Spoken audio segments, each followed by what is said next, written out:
Hello. Saturday again. Lovely, isn't it? It's not a long weekend, though.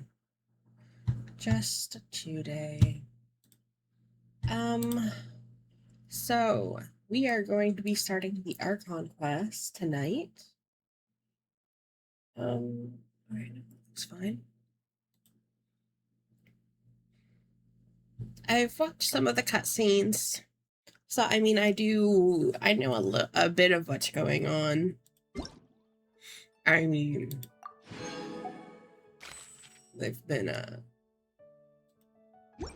we've known about this event since Lazo. So,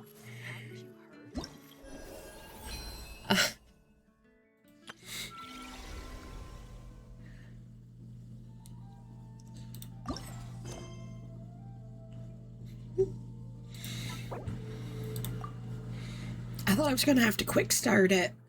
Oh, excuse me.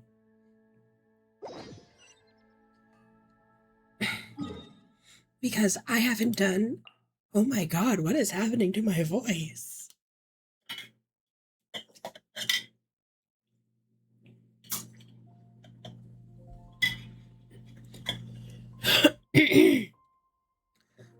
Okay.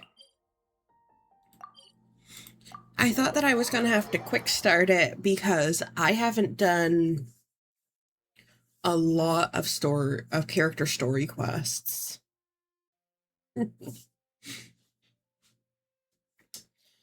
um doesn't seem that is the case though.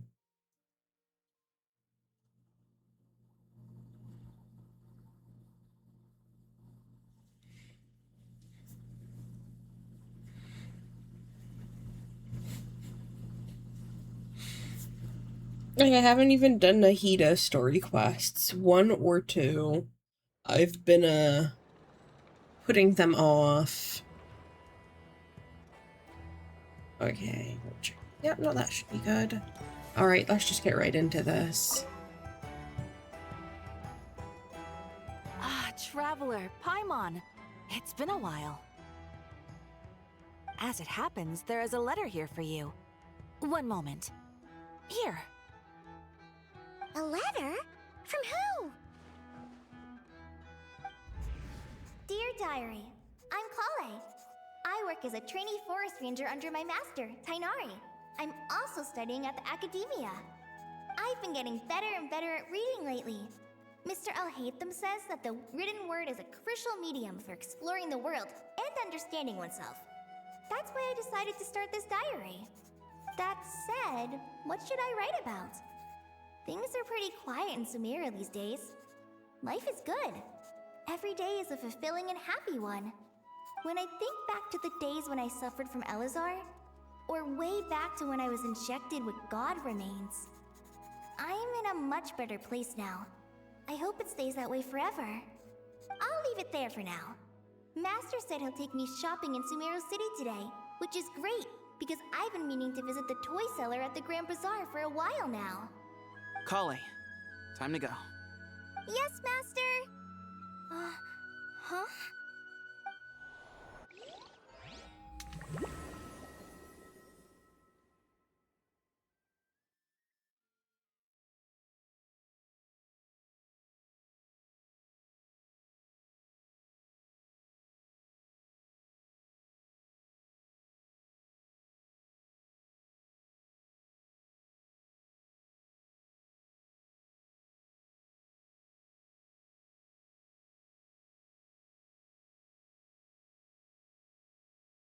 I'm assuming this is a loading screen.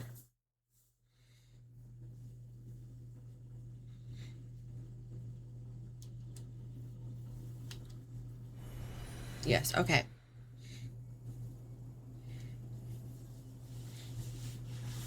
What's wrong, Kale? Is there something on my face? No, sorry. I didn't mean to stare. Did Master Tainari send you to pick me up? Master Tainari? What are you talking about? Tainari is the General Mahamatra. He's probably busy arresting criminals in Sumeru City. I mean, if that's what floats your boat, I can introduce you, but... Wait, Master Tainari is the General Mahamatra? But what about Mr. Sino? Sorry? Oh, you mean that guy who just joined the Vahumana Darshan? Rumor has it he's the leader of the Temple of Silence. If that's true, it's pretty impressive. Sounds like you've been getting to know more and more people since you joined the academia. That's great, but don't let your Forest Ranger duties fall by the wayside, okay? What's going on? Sethos is acting like he's my master, and Master Tainari has taken over Mr. Sino's job. Is this some kind of prank? If so, it's a weird choice of prank. But anyway, Sethos doesn't look like he's joking. What is this all about? Hey, you're zoning out again. I'm gonna buy some tools for the Rangers. Why don't you stretch your legs a bit? It's been a while since you last visited the city, right? Wait! He's right. It has been a while since I last visited Sumeru City. Was it always like this? I mean, it feels familiar, yet somehow... something seems different. Is this really Sumeru City?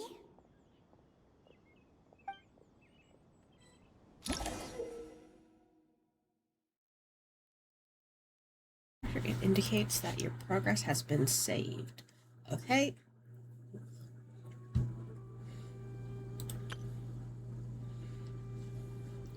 Okay, so we're in a special mode. We can switch out if we need to.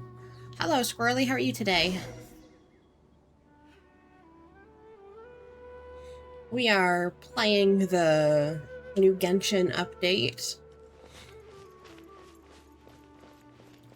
And there is trickery afoot. Hey, did you see who just walked by? All of the people seem to be switched. Would you like some fruit? I am Money to buy that all right. custom-made axe with floral carvings from the blacksmith. My shoulder's been messed up for a couple of days, but To maintain a peaceful life, too. I am hoping it should get back to normal here Sage disappeared. soon. Lord Kabe Bay, did you get a chance to review this month's accounts? Any feedback? You mean the version you sent over a few days ago? Yeah, I took a look when I received it. I was thinking that maybe our profit margin is a little excessive. I visited some of our commercial partners last month. Their earnings are very slim. Are you suggesting that we give up some of our profits for them? Well, since we have more than we need, yes. Making money for its own sake is pointless. Don't worry, I've already planned for it, and the numbers look fine. We can adjust the rates starting from next month. Also, about that designer you hired, I've had to revise his proposal 3 times now, but he just doesn't seem to... Let's cut our losses. Pay him his fee and send him on his way. I'd like you to get Layla on this instead. She was Cyrus's student, and she designed the Palace of Alcazarzare. Seems like a much safer choice. Who's sneaking around over there? Mr. Kave?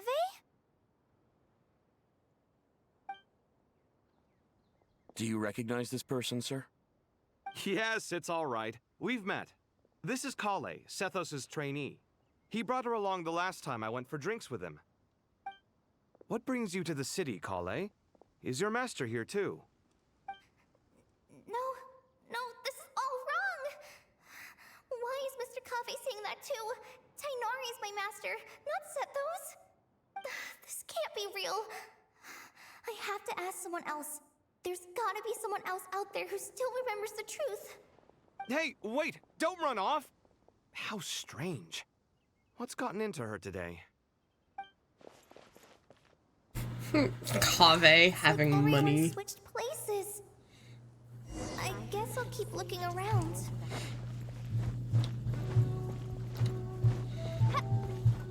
So he switched with Dory. Layla is taking his position. Nilu and Dea are up there. Sethos is Tignari. Tignari is Sino. Is Sino supposed to be Wanderer? Would you like a cup of coffee?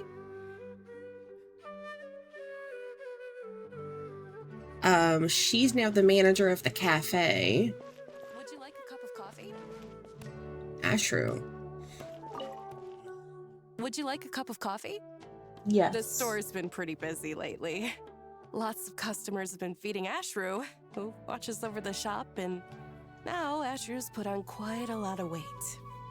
Maybe I should put up a sign saying, please don't feed the cat. Students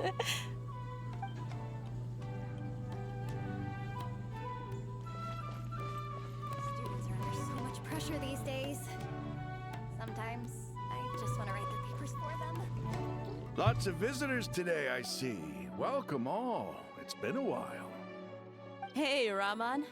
You know that guy who sells face powder on Treasure Street? I haven't seen him around in a while. Any idea what happened to him? Oh, you mean a Hongar? Yeah, he got into a brawl with Shavirme on Treasure Street. He's been banned from setting up shop there for now. Seriously? Oh, well, that's a shame. I was planning to pick out some makeup for you. Oh, don't worry about it. The legendary Flame Mane discussing makeup with the Zubair Theater star dancer. Now there's something you don't see every day. Flame Mane? You know, I'm not actually sure when people started calling me that. Maybe the other Eremites thought I needed a fiercer title to scare people off? To be completely honest, I think the title would fit you better than me, Dia. You think? Can't say I've never imagined myself as a merc. If I ever give up the dancing, maybe I'll head to the desert and give the Eremite life a try. You would? Is that so strange? Oh, not at all. In fact, I've actually had similar thoughts before. If I ever get tired of sleeping out in the wild, I think I might go look for a job at the Zubair Theater. I've adored the dance of Sub-Zeros ever since the first time I saw you perform it. If the chance ever came up, I'd love to try it out on stage for myself. Really? If our manager Sataria heard you say that, she'd hold you to it. Probably grab you by the sleeve and never let you go again. Hey, when that day comes, I'll do your makeup myself. How's that sound? Sure. If the day comes, I'd be honored.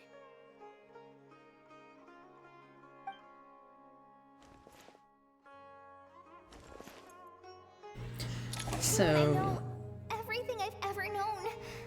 Suddenly it's all a jumbled mess. I suppose I should actually go back and... Question is, who's right?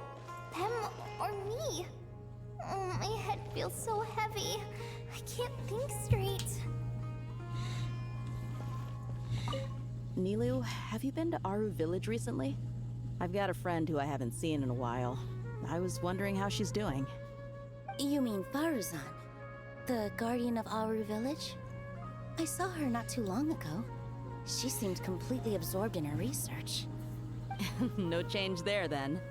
I'll have to catch up with her the next time I'm out that way. Okay, so those two have switched. And then Faruzan is now in Candace's spot.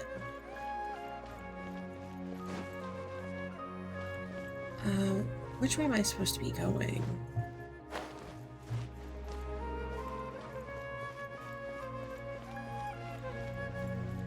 Nope.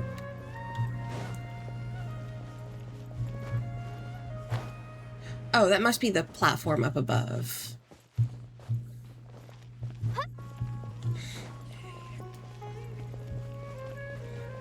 Up we go. Who else? Oh, here we go.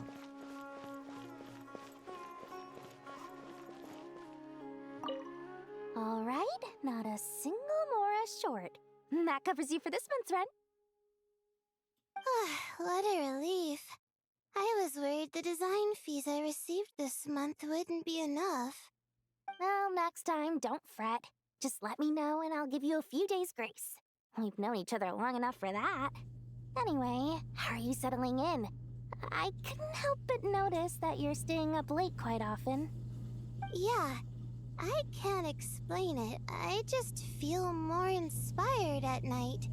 Once I get in the zone, I can race through a whole bunch of drafts, no problem. But what about you? I keep hearing you sighing these days. Is everything okay? Well, it's just... Don't you think this house is a little small? I guess I should be used to it after living here for so many years. But for some reason, I've been feeling claustrophobic recently. I want to move somewhere bigger. Once I've made enough Mora, I'm gonna buy a huge new house. As big as... at least as big as the Palace of Alcazarzaray. That sounds really expensive. True. I'll never be able to afford it on a scribe's salary alone. I need to find another way. Okay. So Dory has taken over for Alhaitham.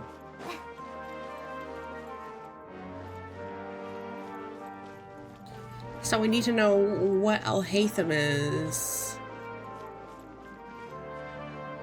Mahamatra Tainari, we've apprehended the suspect.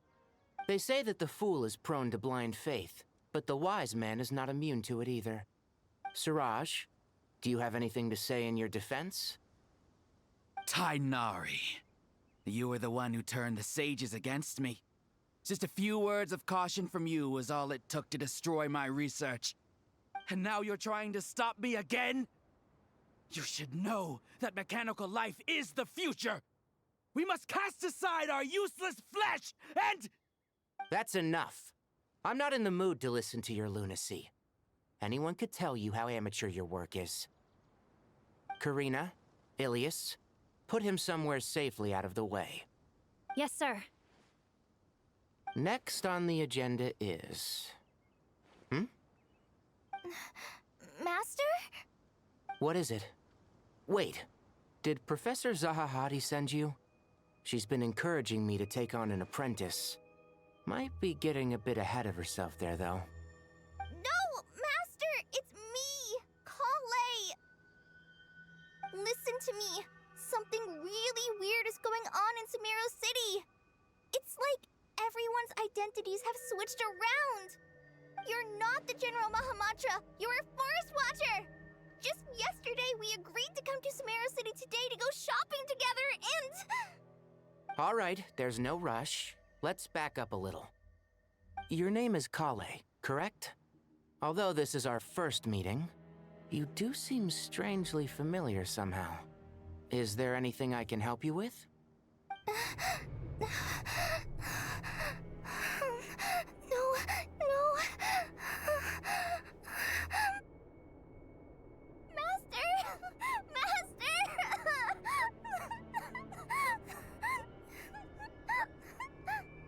What is it?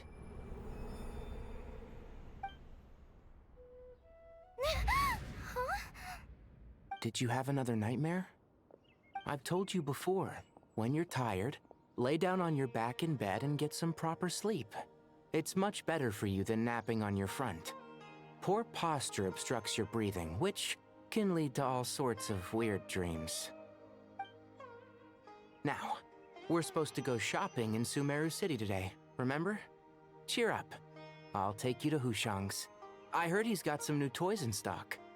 Go wash your face, take some deep breaths, and when you're ready, we'll head out. Okay. Thanks, Master Tainari. So it was just a dream. And yet, dreams can sometimes be a warning of things that will soon come to pass. Who said that? That dream felt unusually real, didn't it? Here's my suggestion. Since you're heading into Sumeru City anyway, you may as well tell Lesser Lord Kusanali about everything that happened. And just to be on the safe side, I think you should also inform your 2 traveler friends who once helped save Sumeru. I'd write them a letter if I were you. Time is short. A storm is coming from beyond the bounds of fate.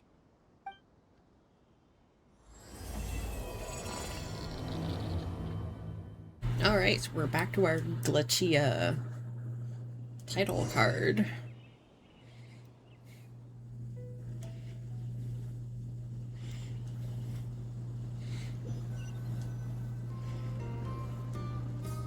What a strange situation. No wonder Kale was in such a rush to write us a letter. Imagine waking up one day to find that everything around you has changed. You might not even recognize Paimon anymore. Oh, that's a scary thought. Let's get to Sumeru and find out what the heck is going on.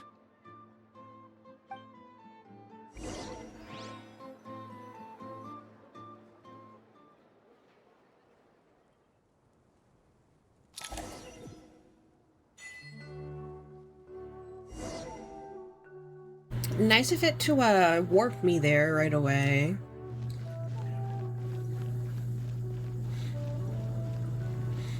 Saves me the trouble of doing it myself.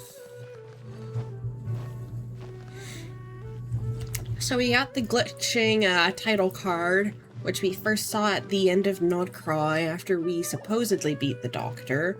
So we know he's involved. Paimon! Thank goodness. I'm so glad you made it. Of course. We won't let anything happen to you, Kale. So, what's going on in Sumeru City? Looks like lots of people are moving or something. Yeah, I was just gonna say.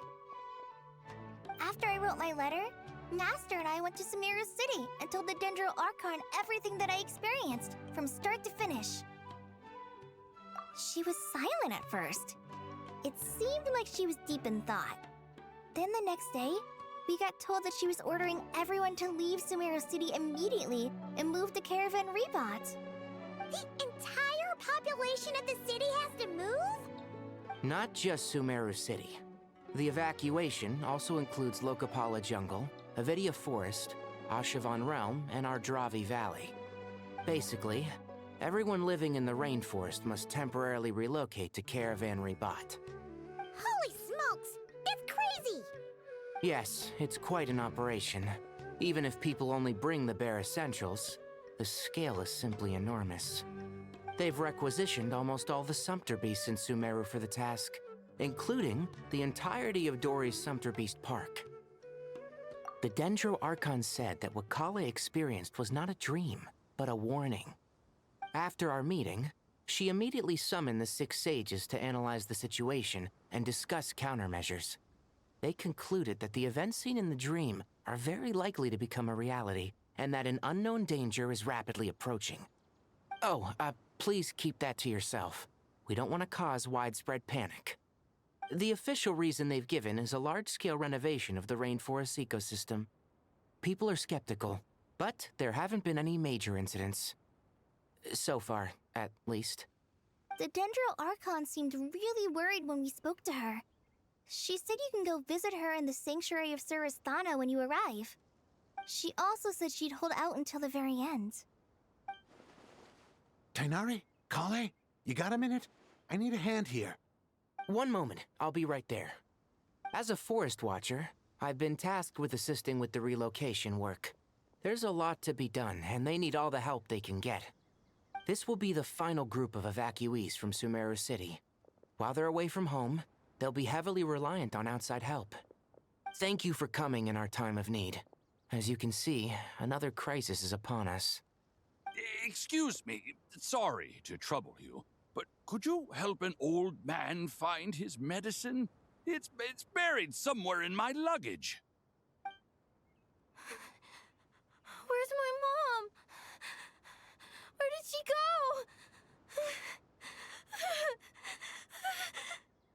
go? Don't worry, it'll be okay. Those items are worth a small fortune. Make sure you store them somewhere safe. You understand? I bet you thought you'd get away with this in the chaos, huh? Guess again. No petty thief gets past me.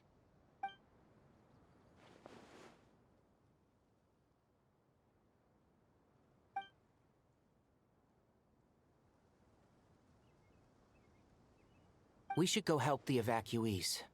See you around. I'm so glad that you believed me and came all this way to help. It means a lot.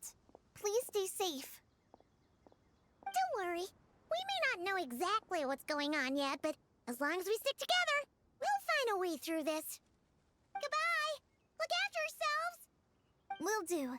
See ya!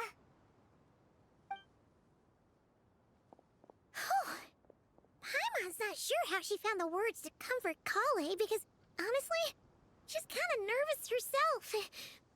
Let's head to the Sanctuary of Surasana and see Nahida.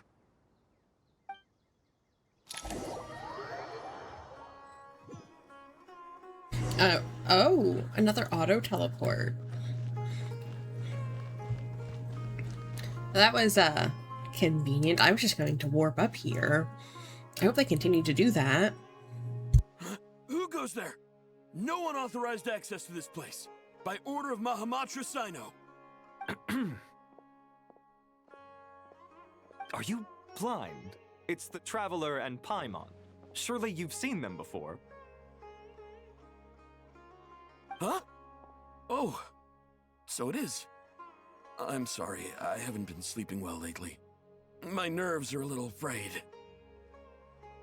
The Dendro Archon is in a very vulnerable state at the moment. Mahamatra Sino is concerned that our enemies might choose this moment to strike, so he's ordered us to strengthen our defenses. Just seeing you two again already puts our minds at ease. Please, enter. I'm sure everyone's expecting you.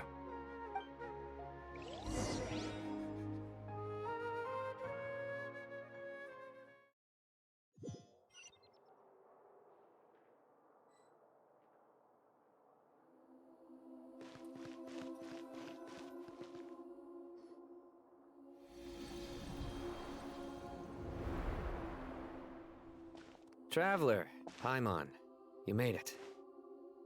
Aha! Perfect timing. Reliable helpers like you are just what we need right now. Oh, it's good to see everyone again. Kale gave us a rough idea of what's going on, but we still have a lot of questions. What kind of danger is Sumeru City in exactly? And how come everyone has to move to Caravan Reebot? At this stage, we can't be certain. We're investigating, but no definitive answers yet. I take it that Kale told you about her strange dream? Yeah. Apparently, everyone in Sumeru City was acting super weird. Even you guys. It was like you'd all switched places. That's right. Kale and Tainari reported the situation to the Dendro Archon. She believes that it wasn't merely a dream, and that whatever it was has something to do with Irminsul. It's a reasonable inference. Only through Irminsul can people's memory and cognition be so significantly modified in such a short time. We don't know why Kale would dream of these things, nor who was trying to warn her. The Dendro Archon decided to connect to Irminsul to investigate more thoroughly. Irminsul is connected directly to the ley lines. The tree serves as a central hub where the ley lines converge, and its core function is to record and store the world's knowledge and memories. But something has gone awry, severely compromising the performance of this core function. Information is bottlenecking inside Irminsul, hampering the ley lines' flow. If this continues, new information will languish unrecorded, with existing records thrown into disarray.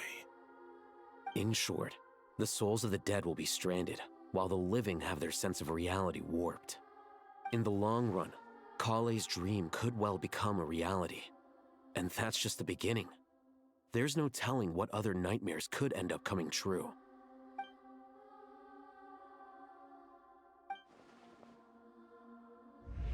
I have come this far, to use my death to open the gates of the ley lines to my people.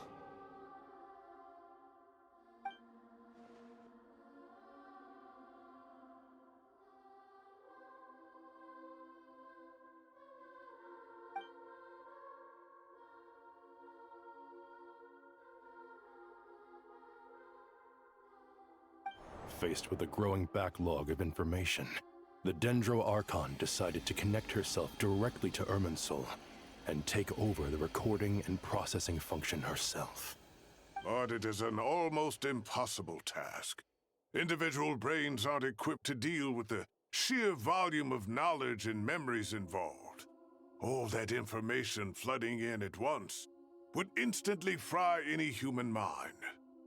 And for a god, even for a god, the suffering must be unimaginable. The Dendro Archon's power originates from Irminsul. Any issue with the tree itself takes a toll on her to begin with. On top of that, she's subjecting herself to the grueling task of processing all that data.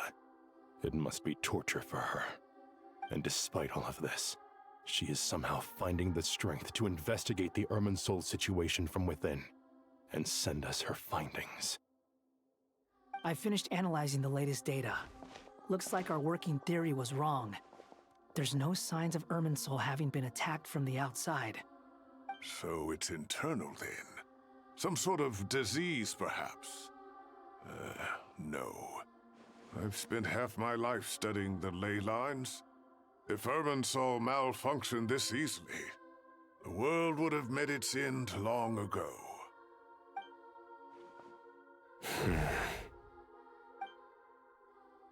Sino? What is it? Not long ago, I got a tip from the Core of 30 that a large number of unidentified merchant caravans had recently been spotted entering Sumeru through Beta Harbor. At first, I suspected that they might have something to do with all this, so I sent some people to investigate. But if Irminsul wasn't attacked from the outside... Don't you think there are more important things to worry about right now than guessing who's behind all this? It's been over 12 hours with no new intel. If even the Keeper of Irminsul is this badly affected, you can imagine how bad things are in there.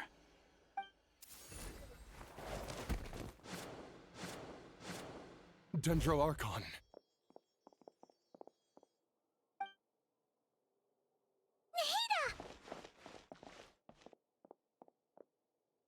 What's wrong? Her breathing is weak, and her elemental energy levels are dangerously low. Looks like it's time to move to the backup plan.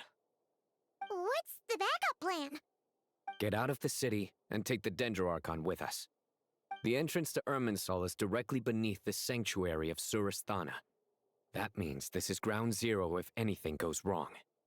The Dendro Archon has a very strong connection to Irminsul.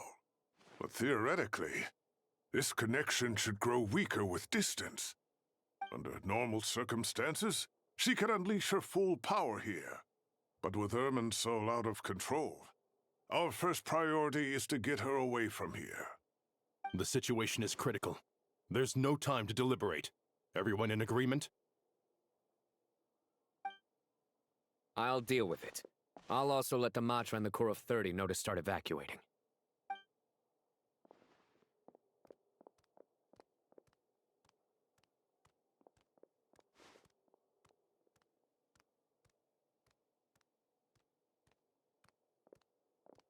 Let's go. No sense grieving when there's nothing more we can do. Agreed.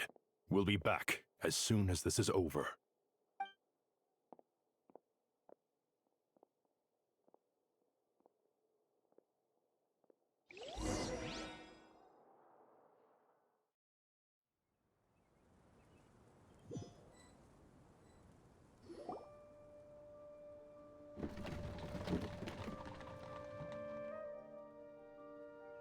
The last group of civilians has been safely evacuated. Dendro Archon's carriage will travel with them. Sino and Hat Guy will protect the convoy. With the Dendro Archon in a coma, we've lost our means of investigating the situation. And with Irminsul still deteriorating, we have no choice but to evacuate Sumeru City. Feels as though we're being pushed along by an invisible hand. Stop moaning, Cyrus. We're the teachers here. We should be showing a little more confidence, don't you think? A wise judgment. Let's move out to Caravan Rebot.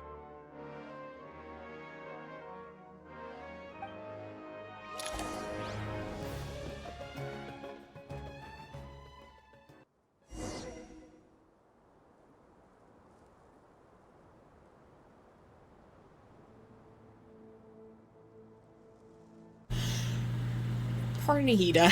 She's just having a rough life, isn't she?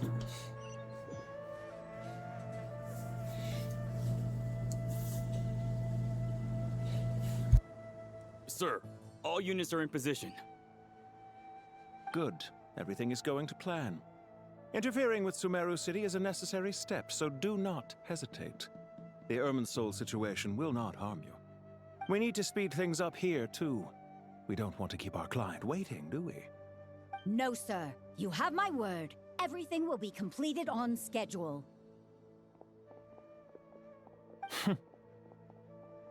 They say that fervent ambition attracts the favor of the gods, and with it, a vision. But we appear to be the exception. So, is our ambition not strong enough?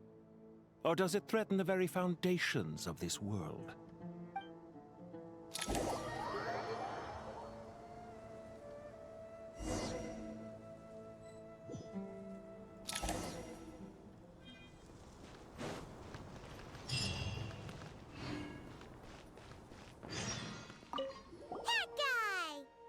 What? Nothing. You just looked like you were lost in thought there. Do you have any ideas about what's going on? From what I know about Irminsul, the system doesn't break down that easily. I don't have the faintest idea who could have done this. Actually, one name did cross my mind. But, he's already dead. Surprise. Not as dead as you may think, apparently.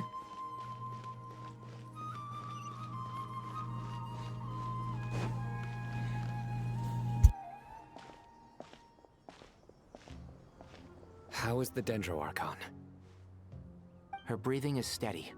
I prepared some therapeutic incense for her, but it hasn't had much effect. Her vitals are still very weak. Based on the information you've provided, I have a working hypothesis. Her condition is partly due to Irminsul's influence, and partly due to a physiological imbalance caused by the rapid depletion of her power. Elemental energy usually flows through the body at a relatively constant rate. The body grows accustomed to this rhythm, so when it's thrown out of balance, physical symptoms will appear. Is this similar to the ley lines? Overloading and withering both directly affect their vitality, potentially causing irreversible damage. Correct. From a biological perspective, if you overexert yourself, you pay the price with your life. The Dendro Archon is not only drained of power, but her life force is at a critically low level. Is there any way to restore her health? I know the ley lines have strong self-healing abilities. As long as any blockages or pollutions are dealt with, they can quickly regain their vitality. But what about people? Well, gods. What's their capacity for self-healing? Before we think about that, there's a bigger predicament to resolve. Restoring the Dendro Archon's power requires us to heal Irminsul first. But that will be extremely difficult without the Dendro Archon's power. Paimon's already getting lost here.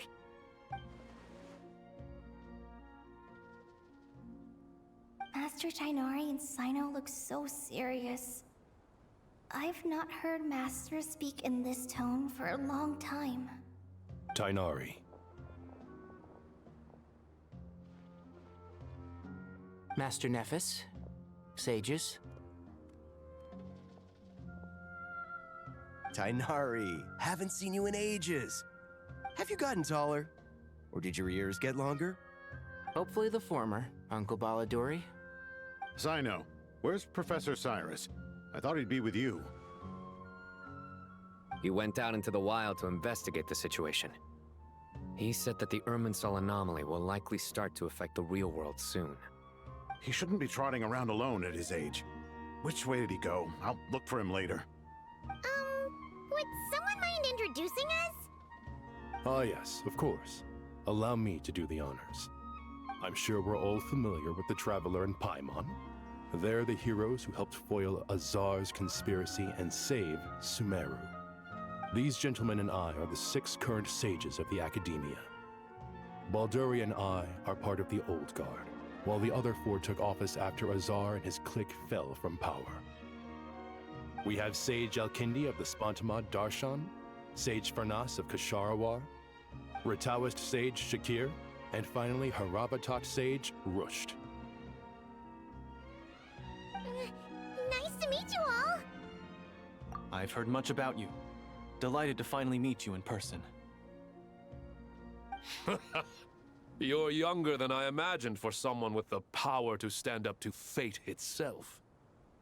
Thank you for lending your aid to Sumeru once more. Once we're on the other side of this, could we get a photo together? My daughter has a friend named Isak. He's always talking about you two. Of course! No true hero would deny a child their wish. Back to business. So with the Dendro Archon currently in a coma, the people have taken temporary refuge at Caravan Rebot, but they cannot stay here forever. We need to come up with a plan as soon as possible. Fernas, any thoughts? Well, firstly, having reviewed the data, I'm inclined to agree with your assessment. This doesn't look like an attack on Irminsul from the outside. Rather, it resembles a malfunctioning machine. Calculations going haywire and sparks flying. That being said, before we consider how to fix it, we need to understand precisely what has gone wrong. Furthermore, we somehow need to ascertain this without relying on the Dendro Archon's power. We have no direct access to Irminsul. However, we might be able to gather the information we need from the ley lines. Study the branches to learn about the trunk, in other words. Wait, is that what Cyrus is up to?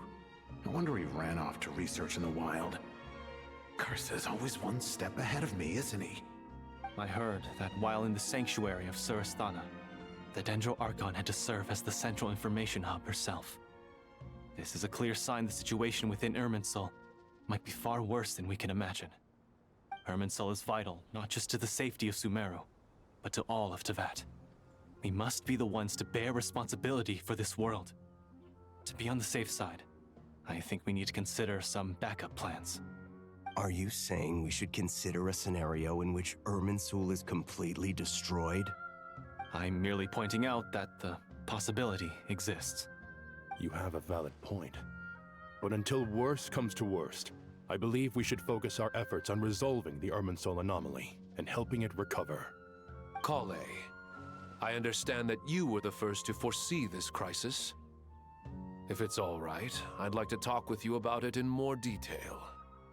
Of course, but even I don't know how I came to have that dream. If there are no signs of external damage, could it be a stress fracture?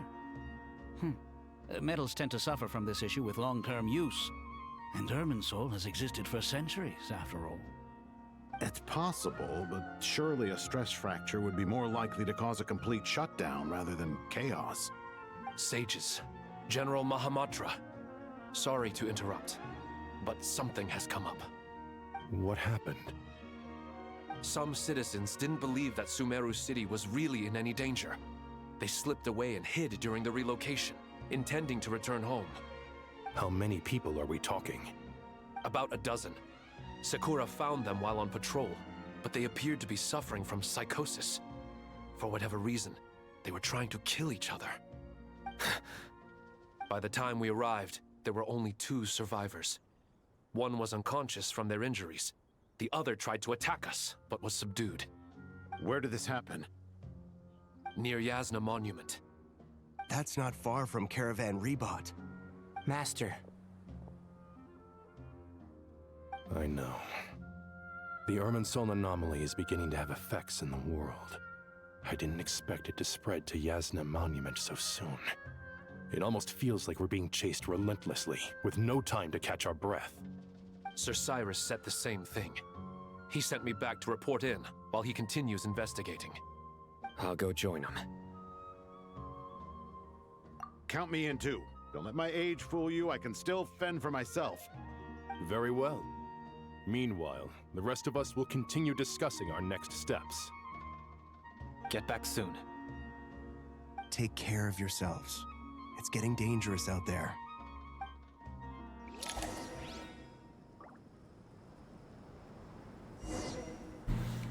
Okay. Oops. So, we are heading up this way.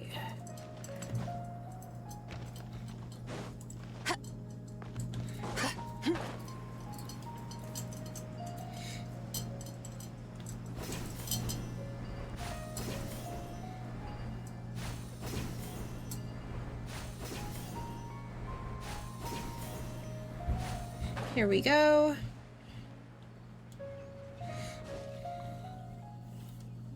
Uh-oh.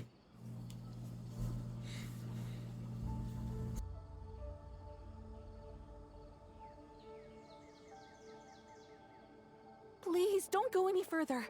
As you get closer to Sumeru City, there's no knowing what dangers you might encounter. So this is our mentally disturbed man? I'm going to gut you all!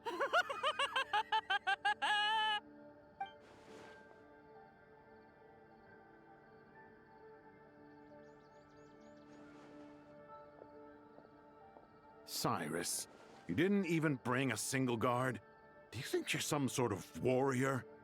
It's fine. Come here and look at this. Oh, it's...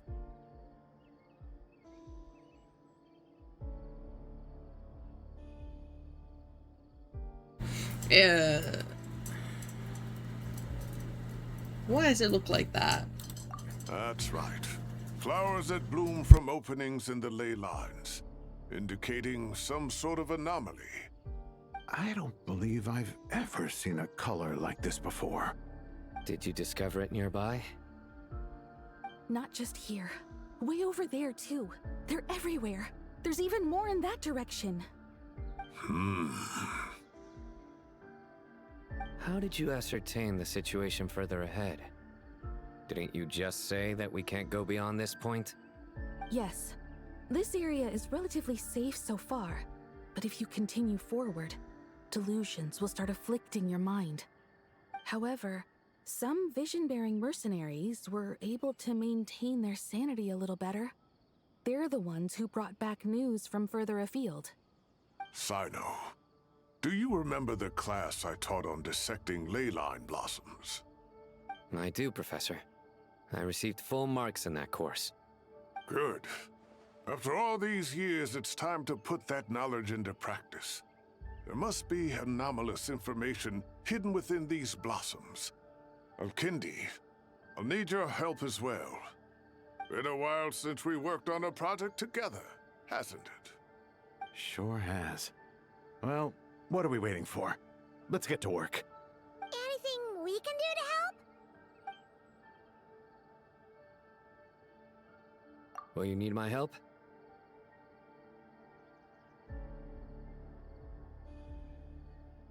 All right, well, don't go too far.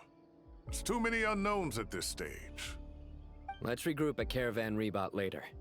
Don't worry if you don't show up. I'll come and find you.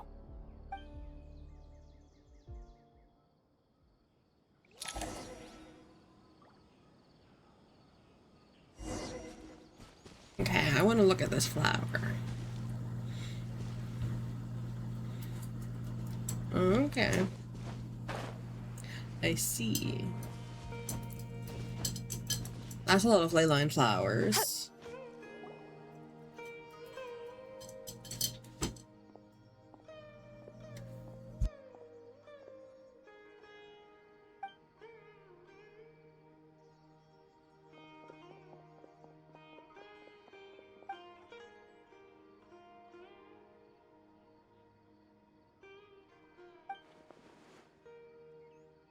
Yeah, so I haven't done Nihita's story quests, so...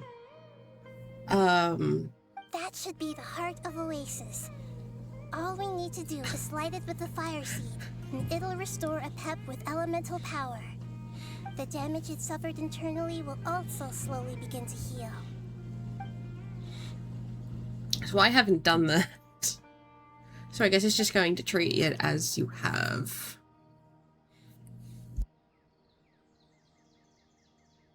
What is it? You thought of something? Really? Then let's get back and tell the others!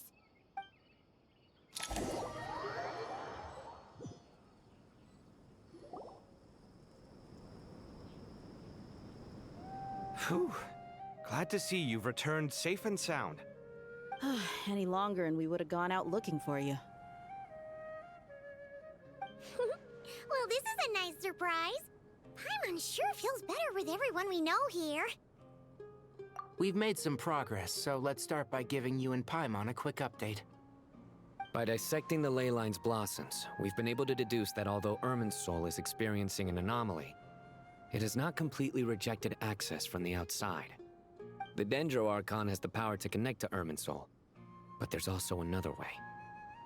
I assume you recall the devices everyone was wearing when you first arrived in Sumeru? Devices? Oh, wait. You mean... The Akasha terminals? That's right. Of course! It's been so long, Paimon almost forgot all about the Akasha. Wasn't it shut down, though? Yes, but although the system isn't currently operational, the technological infrastructure is all still there. And it turns out that a certain someone gets so bored at work that he's actually read through every single one of the instruction manuals. No prizes for guessing who that was. If praising others is that embarrassing for you, you can simply spare yourself the ordeal. As much as it pains me to say anything nice about him, there's no denying his intelligence. He rarely forgets anything he's read. The Akasha is exactly what Sumeru needs at this moment.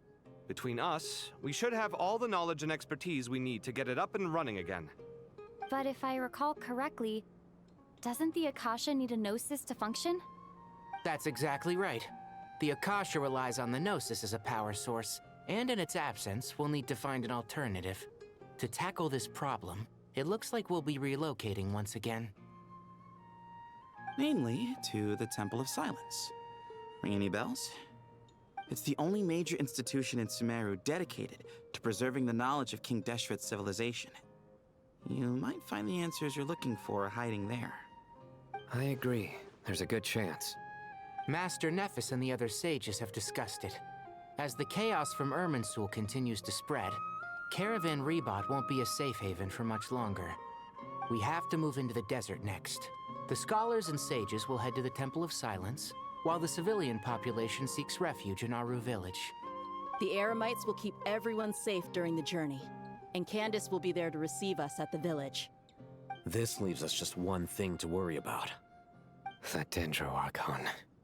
She's very weak. We can't afford to wait until Irminsul is fixed. There has to be another way to help her. Huh. Wow. Luckily, the Traveler had a eureka moment while we were out investigating. Really? Wow, nice one, Traveler. Let's hear it. What say our Amorta experts? Theoretically, it's feasible. From what you're saying, although elemental life and elemental energy have their differences, the Dendro Archon has explicitly stated that she can imitate the power of the former. In which case, as long as a Pep is willing, she should be able to convert her own power into a form that the Archon can use. It wouldn't be difficult for her at all. The only problem is convincing her to help. Yeah! Even though she wasn't exactly friendly the last time we met, she didn't refuse to talk with us. When she realizes the danger that Nahida is in, surely she won't turn a blind eye to it.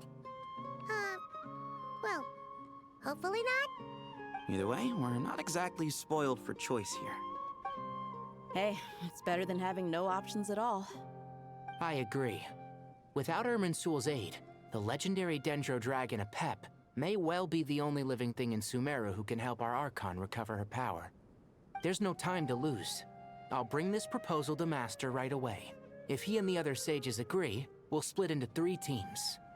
The academics will go to the Temple of Silence to look for a solution to the Akasha problem, The Eremites will escort the civilians safely to Aru village, and the Traveler and Paimon will take the Dendro Archon to see a pep. There's still a long road ahead, and no knowing if we'll make it. But at least we have a direction now. I'll take it over floundering around in confusion. If there are no objections, then let's proceed. But before we adjourn, I would like to leave you all with some parting words. No matter the distance between us, there will always be an invisible force tying us together. May the bonds forged in the past shine bright like stars and open a new path before our feet. Huh. Is that from King of Invocations? No. This one's from King of Invocations, the sequel. What's the difference? The sequel's much cooler. Couldn't agree more. Well, it was very apropos. Once this is all over, I'll give everyone a copy of King of Invocations and the sequel to show my gratitude. Come on, let's get moving.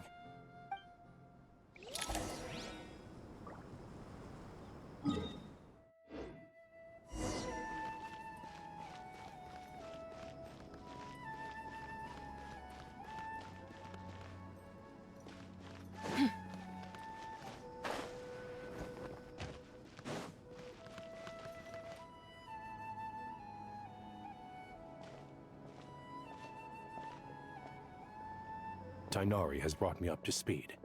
I approve of your plan of action. But we can't proceed with everything right away. The people need to rest. For many of them, this will be their first time in the desert, so we'll need to find additional personnel to help escort them. You two, please go on ahead with the Dendro Archon. Let's rendezvous at the Temple of Silence later. No problem. We got this. Words can't express my gratitude, so let me just say, I hope everything goes smoothly for all of us. Goodbye for now. Alright, let's get going. If Paimon remembers correctly, the last time we saw a pep was in... Traveler, Paimon. Could I borrow you guys for a moment? It'll only take a second. Kale, what's the matter? Well, the thing is... Master Tighnari once told me, after you raise a problem, you should think about how to resolve it. But ever since I had that dream, I feel like I haven't been of any help at all. I tried my best to keep up with the conversation, but there was so much new information, I couldn't take it all in. So, I just wanted to ask, do you have any tips for me there? Paimon knows exactly how you feel. But fear not, everything you need to know is right here in Paimon's notes. Sumeru chapter. It's got tons of info about all the things we've seen and heard on our adventures. Some parts are a little simplified, but hopefully it all makes sense. You see? Being the greatest guide in Tibet isn't just a fancy title. It takes a lot of hard work. Paimon doesn't always understand the things you're talking about with other people. Whenever that happens, she notes down the confusing parts and goes over them in her own time. This is perfect. Could I borrow it? Sure. Matter of fact, you can keep it if you want. Paimon has another copy. The spare copy was originally meant for the Traveler. Paimon used to worry that one day she might not need a guide anymore, so she wanted to have a gift for her, in case we ever parted ways. But it doesn't seem so necessary nowadays. We have so many more places to see together. One copy will be enough for both of us. Thank you so much. But still, these are your treasured memories. I think I'll make my own copy and then return the original to you. Anyway, that was all. I won't keep you any longer. Have a safe trip. See you again soon. See ya! Alright, time to bring the Hida to see a pep. Let's hope that old grouch is in a negotiating mood.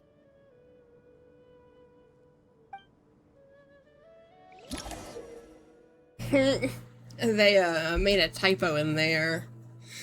They forgot to switch one of the hymns to hers for Lamine. I'm going to go to the washroom. I will be right back.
Hey, here's a thought. If we brought Nervalette along, do you think he could help us persuade a Pep to help? Actually, never mind. In a Pep's eyes, Nervalette's probably one of those dragons who's grown too close to humankind. They might end up fighting for all we know.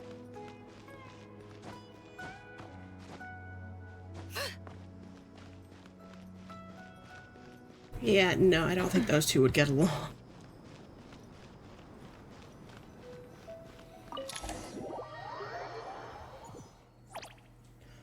Okay, interesting.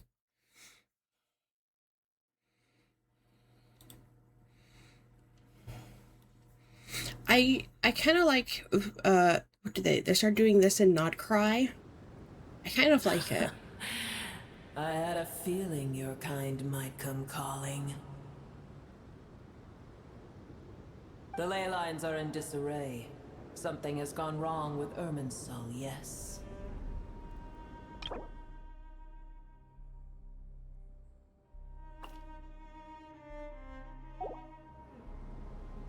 Even from a great distance away, I can sense that Sumeru is headed for destruction. You who took our home from us, prepare to watch as your own world is plunged into oblivion. Oh, how the cycle of history comes to a poetic conclusion. This isn't a joke, Pep! Nahida's in grave danger! Can you please help her? Is she now?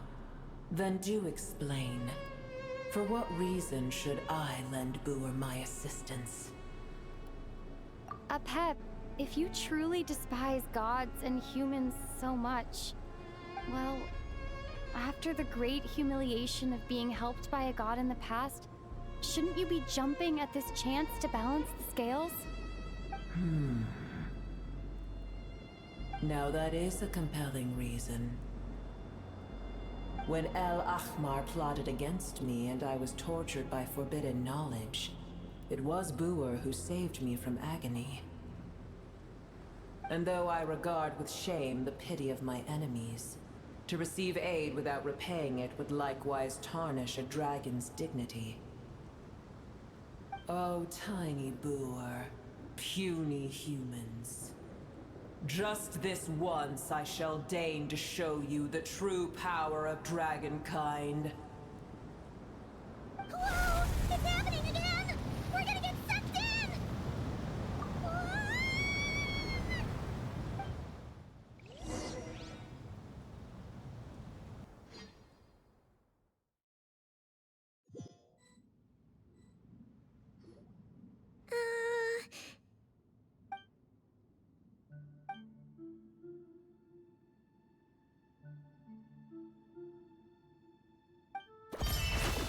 It is done. The heart of Oasis is supplying her with life force as we speak. It shall not be long before she recovers. But I should warn you. Boer's existence is closely intertwined with Irminsul. Unless the issues plaguing it are resolved, she will never completely recover her former strength. Thank you. Spare me your words of gratitude. You may also spare me your feigned concern.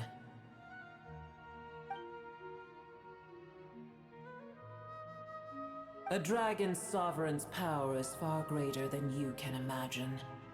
While I was indeed weakened when the heart of Oasis ran dry, providing Tiny Boer with a morsel of my life force shall have little consequence for me. Oh, good to hear.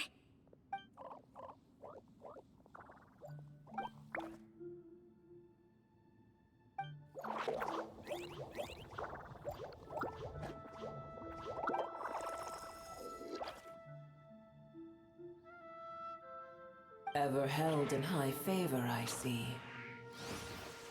Oh, well, you know. The compliment was sincere. Simply accept it.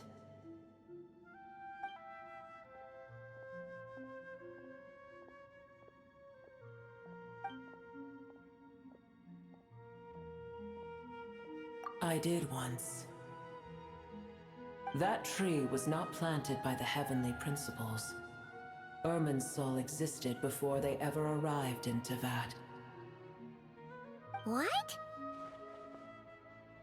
There was a time when it belonged to Tevat, to dragonkind. Its appearance and function then differed greatly from today. The ley lines flowed with an abundance of a familiar, primitive form of elemental energy. You may know it as the power of the Light Realm. The heavenly principles usurped and refashioned Irminsul, made it serve humanity, and used it to anchor the fate of the world. Yet in the end, humanity has failed to protect it. Heavenly principles, God of gods. It makes me sick. The enmity between your kind and mine can never be bridged. As things stand today, holding a grudge against you would serve no purpose. But there will come a day when we reclaim this world for ourselves. The opportunity will arise no matter how long we must wait. I can already sense that far away from here, the Hydro Dragon has wrested his authority from the hands of the usurpers. Though we have yet to meet, I know that we are both preparing for our revenge day and night. Uh-huh.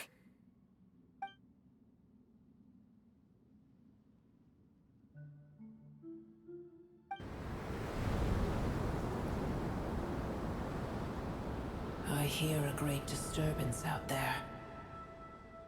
Huh? What is it? Sandstorms come. The Jinn. I see. Another calamity approaches. You both seem restless. Let us part ways here. Boer is safe with me. Once she has recovered, I shall return her to your side. Oh, thanks again. Take care, all right? I told you already I have no need of your feigned concern.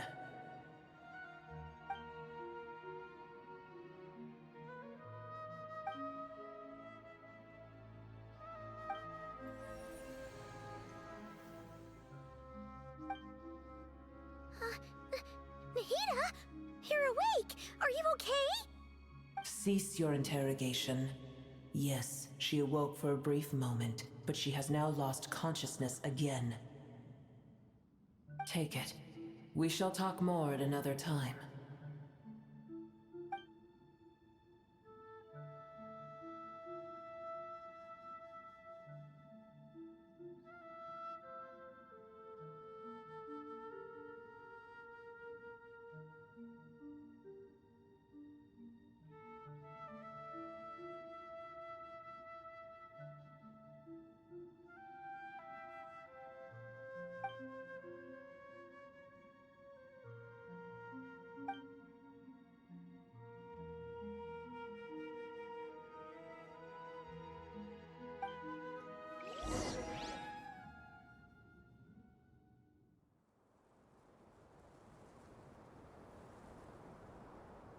Where the heck are we?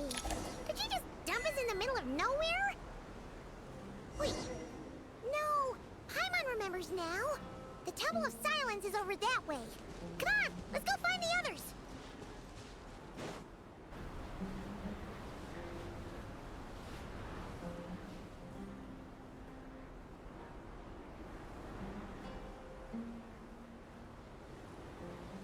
There's no need for everyone to stay here. I'll protect the sages. The rest of you, return to Aru village. Yes, Mahamatra Sino.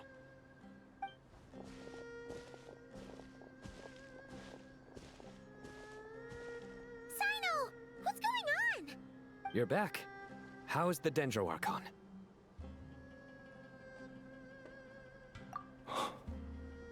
What a relief. It's the Jinn.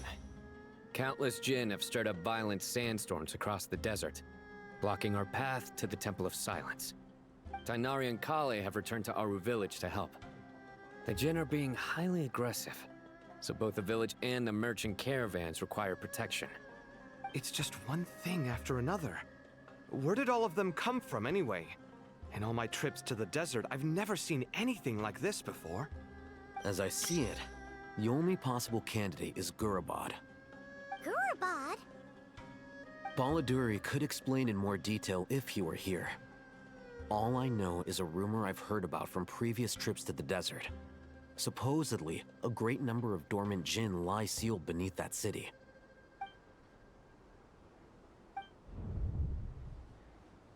Gurabad is, for me, a fated land. I must therefore return back to this city, where my destiny awaits me still. My master, I am sorry that I couldn't stay by your side for long, and that I could not have more time to get familiar with you. Lilupar. Yeah, we once said goodbye to a friend there. Well, maybe not a friend exactly, but someone we met on the road anyway. She was a strange bottle. If we can find a way to wake her up, maybe she can help solve the situation in Gurabad. Well, be careful. You may find there's more than just the Jin to worry about. You mean, there are other dangers in Gurabad? It's a sensible assumption to make. The moment we arrived in Caravan Rebad, the Irminsul anomaly started spreading in that direction. Now we've moved to the desert, and suddenly we're plagued by Jin and sandstorms. To call it a coincidence would be a stretch. Don't worry, we've gotten a lot stronger since our last stint in Sumeru. Ah!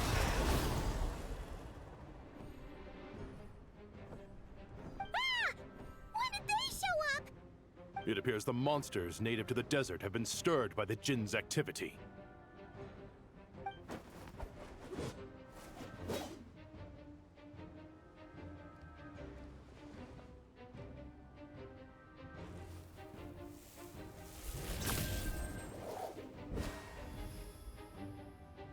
You should get going. We'll take care of things here.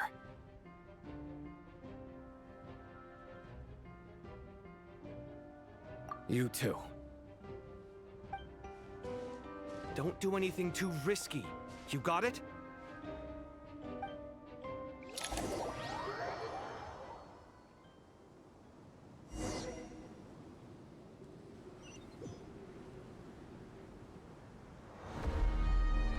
Okay.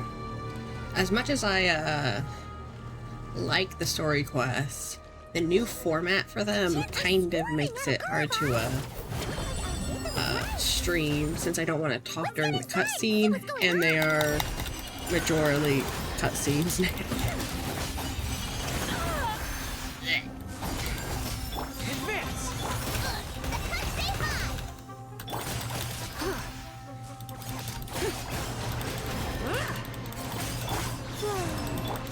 Without further ado,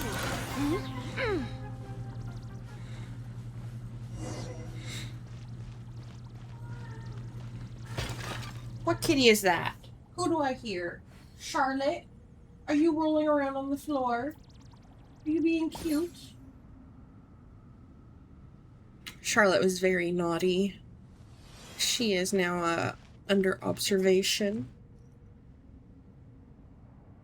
for the next couple of days. So far, she seems to be doing okay.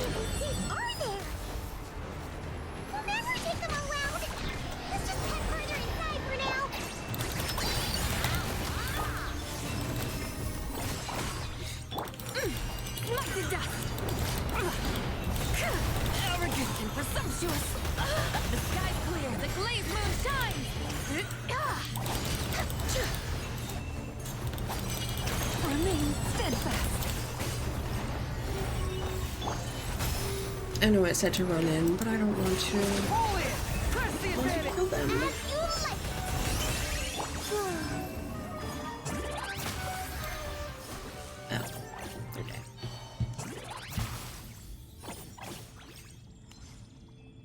Target spotted. All units at the ready. Look at Chewie! They must be using this place as a stronghold! Are they the ones behind all this?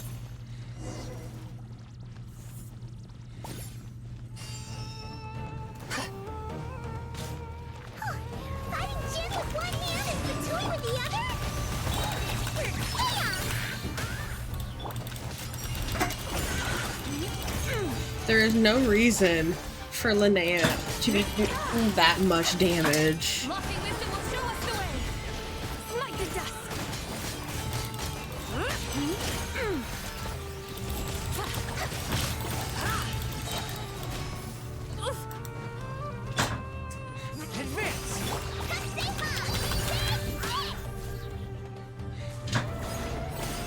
Hold on. Be cleansed. Smite the dust.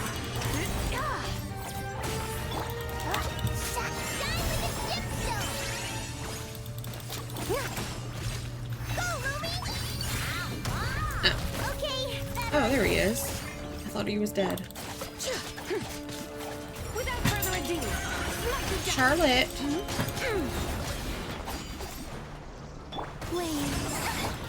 Charge! I can't tell if this is the same one or a new one.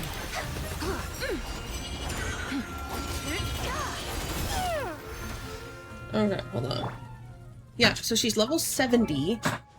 Her weapon's level 80. Oh, I did level her artifacts up. I thought she was... I thought her artifacts were still like level 0. Her talents are level 1.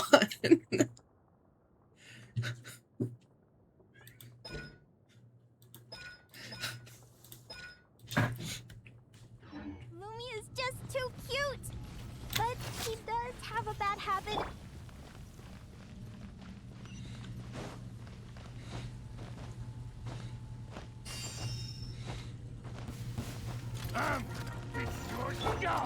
No, it's cool. I'm with you. Pull in! Everyone on me! Time!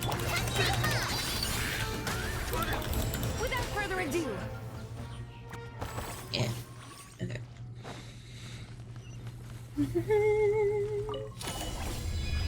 Can you imagine coming to Sumeru with your Harbinger, and then you have to fight Columbina? You see that strange machine? Paimon has a sneaking suspicion that that's the thing wrecking Gurabad and setting all those dangerous Jinn free! The target has reached the core zone. Requesting backup. Repeat, requesting backup. Backup en route. Stop her at all costs.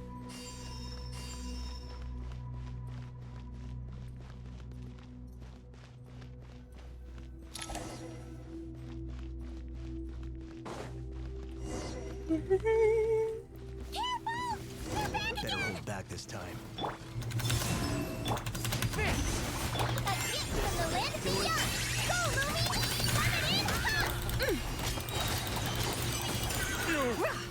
Pretty.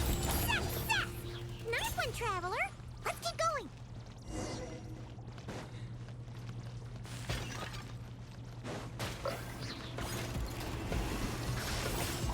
Rally!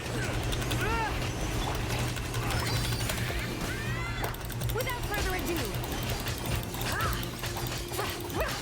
Smite the dust.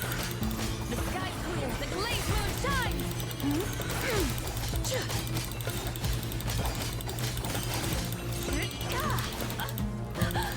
Arrogant.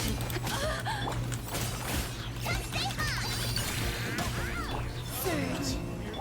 Pull in! Shine like a gemstone. Smite the dust.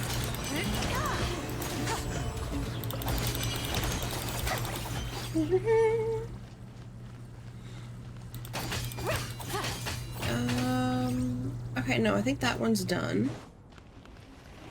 Let's go up here. Okay, and I think that one is also done. Okay, so it's not a health bar, it's just a little thing up top. It seems my subordinates failed to stop you in your tracks. Apologies, sir. There is no need to apologize. You did well to hold your ground against such a powerful adversary for as long as you did. I must commend your courage and perseverance. So, you're in charge here, huh?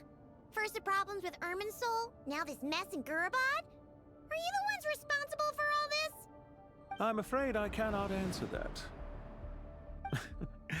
I assume you aren't naive enough to expect answers from an enemy. Oh, this guy is so snooty! However you want to spin it, you're clearly involved in this somehow. So you can either start talking, or we'll have to make you talk. Let's get him! Traveler? What's wrong?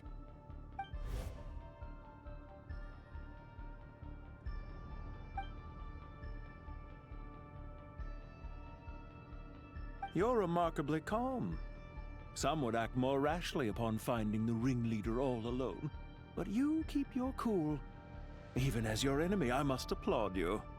Did you show yourself just to say that? Is this you trying to take back control of the conversation? Unfortunately, I really don't have anything to say to you. I am here merely to indulge my own curiosity.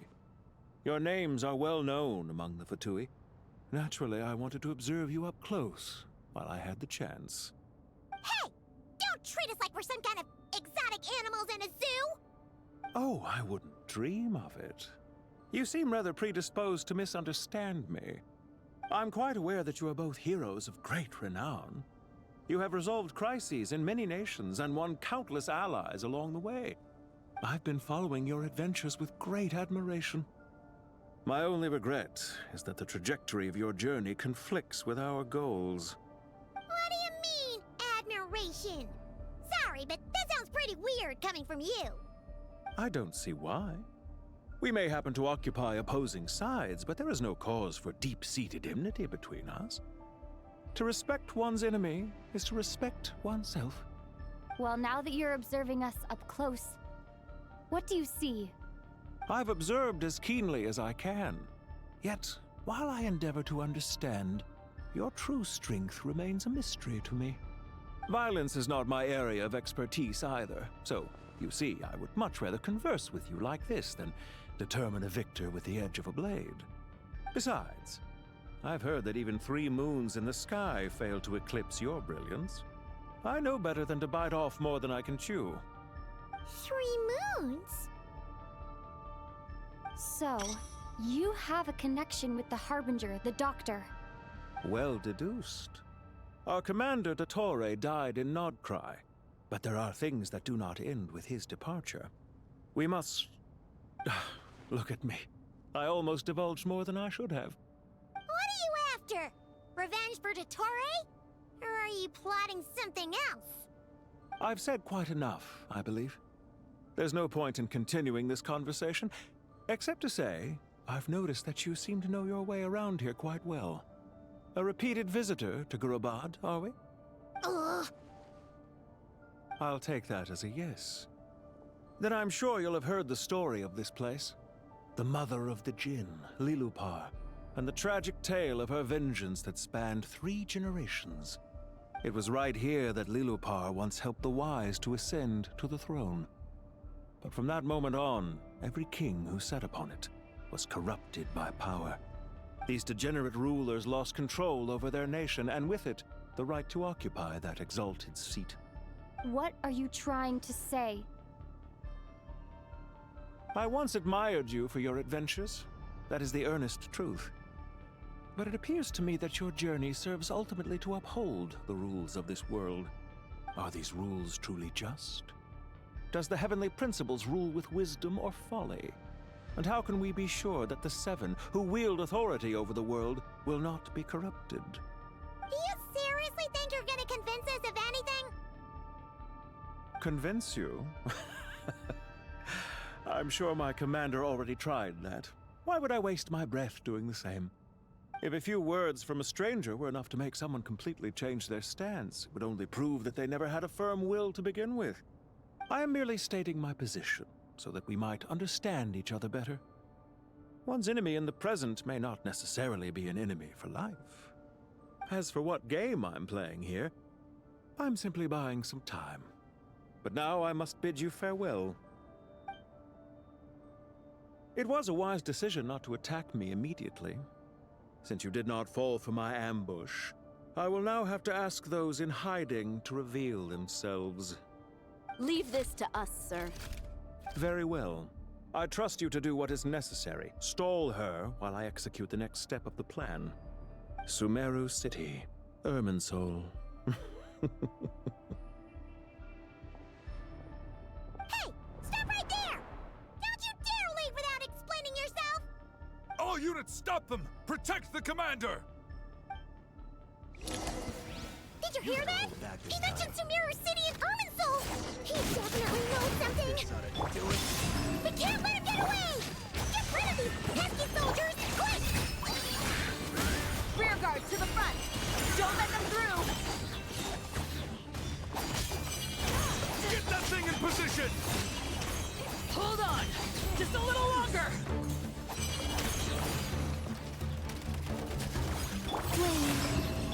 Advance! Everyone on me! Without further ado, We finally beat them! That mysterious guy can't have gotten far! Let's catch up with him! I like that he's just slowly walking.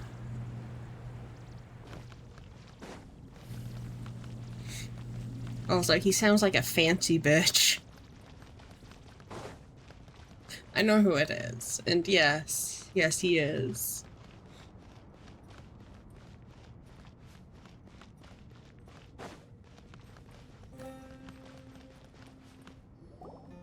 Found him! Over here! You're very persistent.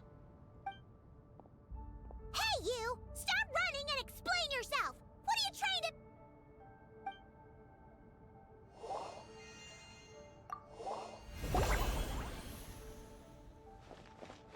What's this? Relax. A small trap like this won't be enough to hold you. The sandstorms from Gurabad will die down soon enough, but this small window of time was all we needed to launch the next phase of our plan. Don't be discouraged. I knew that someone would come here eventually, so I planned ahead. Where to chat with you, which door to exit from, even which mechanism to wait by for you. I thought through every detail. You, meanwhile, know nothing of who I am. So far, you've only heard my voice, and for all you know, it may not even be real. But not to worry. This is only our first meeting. It shan't be our last. Just answer me one last question. Why do you continue to follow Dottore? He has conducted countless cruel experiments, even on his subordinates. Follow isn't quite the right word. Let's just say even those you see as villains have their friends, even if they aren't the most sincere of friendships.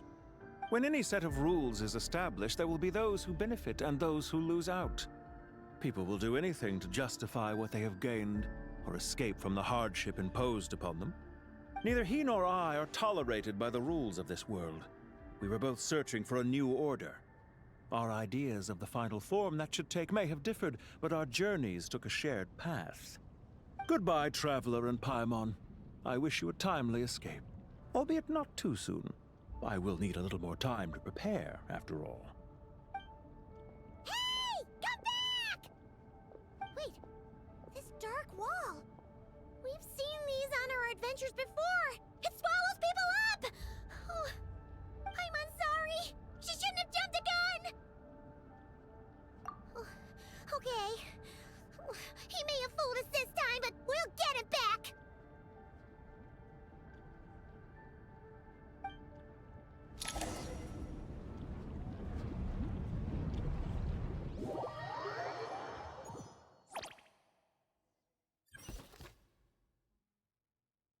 What? Sino and his team are guarding the north. We'll take this side. There's so many Jin. We can't let them get into Aru Village. Don't fret. I am well prepared for this situation. Huh. So you have a solution? Perhaps you're unaware that I have a trusty genie partner of my own, Plumpy. If I send her to negotiate with the others, this whole thing will be resolved before you can say Mora. Off you go, Plumpy.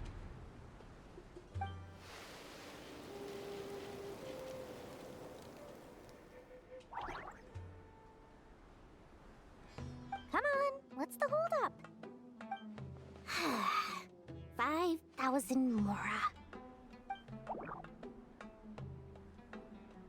20,000 Mora.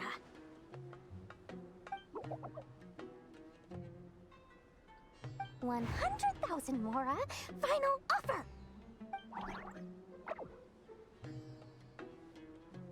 Ah, so she's a hired partner.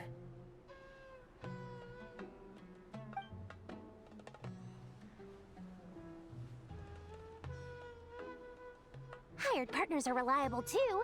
Plumpy here is a highly skilled negotiator. You'll see. Just a few words from her and...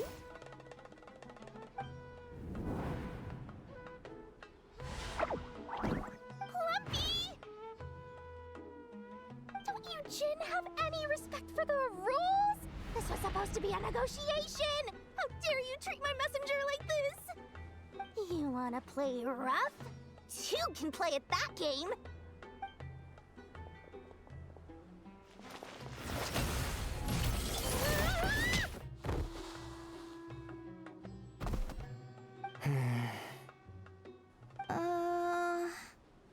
Looks like it's up to us now. Be careful, Kale. Yes, Master.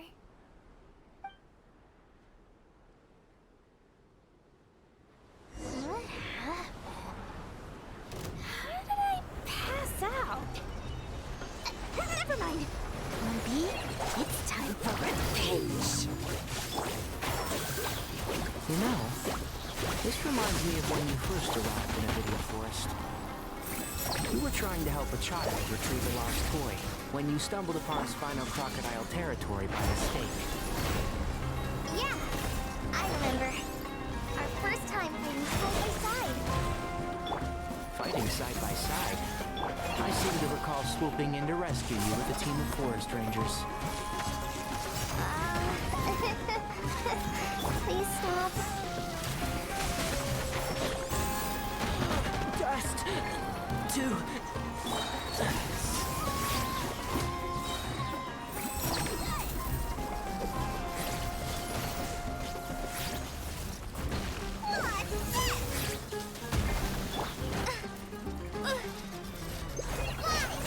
Just like we rehearsed.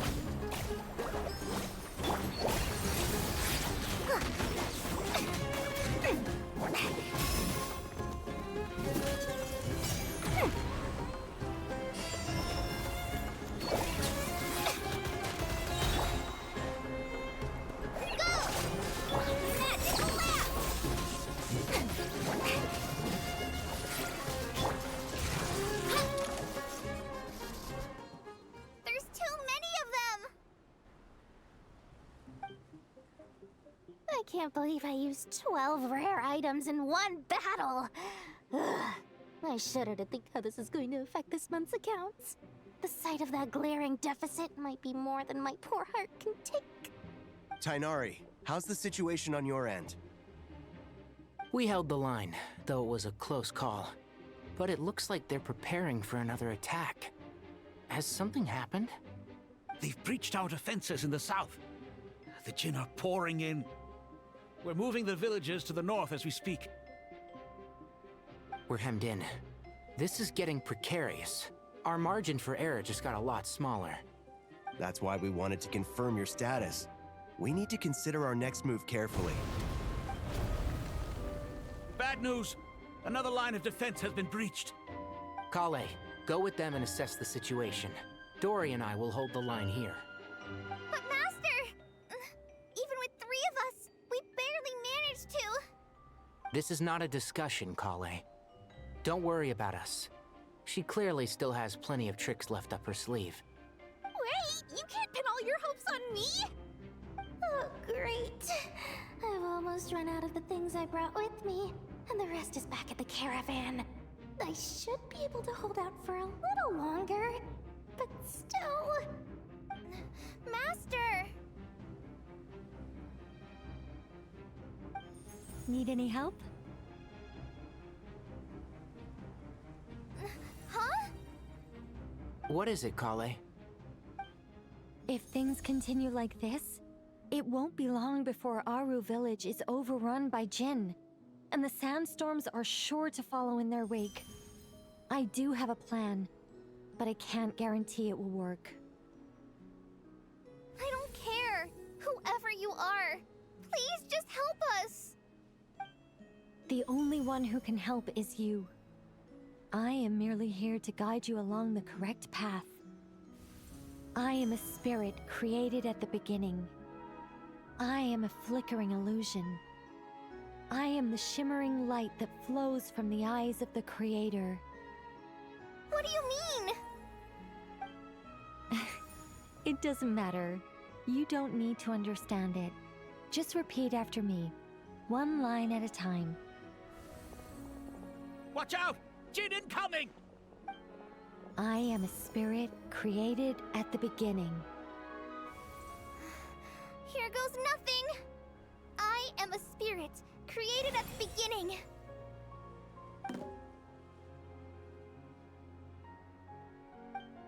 I am a flickering illusion. I am a flickering illusion.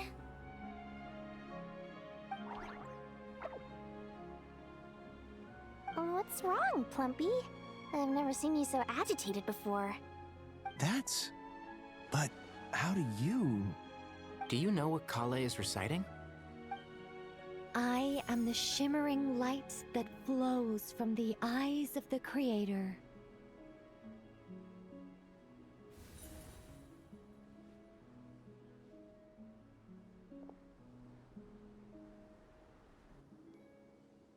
I am the shimmering light that flows from the eyes of the Creator.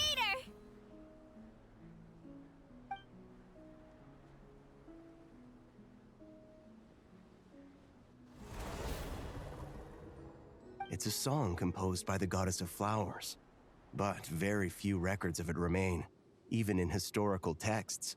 All we have is a few fragments. Is Kale an avid historian? Not to my knowledge. The Jin have actually quieted down. Although... No, it's more than that. It looks like they're showing... submission. Clearly the songs left by the goddess of flowers have a soothing effect on them. At the very least, they're much calmer now. Really? Let me try. I am a spirit created at the beginning.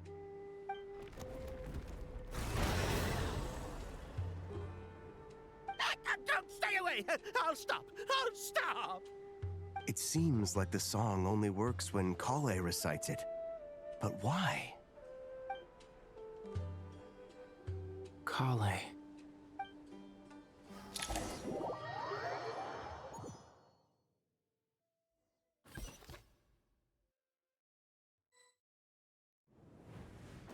Yeah!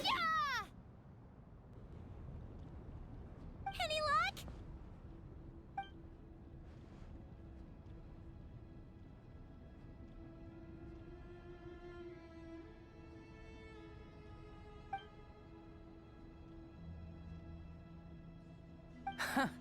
When I heard that loud rumbling in the distance, I thought the shifting sands had bust open the gates to some ancient treasure vault.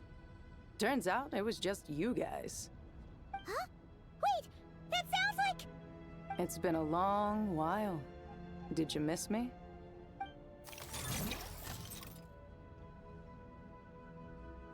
Jet! Ben! Let's save the catching up for later. First, I gotta get you guys out of there. This should be the right mechanism. Ben, can you handle it?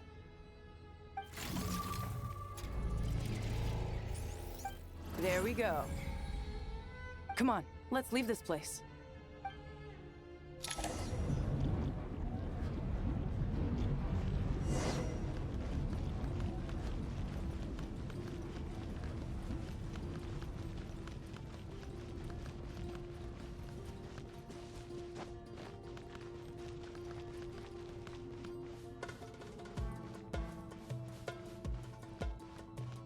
Charlotte is screaming to be free.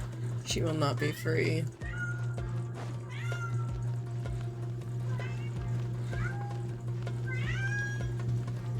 Okay. I'm gonna roll back and see how she is.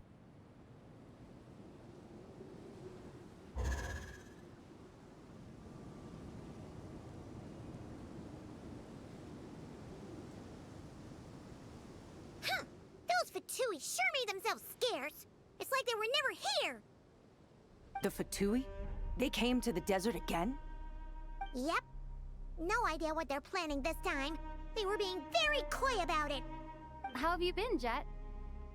Well, since we last met, I've started my own band of mercs. We've actually made quite a name for ourselves. Oh, yeah. On a slightly different note, I have some good news. I finally took care of Masaira. Not much to write home about. It was just another day. Found his hideout. Dragged him out of his cozy little bed. He tried to talk me into seeing his point of view, as usual. But I'm way past that by now. There was nothing he could say to save his life. What about you guys? Bet you'd forgotten all about me and Ben, huh? Of course not! We're super duper best friends!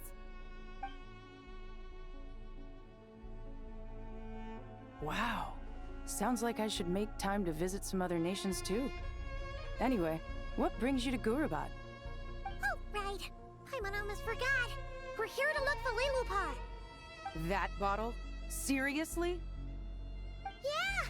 We need her power to calm the Jinn and stop the sandstorms. Here's hoping we actually manage to find her, after all the trouble we've been through. Surely with everything's been going on in Gurabad, she must have woken up, right? Only one way to find out.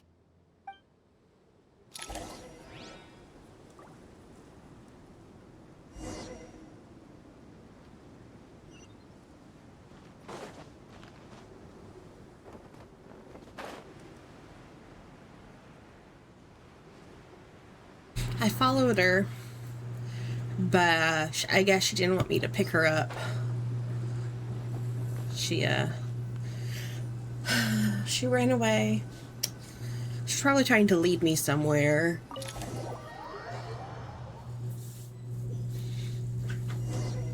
Oh, Charlotte. Silly kitty. Let's see. She should... Aha! Found her!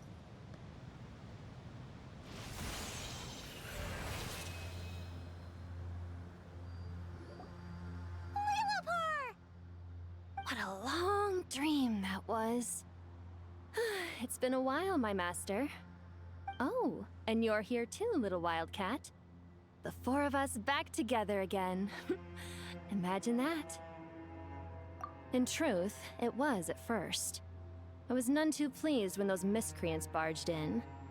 But it did give me the chance to reunite with you, dear master, so I shall overlook their folly. After we last parted ways, I merged with the land beneath Gurabad to suppress the dark calamity stirring in the depths. It rekindled the flame of vengeance within the Jinn, depriving Gurabad of any hope of peace. I fought against it for a long time, until one day, I sensed a change in a foreign land to the west. Suddenly, the pitch-black abyss fell silent.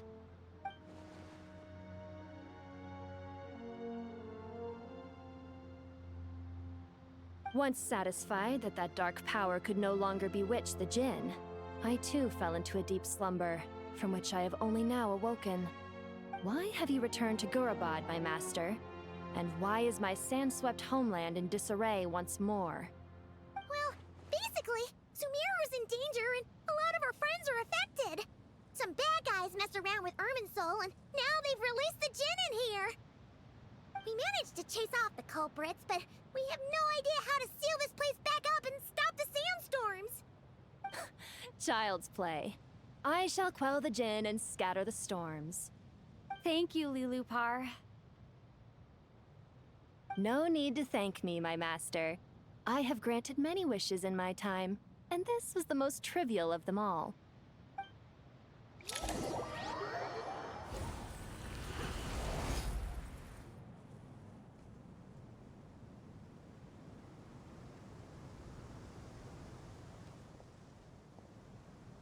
The sandstorm's gone. The sun shines bright again. When I said that we'd meet again under a lovelier sun, this was exactly how I imagined it.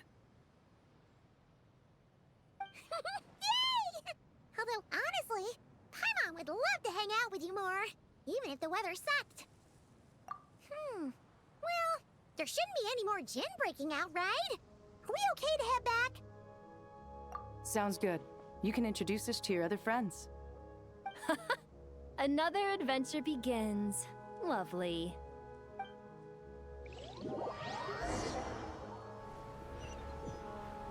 The storms have stopped! We should be able to get to the Temple of Silence without any problems now. Time to regroup!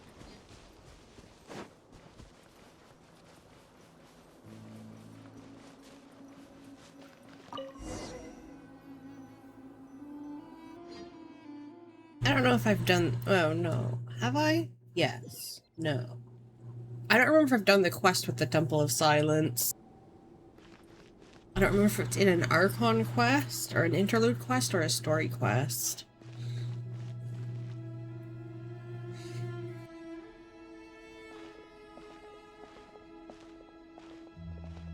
So, this is the Temple of Silence. I've heard the Nagarjanites mention it in passing, but I never imagined it would be this big. It's colossal.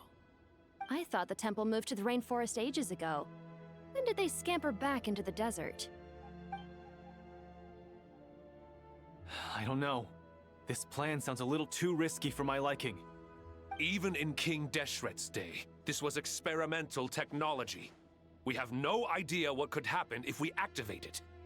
Well, unless you know of another viable alternative for the Akasha terminal, I'm afraid this is our only option. The plan is sound, and the risks are manageable. However, if we are to proceed, we must act quickly. The scale of this project is enormous. Even with Carve, Faruzan, and every other scholar of mechanics working on it full-time, the proposed modifications won't happen overnight.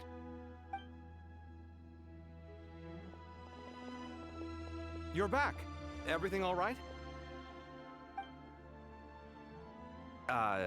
And who are they? Friends of yours? Pretty much everyone in the Temple of Silence is. This guy's Kaveh, and the one next to him is Alhaitham. Hello, I'm Jet, and this is Lilupar. Oh, a famous name from the history books. Pleased to meet you. A friend of a friend is a friend of mine, as they say. Who's they?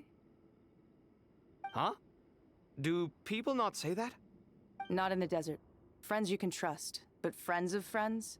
Gotta keep an eye on them. Still, I do trust the Traveler's judgment. I'm sure you're good people.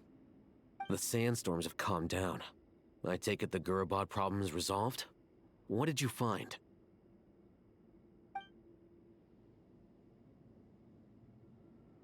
And after getting all smarmy with us, he trapped us there. Luckily, Jet used the mechanism outside to free us, and then we got Lilupar to put a stop to the chaos. Wow. Thanks for being there to help them. So, this mystery man openly admitted that he was merely a Harbinger subordinate. Yeah? Is there something weird about that?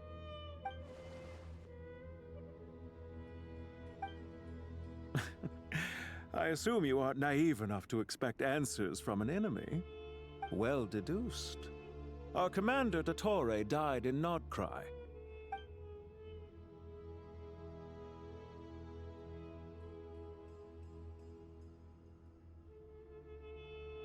Are you wondering about his true identity?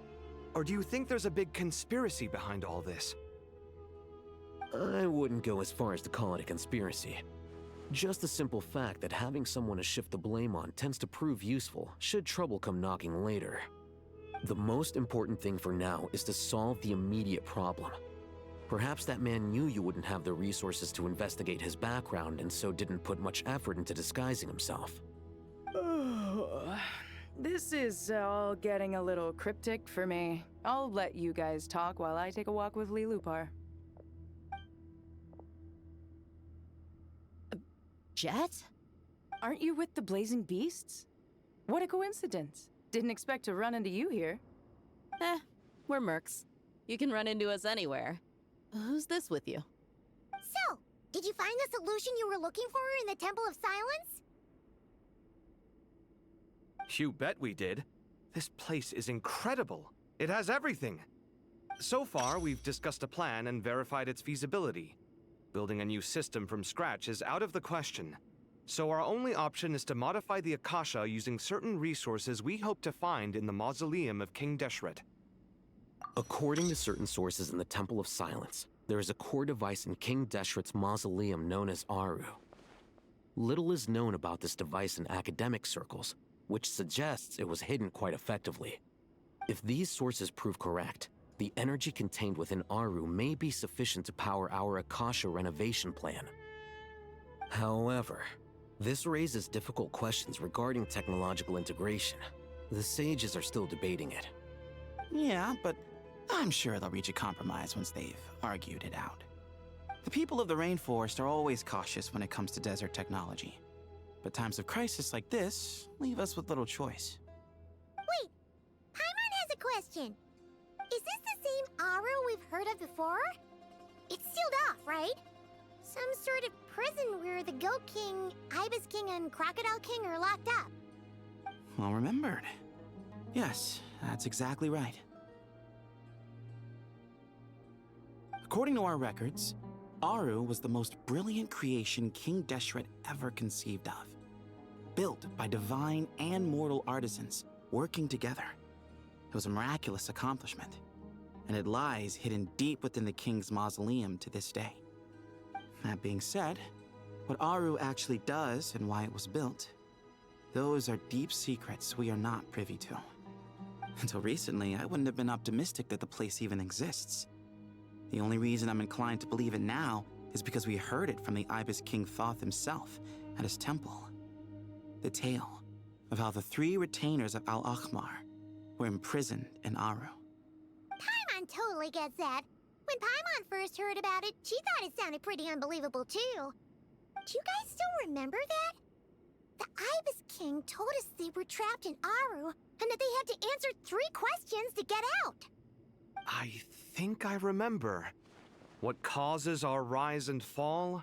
What obliterates love and hate? And what determines truth and falsehood? Those were the 3 questions, right? Yeah. If only Nefer were here. She's dealt with the Ibis King before, so she might know more.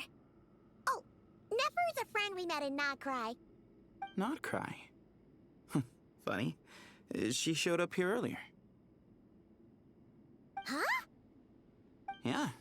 Had another lady with her too. Both said they knew you. They contacted the sages, claiming they might be able to offer some assistance. Really? They came here to help out? Yes, really. It was just before you got back. One of them said she's made Notcry her home. If she's the person you were talking about, then... Looks like betting on Aru was the right choice. See? They're right over there. Nicole! Nefer! Why, hello! We're here to help.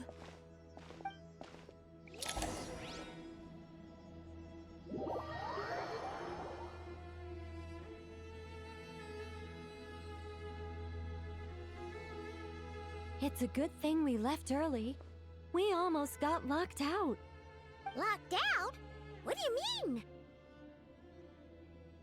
Oh, you haven't heard? An invisible barrier has appeared around Sumeru's borders, cutting off all travel in and out.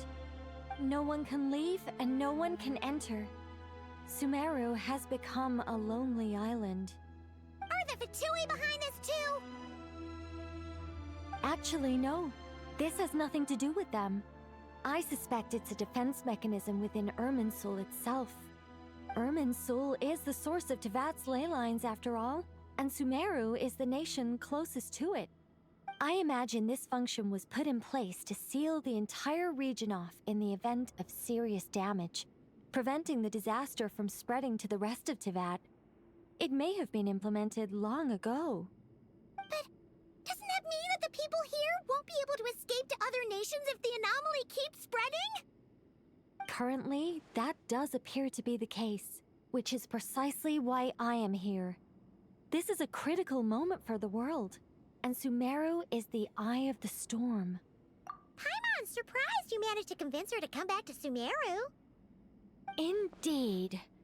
Even for someone of my wisdom and eloquence, this tested my skills to the limit. And why should it concern me that Sumeru's in trouble? Surely you don't think I still have feelings for that place? Judging by your tone, I suppose you don't. Sounds like you don't know much about my past. And here I thought you knew everything. All I know is that the Ibis King is the source of your power. He was quite a prominent moon envoy once upon a time, so I do know a thing or two about him. As for your past, I have ways to learn the full story if I wish to. But everyone has secrets they'd rather keep to themselves. Wouldn't you say? I'm glad you see it that way, Miss Nicole. I've chosen to call Nodcry home, which is why I did my part in its hour of need. That doesn't mean world savings become a habit with me. I have no particular desire to play hero in Sumeru, thank you. I understand. Human emotions do not appear and disappear without cause. There is always a reason to be found behind both salvation and destruction. Still, if time has taught me anything, it's that human emotions are often complex and in conflict. That's why people change their minds about things all the time. But that's where we angels come in. Our duty ultimately is to guide people towards their deepest, truest desires and help bring them to fruition. So I wish to hear about your past, because I do not believe you are motivated by hatred alone. And if we still arrive at different conclusions in the end, that's okay.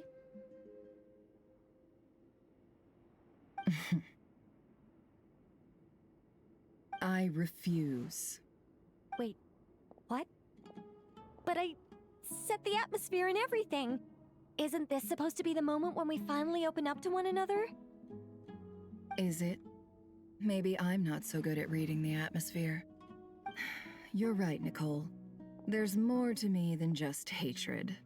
Had it consumed me, I'd be left stuck in the past forever, never living in the present. But I don't think that your guidance can change my mind. The all-consuming sands, the bloodshed, both deserved and undeserved. Those old emotions cling to me like a shadow. Do you wish to shake them off? No. I hope to remember them forever. Those emotions and memories shaped me into the person I am today. They'll always be a part of me. In that case, would you like to hear my perspective, at least? Sure. It's not every day you get to hear an angel's opinion. A long, long time ago, when the angels still walked freely upon the earth, I found life tedious. Monotonous work, lukewarm relationships. Things weren't nearly as interesting as they are now. And yet, since the angel's demise, I have found myself missing those days on more than one occasion. Human emotions are often attached to a person, a place, or an object. When those things are gone, the memories quickly fade, and the emotions slip away along with them. If Sumeru were destroyed, both rainforest and desert would be no more. With the object of your hatred wiped from existence, it would not take long for the memories buried deep in your heart to slowly fade. Both love and hate are intense emotions, but they are nothing compared to the void left behind when they disappear. Most sophisticated, Miss Nicole. But anyone focused on the future could only ever applaud the destruction of the things they hate. Still, I'm a special case. Someone once told me that human memory is more selective than a Mora-hungry merchant choosing between customers. We all need a reality check once in a while, so we don't forget the truth. As much as I dislike Sumeru, this is no way for it to perish. All right, you win. I'll help you out a little, but I won't work for free. How much will you need? You're not gonna milk this for all it's worth, are you? What do you think? I'll be upfront with you. I don't have much more on me. If that's what you need, I could borrow some from Alice. Or perhaps I could pay in sculptures. The ones I carve are actually worth quite a lot. Just cover my travel expenses. Huh? Is that all? That's all. Given all the people I owe favors to, I can just about justify a trip to Sumeru. Yehoda! Here, boss! What do you need? I'm going back to Sumeru for a while. While I'm away, you'll be in charge of the curatorium. Me? I'm in charge? Whoa! Don't worry, boss. You can count on me! And that was how the ingenious Angel Nicole brought you the perfect person for the job in your hour of need. Hip hip hooray! That was far more detailed than necessary. Not lacking in embellishment either. I never thought I'd return. Especially not the desert. But life doesn't always go as planned, I suppose. What's Candace up to? I don't think I've seen her yet. She is still taking care of things in our village. Should be joining us before too long.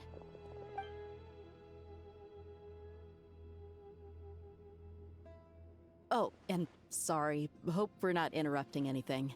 We have some good news, though. We're planning to go to the mausoleum of King Deshret to look for the legendary Aru, then use it to try and restore the Akasha system.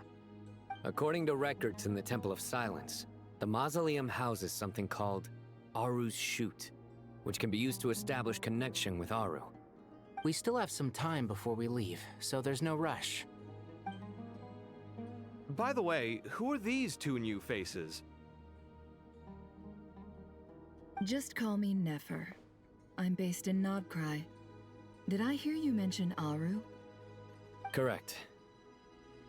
Well, I happen to have a connection with one of the 3 retainers imprisoned inside, the Ibis King. I'm here to get things done, so if you don't mind, I think I should come with you. That sounds perfect. Miss Nefer, are you from the desert by any chance? Why do you ask? I don't know. There's a familiar air about you. Plus, you mentioned Candace. Sorry, I don't mean to pry. It was just a random thought. I'm Dia, an Eremite mercenary. My work usually keeps me out in the desert. I'm on good terms with Dory, and she's mentioned you all before. It's nice to finally put faces to the names. However, my associate here is probably less well acquainted with you. Why don't you all introduce yourselves? Actually, I'm a little better acquainted than you might think.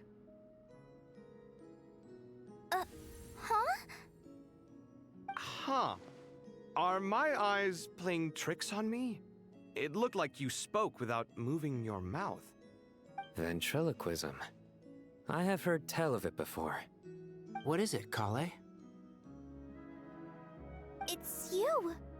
You're the voice who's been speaking in my head, aren't you? You encouraged me to report my dreams to the Dendro Archon, and got me to recite that magic prayer. Mm-hmm. I have many titles, but let's go with the most pertinent one. I am Nicole Rain, an angel who has lived since ancient times. An angel?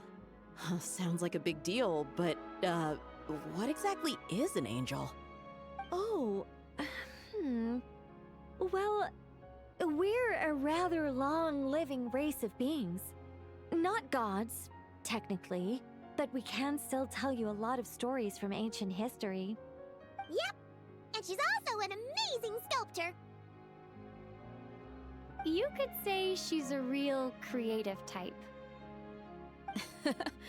Well, ma'am, if both the Traveler and Paimon give you rave reviews, you must be pretty impressive. Oh, please don't call me ma'am. I find it so awkward when people get too formal with me. Just relax and be yourselves. No need to be nervous. Miss Nicole, if it's okay, could I ask you a few questions? Yes, you may. I can see your heart is filled with confusion, and you are desperate for answers. I also know which questions you want to ask me. Why did you dream of Sumeru City in disarray? Why did those verses soothe the Jinn only when recited by you? I can guide you to the truth, but it involves a personal secret of yours. I'd prefer to speak with you alone, if possible.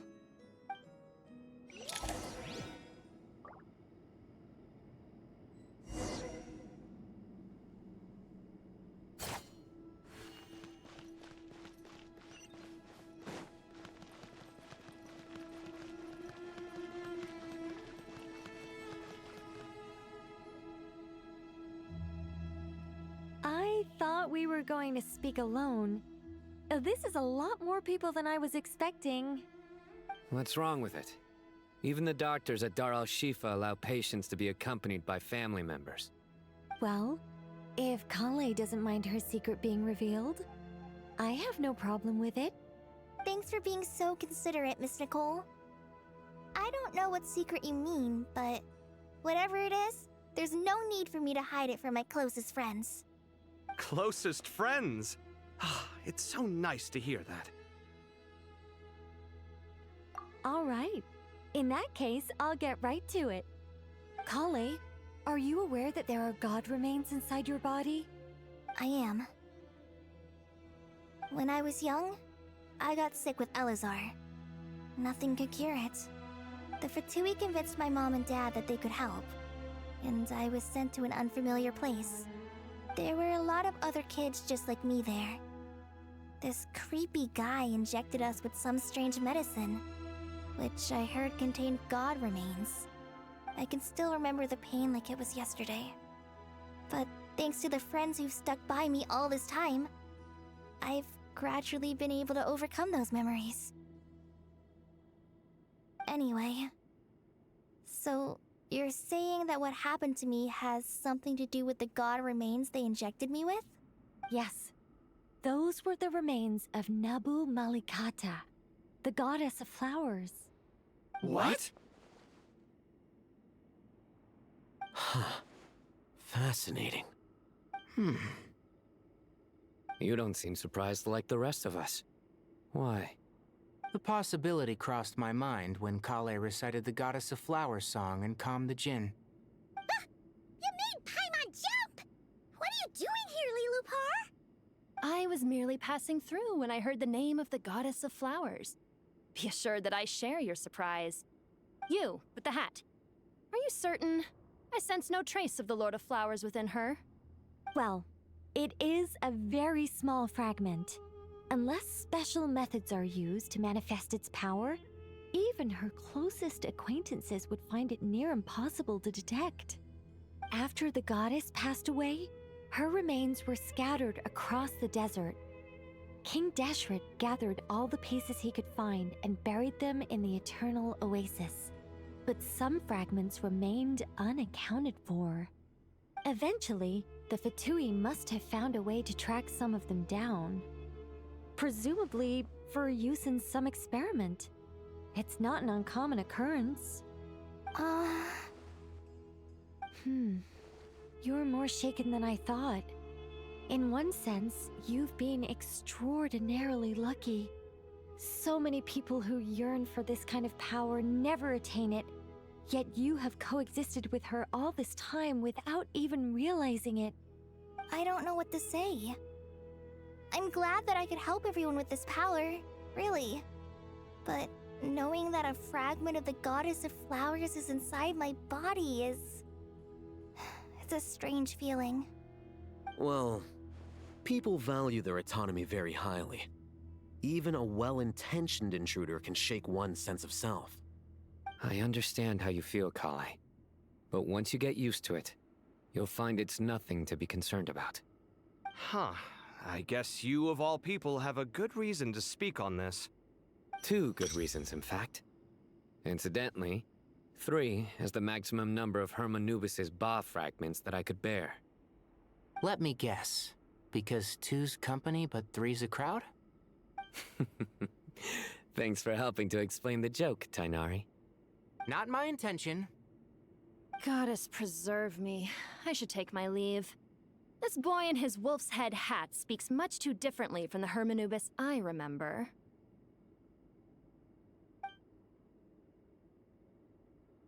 Kale, all I'm trying to say is, no matter how many Hermanubis fragments there are within me, you wouldn't think of me as Hermanubis. In the same way, you are simply you. Yeah, I know what you mean. So about that dream I had, was it a warning from the goddess of flowers? Yes. Just like me, she was an angel created by the primordial humans, born with the instinct to guide living beings. Though her body and soul have perished, her essence retains its natural instincts. Even her smallest remaining fragments would do their utmost to send you that warning. The mother of dreams? Lord of flowers and oases? She must have had a premonition. That is why she gave that dream to you. We won't let our efforts go to waste. But I still don't understand. Why me? Yes. Why indeed? You weren't the only one injected with god remains, but only in you have her fragments persisted. I suspect it may be because of the firm will you showed in the face of suffering. She was likely assimilated by that will. Of course, this doesn't mean you have to shoulder any extra responsibility. As this young man said, you are who you are, and that will not change. All right, any further questions from the family members of the patient? If not, we should head to the mausoleum of King Deshret. Let's move out. Time to put our plan into action.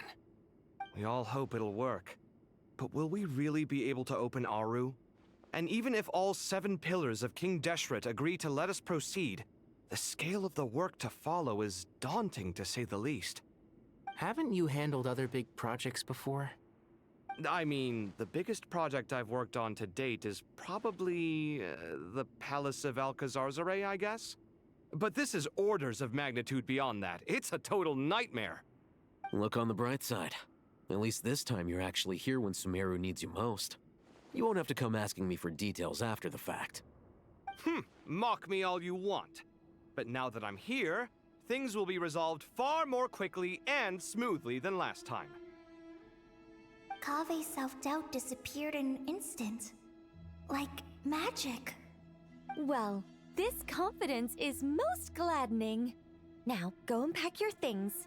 We'll head to the mausoleum as soon as you're ready.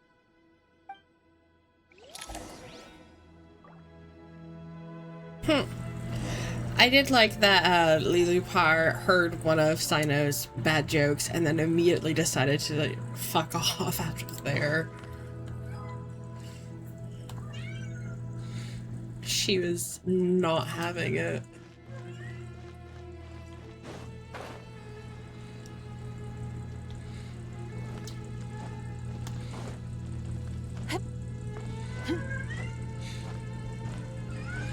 Charlotte is crying. Oh, She Mr. wants Cole. out. I heard you're a very talented sculptor. Is that true? Oh, I don't know. I wouldn't want to blow my own trumpet. Honestly, even though Kasharawar is best known for its focus on mechanics, plenty of Kasharawar scholars are quite serious about sculpting as a hobby.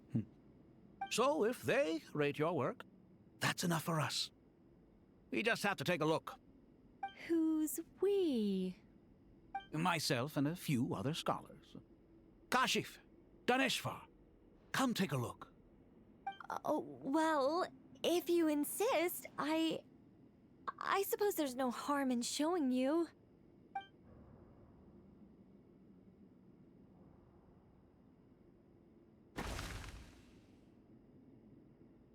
Whoa. Where did that come from? Look at the level of detail. It's so lifelike. The squirrel descends from the heavens like a champion, and the earth trembles beneath its feet. What do you think? Striking, isn't it? Kave? Kave, come here for a sec. Oh, and Madame Faruzan, didn't you used to study in our darshan? Come take a look. All right, but hang on a moment. I have to finish reviewing this proposal first. You called? What is it, youngster? This squirrel statue. Isn't it cute? Oh, a squirrel. I wouldn't say cute per se. The realism is what stands out to me. Were you trying to carve a statue of a hero, young lady? Oh, a hero? I suppose so. Actually, I didn't really have a specific theme in mind. I just started working on it, and this is how it turned out. I see. Well, do you tend to read novels about heroes in your spare time? As a matter of fact, I do quite enjoy those. Everyone loves a good tale of daring do, right?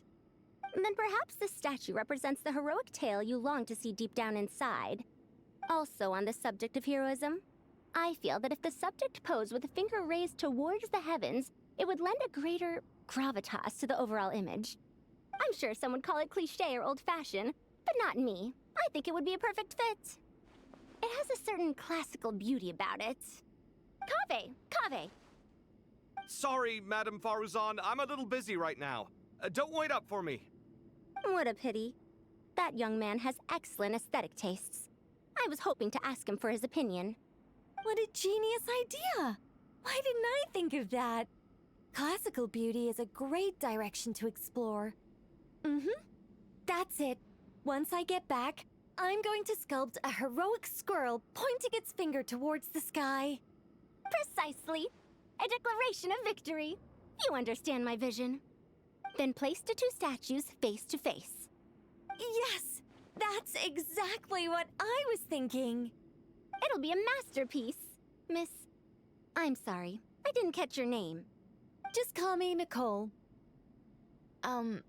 Madame Faruzan? Was it? What? Oh, no. That wouldn't be right. Why ever not? Madam is a state of mind cultivated from within. Anyone may call me Madam if they so desire. My dear Miss Nicole, once we make it through these trying times, should we have the pleasure of meeting again, I shall look forward to seeing your new work. In this day of age, it's rare to find people with an appreciation for classical aesthetics. Meeting you was truly a pleasant surprise. Honestly, I feel the same way. It's been a long time since I met anyone interested in this style of statue. Clearly, they don't call you Madam for nothing. Also, I have to say, you're a very good judge of character. Because when I think about it, I really am someone who likes stories about heroes. That must be why I've quietly kept watch over generation after generation of them. Sorry, keeping watch over heroes? What exactly do you do for a living? Oh, never mind that. Let's not tell Madame Faruzan about Miss Nicole's true identity for now. Good idea. Let's limit the conversation to aesthetics.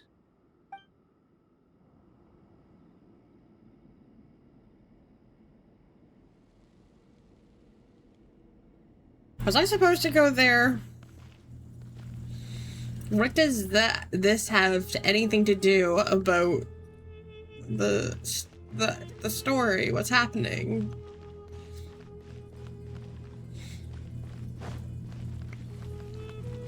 I'm sure I'm gonna miss a lot of flavor text for not talking to them, but I want to get this moved along.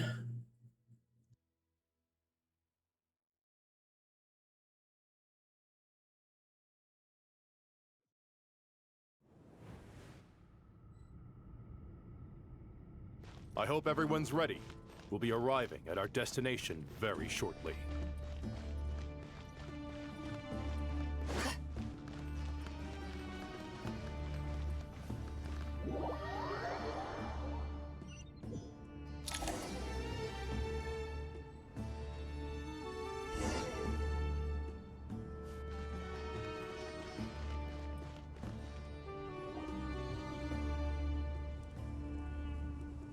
Why, we've not seen so many visitors ever, really.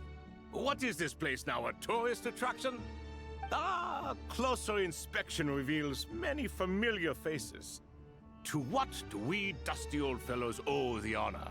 Surely you're not just here to chat. You surmised correctly. We are here to carry out a rather enormous project. Ho, enormous, you say? How large, then? Larger than the gaping void in our lives?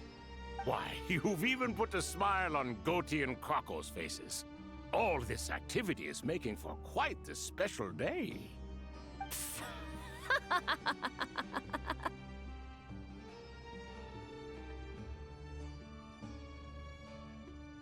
I know that laugh. Lilipar? What on earth are you doing here? Oh, this is hilarious. Turns out good things really do come to those who wait. As long as you stay alive long enough. When did you three get locked up in here?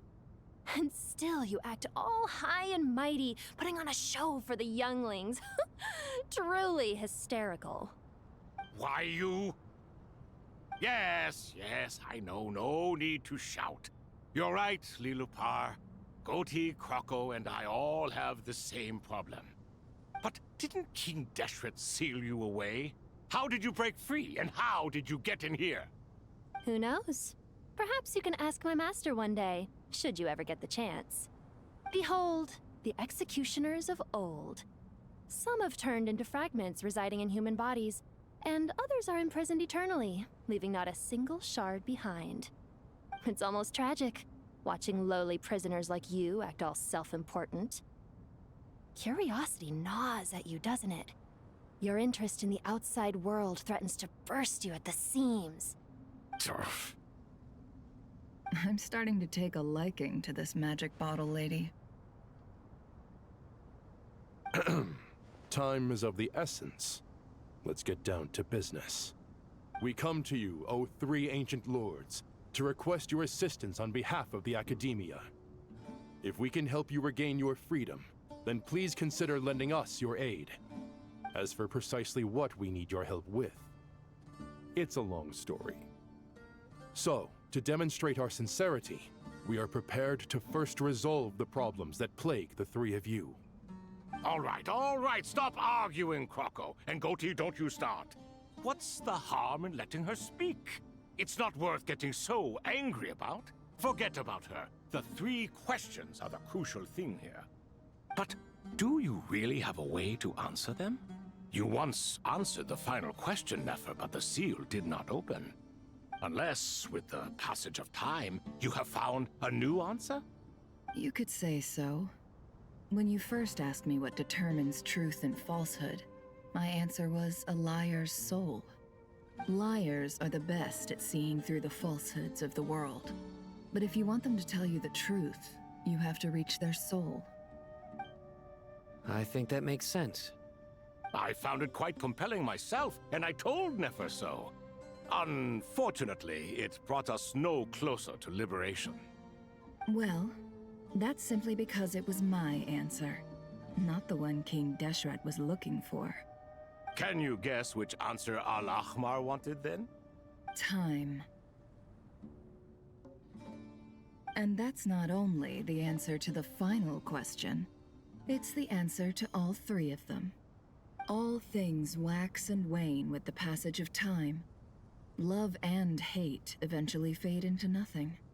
Current affairs are always fraught with conflict and controversy. Only time can distinguish between right and wrong. You once described King Deshret as a proud man. I'd say that the prouder someone is, the more inclined they are to believe that only time is qualified to be their judge. Time. Well. Indeed. Perhaps in building Aru, our king was in fact attempting to reverse time, to bring love and hate, right and wrong, the rise and fall of all things back to their point of origin.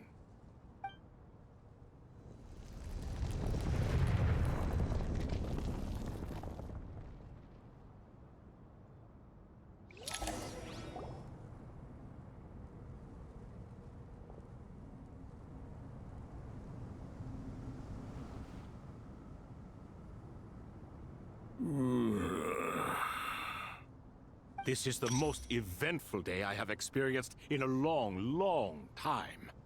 You have my sincere gratitude. Are those 3 of the 7 pillars? Turns out the statues were quite faithful to the source. You 3 seem to be in good spirits. Prison can help a person grow and learn to cherish what they have. Nevertheless, after everything you've done for me, I sincerely hope you never have to experience it for yourself. Hello, Nefer. It's good to see you, Thoth the Ibis King.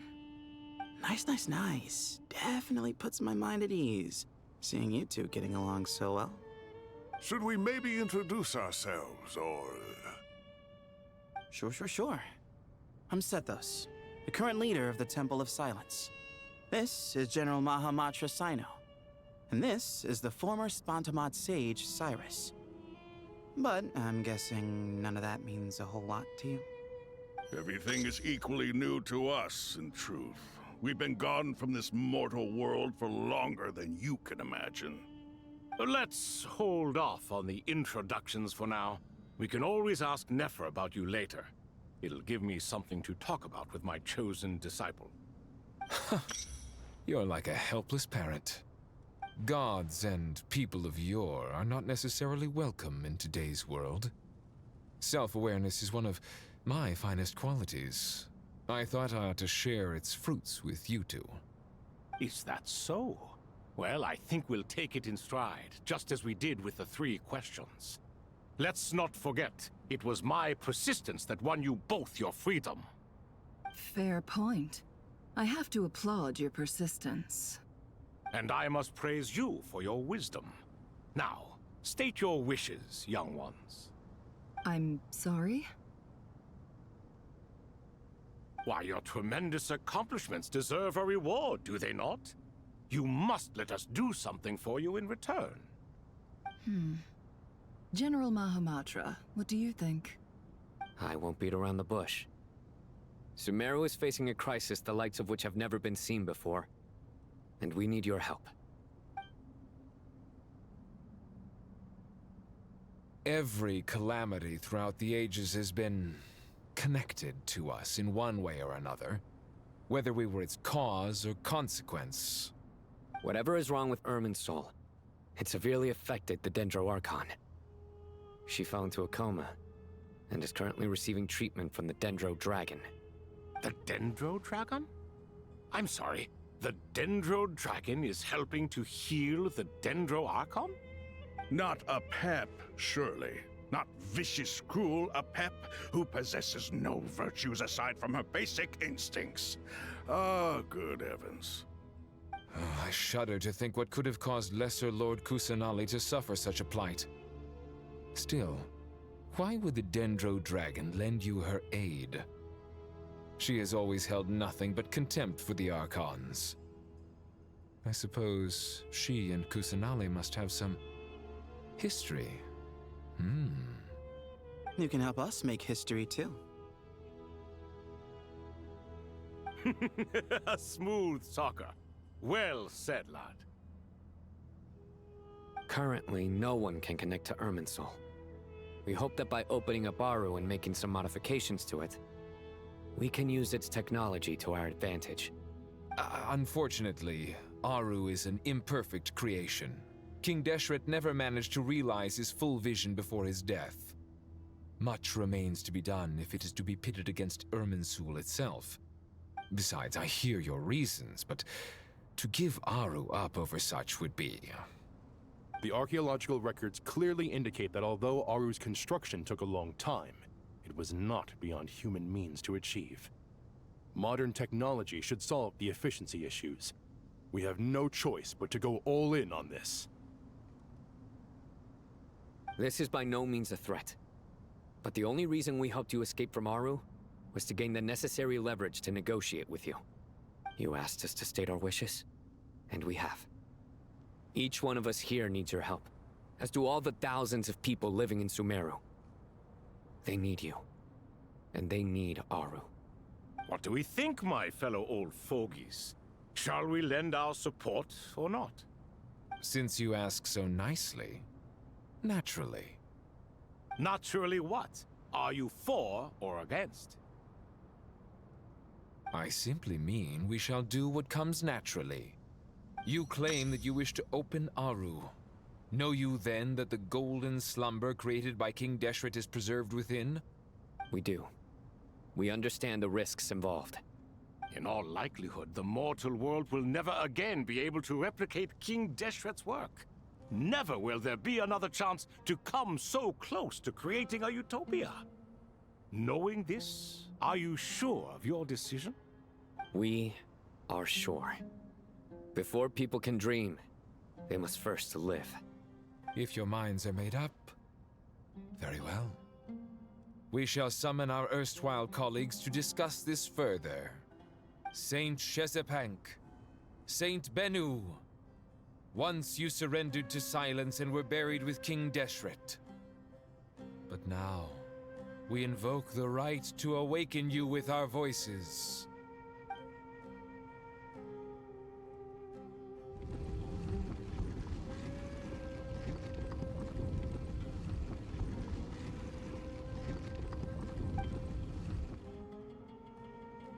Saint Bennu, responding to your call. 3 kings detected. Initiating autonomous will. Saint Shezbank, responding to your call. 3 kings detected. Initiating autonomous will. Ah, Lord Herreshoff. What a long time it has been. I trust you are keeping well. Then your trust in my well-being has long outlived your physical body. You have always opened with that same phrase, in life, death, and now even beyond. Al-Akmar is long gone. What is the reason for this meeting? You're awake? Good. We are voting on whether to give the people of present-day Sumeru access to Aru and permit them to perform technological renovations. You have the right to support or oppose the motion. Aru is the pride of Al-Ahmar. Opening Aru requires the unanimous consent of the 7 pillars. I hope you have a convincing reason to present to us. Sumeru is currently in the midst of a major calamity. Let us not forget that while Al-Ahmar was a stern ruler, he was also a teacher of wisdom. A god without his people shall cease to exist, and King Deshret's greatest wish was to provide protection for his people. Let us then honor our God King's wishes as we consider our decision. I do not mean to mock these proceedings, but what is the point of a unanimous vote when we know that the last of the 7 pillars, the Dendro Dragon Apep, will never communicate with us? This will no doubt surprise your mechanical mind, and I have no intention of trying to persuade you it is true. But Apep is, in fact, healing the Dendro Archon as we speak. Huh? Can someone attest to this? Do we have any proof? I ask the 3 kings. Can any of you vouch for the truth of this claim? Naturally, the Ibis King, Thoth. What? It was Thoth's disciples who revealed the truth to us. We need not debate its veracity. Simply let Thoth bear accountability. That way the rest of us may have a clear conscience. Hereshef, you diabolical fiend! I awakened our former colleagues for you, supported your opinion, and backed your decision. What sort of fiend would do that? I miss the days when Hermanubis was still around. At times like this, he would offer to take accountability. What are you trying to say? Is my word worth less to you than Hermanubis's? Hypocrite though you are, Lord Thoth, you are humorous in equal measure. How could we bear not to associate with a character such as you?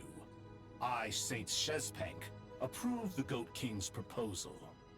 Since King Deshret is no more, we shall receive no reprimand for acting beyond our remit.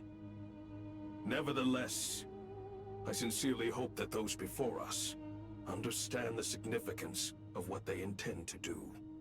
Remember, the moment that Aru is liberated, The myriad souls residing within the golden slumber will return to the ley lines. And once the ley lines flow again, these souls shall in turn be received by Irminsul.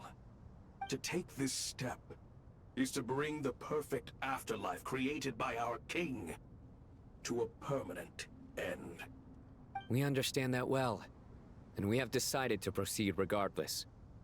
Furthermore, the contemporary human perspective would contend that confining souls in this way is no act of benevolence. The deceased have a right to rest in peace. King Deshret's creation is clearly a place of rest and peace. It is just that many do not see it this way. But no matter. Saint Binu approves. Hermanubis' representative and the Dendro Dragon Apep made their choice ahead of time, while the Goat King, Ibis King, and Crocodile King have also granted permission to liberate Aru. By the grace of His Majesty, guided by his wisdom and will, let the gates of Aru be reopened.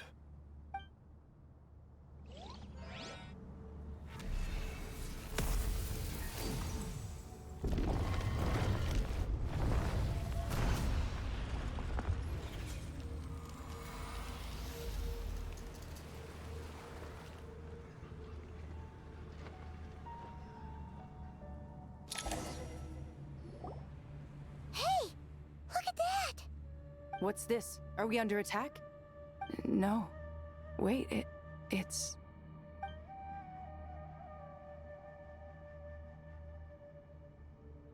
Here you are. Through the sands of time. I see you. Father. Father, is it really you? It's Jet's father, Jibriel! That's right! He entered the golden slumber, didn't he? I smell blood and sand on you. You've grown. Strong as a wild beast, and without shedding a tear. You have to leave, don't you? Please, just answer me this. What should I do for you? This meeting is a blessing from the gods. My soul, once imprisoned along with that of Semail, is finally free. I am truly grateful for the chance to see you again. That the dead should meet the living is itself a miracle. One brief, precious moment is enough. Enough to set my heart at ease. Do not weep for me, Jet. I know you will accomplish many great things in your life. You will go further and climb higher than I ever did. All I ask is that you take good care of yourself.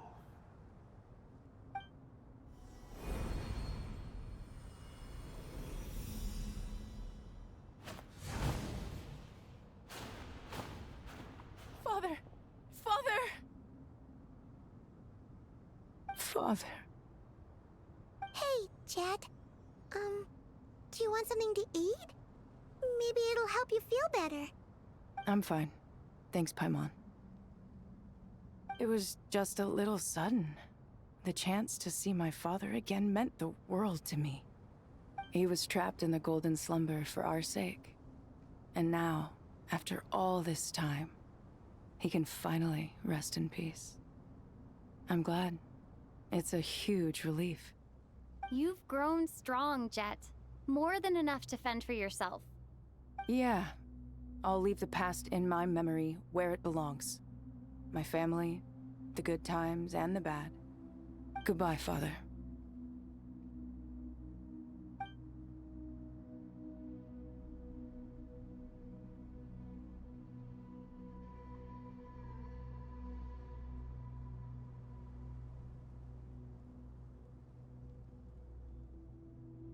Ah, me, what a touching reunion that was.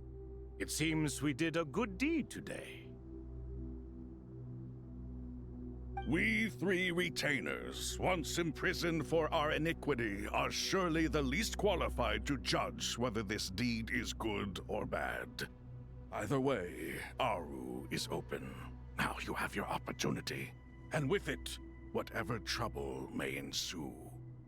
Although Aru was created by a god, human craftsmanship was nevertheless required to build the gate that connects it to this world. Perhaps the relationship between gods and humanity follows a similar principle. As for your proposed renovations, we cannot determine which functions to keep or discard.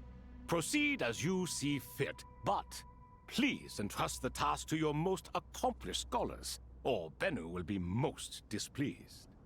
It matters not. The Ibis King shall be accountable if any problems arise. Ibis, you chose to take on disciples, and so it follows that you must accept the risks of associating with humans. If I'd known you'd be like this, I would have locked all of you away in Aru, never to leave again for all eternity. All of us? What does this have to do with me? Vilify me no further. Scholars, since you have liberated Aru, allow me to present you with a gift. Using Aru's power, we shall install a defense mechanism at our king's mausoleum. You must be guarded even against Irminsul itself. This shall afford you some convenience. Unseen and unheard. From this moment forth, none may by sight or hearing perceive anything said or done within the mausoleum. Amazing. And all this is achieved just with the power of Aru? With technology from the heavens, the possibilities are endless. Just because King Deshret did not use it for this purpose, does not mean that it cannot be done. So, marvel away. This is the reward you have earned. All right. Well, that resolves the issue of confidentiality. What about the technical side? Do we have the manpower? Why, yes. I've already contacted them. They'll be here soon.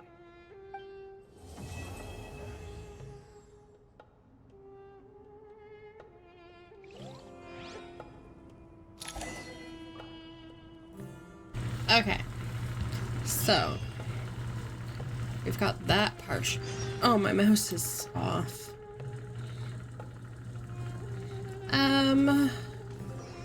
Let's go see what everyone says, and then we'll continue on with the next part. Ah, fresh air. A wondrous feeling. Naturally. I have a sudden urge to stretch my legs. Can anyone recommend a suitable leisure activity? I might have had some recommendations for you were this the past, but here and now, for someone who has just left prison, there could be no greater joy than simply being outside of it at last. I could not agree more. Charlotte. What is it? Go. I think she wants to, well, I don't think, I know. She wants to be let out into the rec room, but she is not allowed into the rec room right now.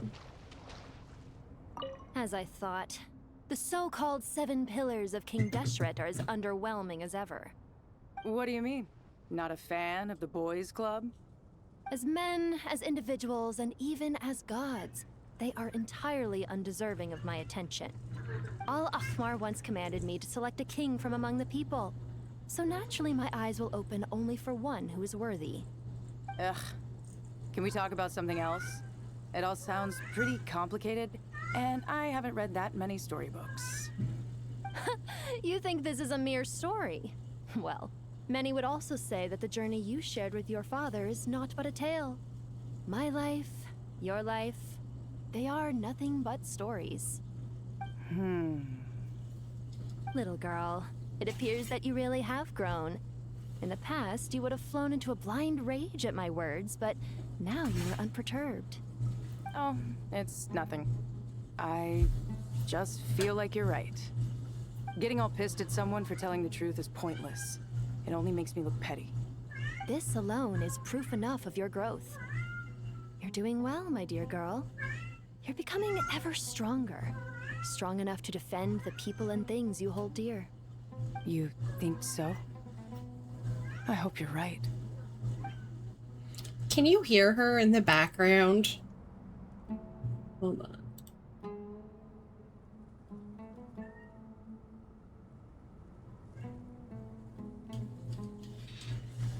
Charlotte.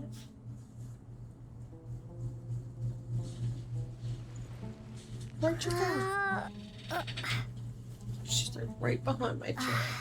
Come here. Hello. Are you gonna cry at me until I open the door to the rec room? You can't go up there yet. You can't.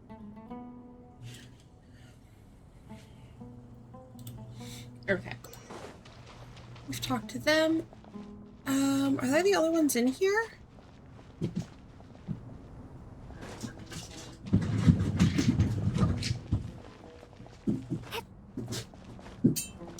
Guess I can't get them. Oh no, I see them now.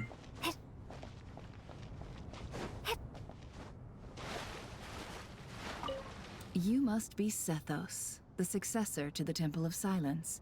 Hello. Yup. That's me. Nefer, right? That's what I heard the others calling you. Judging by your outfit, I'm guessing you come from the desert too? That's right. Started off in the desert, went to the rainforest, then went from there to Nodcry, where I work as an intel broker. Huh. Well, this is interesting. You don't seem to talk about yourself all that much. Yet here you are, volunteering your life story to me. However abridged. Maybe I'm looking to make some new friends. I like making friends too. I'm easier to talk to than Sino and a little more streetwise than Tainari. Which is why you came over this way, giving me the chance to strike up a conversation with you. Was I that obvious? I think you did fine. You were mindful of my attitude and hoped to lure me in through sentiment. Lure you in isn't exactly how I'd put it. I see it more as an invitation. An invitation to what? To put down your luggage. Lay down your burdens. To return to your homeland. And be truly welcome in the place you once felt so estranged from. You're a more interesting heir to Bamun than I was expecting. Since you're familiar with my grandfather, I'll assume you're aware of our situation. I'd like to make friends with you. And I think you'd be a great asset to us. Not to mention the power you and I both hold. Originally belonged to the same organization. Aha. There we go. Now we're getting somewhere.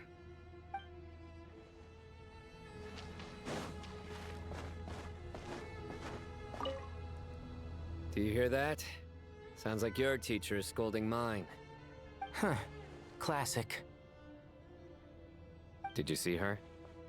She's a former Vahumana student who dropped out of the academia and went to Nodcry to work as an intel broker. There's more to her than meets the eye. How can you tell? Do the Matra have information on her? Some, but nothing telling. I'm basing it on the fact that she seems to be an expert liar. She can fool many with her words. A sixth sense for liars after investigating so many of them, I take it? Yep. What about you? What do you make of her? A little earlier, in the corner, I noticed she gave some supplies to Jet and had her deliver them to the main group. She's meticulous and highly observant. Besides, what was it you said? Making it to the top is no easy feat in any profession. Anyone who's at the top of their game has to have some sort of edge over others. It's true, but she's not the only one at the top of her game. I also am, and so are you. Sure, but what's to guarantee she won't overhear us talking about her? Don't worry, I have my methods. Sethos is distracting her. Ah, I see.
Okay. I think let's continue on with the quest. It should only be the 2 parts, I think. Is it 9 and 10? Yes. So we're on Act 10. I wonder how long Act 10 is gonna take. It's a little bit over 3 hours for Act 9.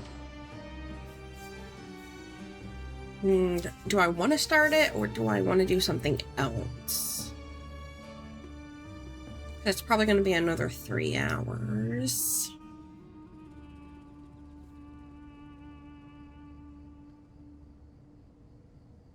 Might as well. Not like I have anything else to do today. Just watching Genshin Impact, You the must movie. be the ones tasked by the Academia with renovating Aru? That's right. Good afternoon. I'm Kaveh, and these two are Termezi and Naisaburi. Hey, I'll hate them. Come and introduce yourself. We've met before.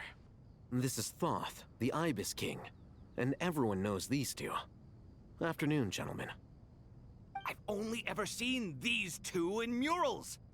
Ah, the paintings in the temple. They show us chatting, playing cards, playing chess. Precisely the activities we most enjoy, funnily enough. No, only you enjoy playing chess. We were just humoring you. I wouldn't go that far. Back to the matter at hand. A preliminary assessment by the Academia indicates that this project requires expertise in various disciplines, including the deciphering of ancient texts, mechanical engineering, the restoration of ancient ruins, and elemental theory. The most capable minds in their respective fields are here before you. If there are no objections, we'd like to begin our work.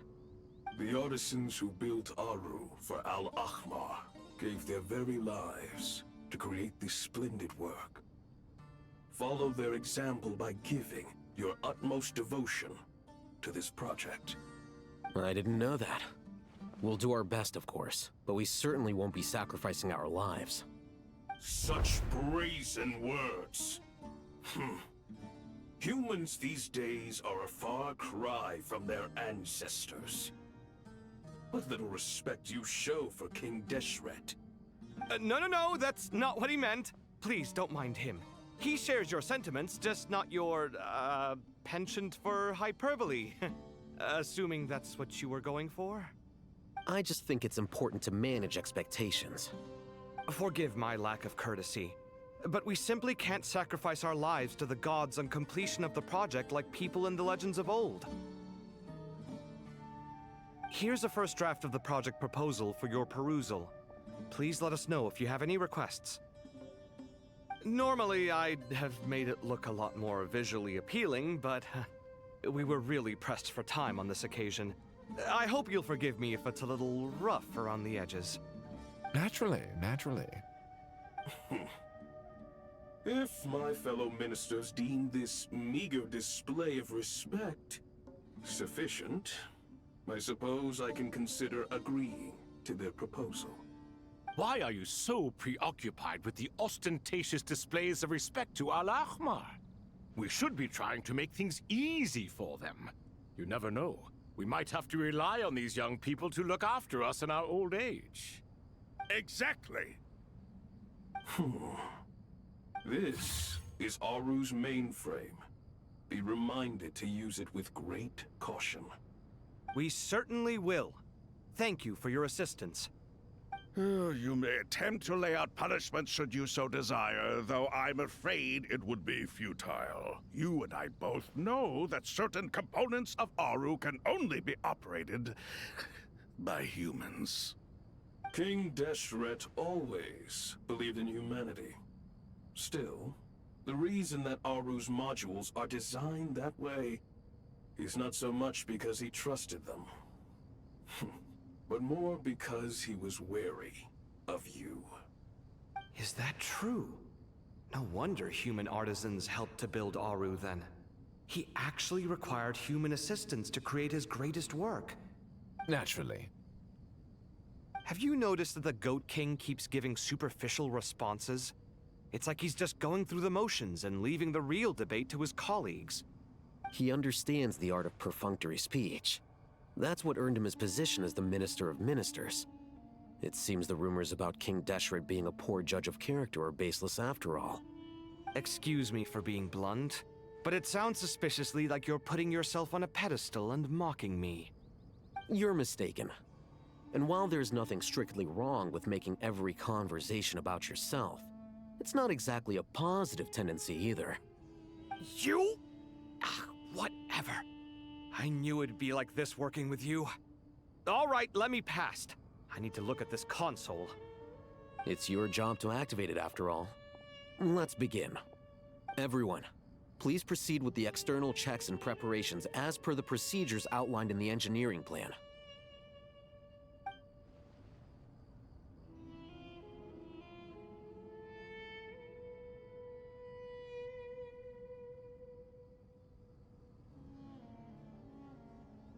Hello there, youngsters.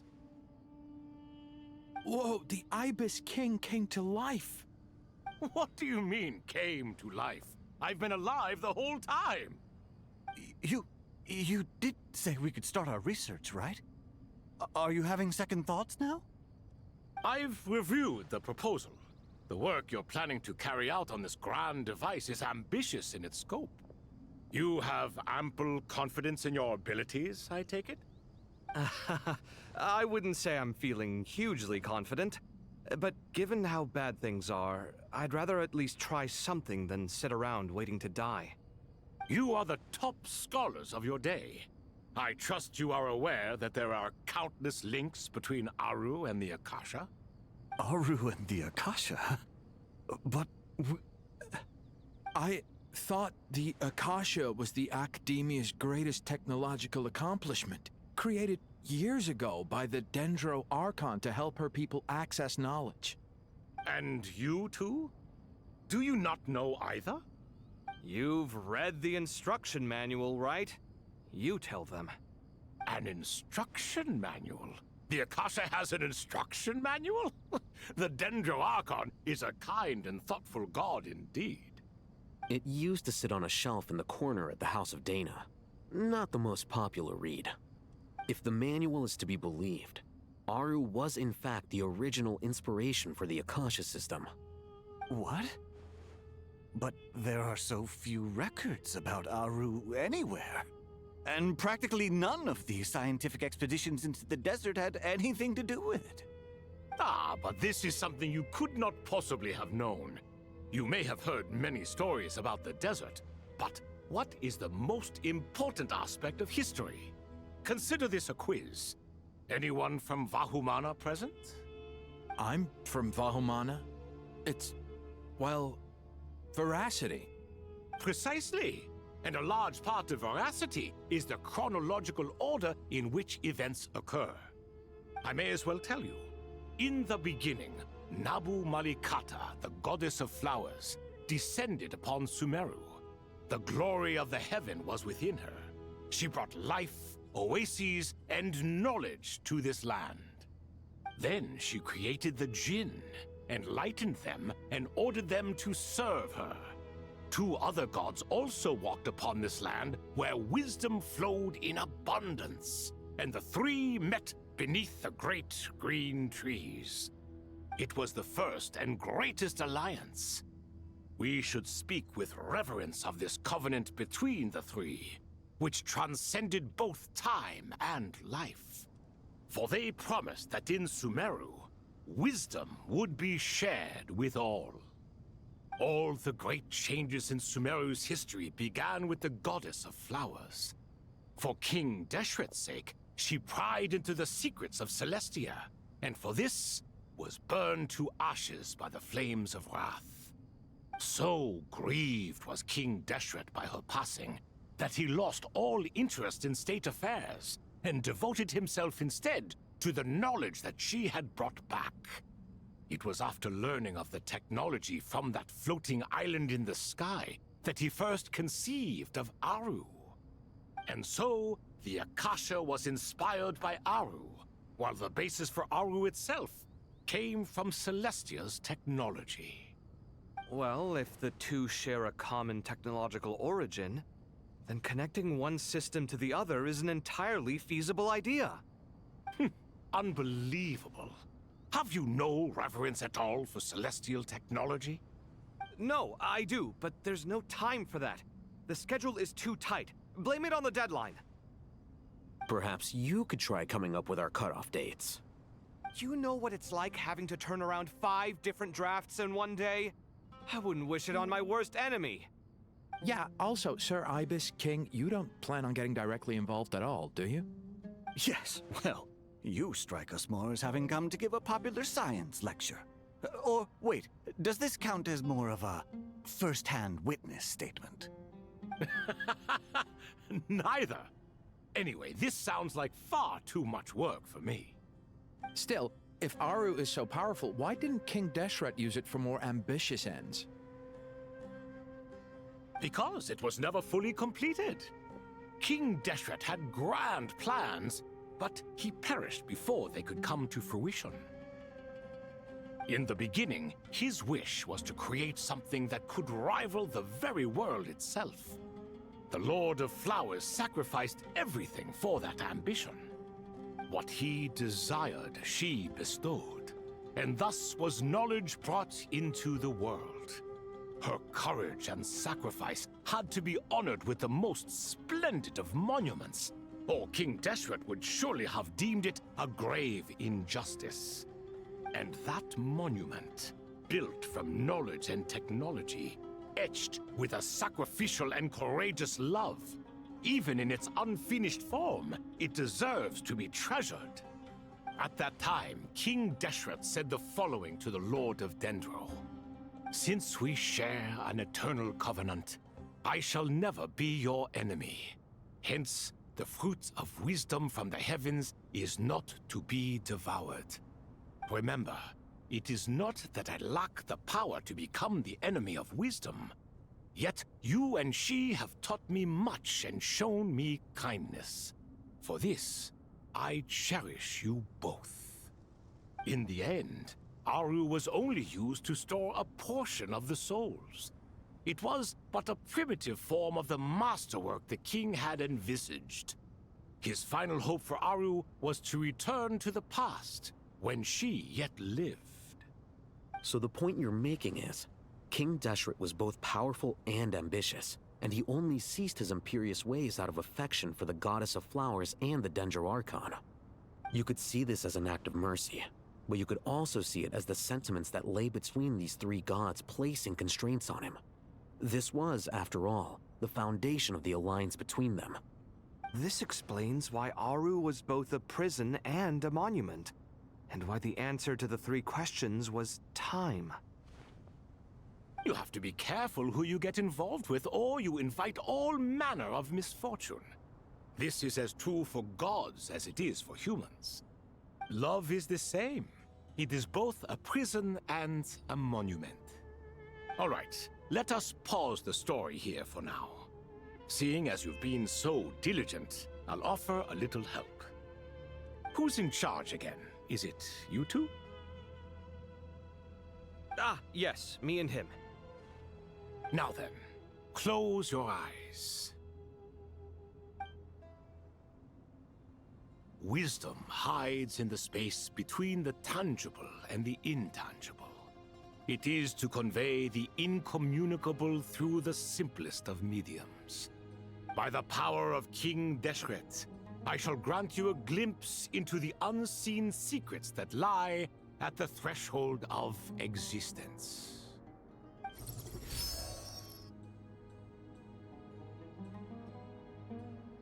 Where did this come from? Is it a new mechanism?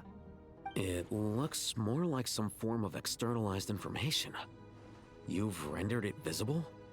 Just as the Akasha allows you to access a greater range of knowledge, the power of our king permits one to perceive ingenuities that do not belong to this world. This is no ordinary mechanism. It reflects the internal structure of Aru. Whether you choose to increase or decrease, keep or discard, Come, use these to achieve the outcome you desire. Looks mechanical to me. Better let me handle it, just in case. But wait, how do I get up there? Turn around. So that's where the elevator is!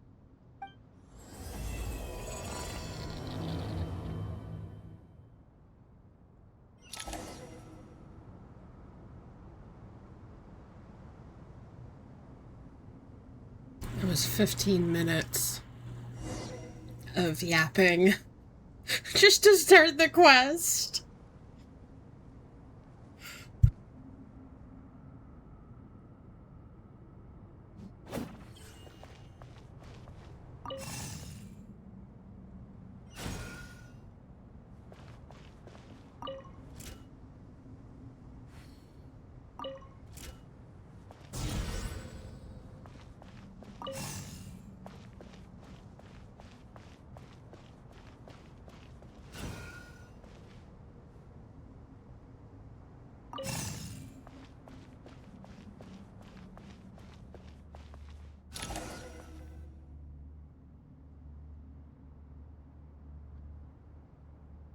Obelisks were used to record important information in the ancient desert civilization.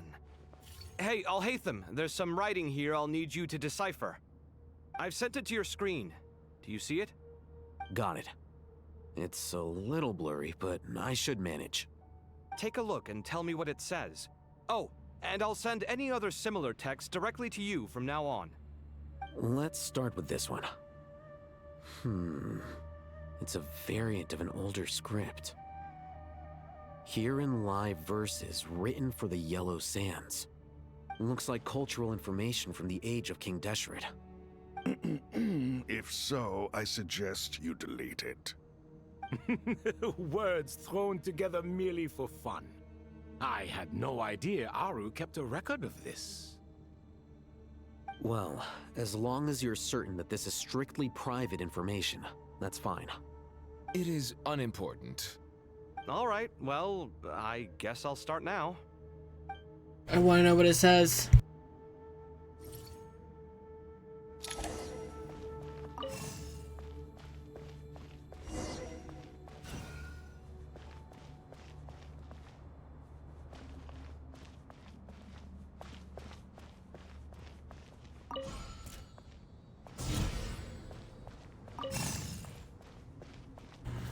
Okay. Let's see. So it's going to go down here, which is going to unlock this one, I think.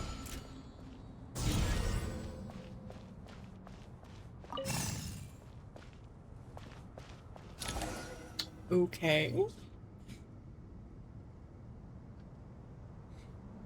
Found some more. Sending them over to you now. These are all reports about the Gurubad conflict. Can we delete them? I'd say so. Most of this information has already been archived anyway. What if there are details in there that Vahumana missed? What are we supposed to do if they come after us in the future? They'll just have to live with it.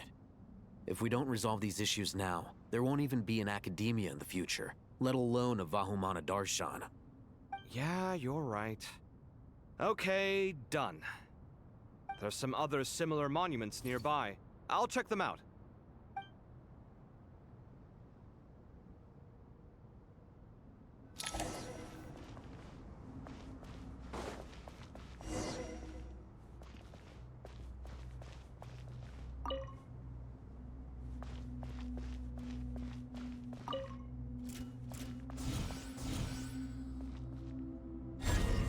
Okay.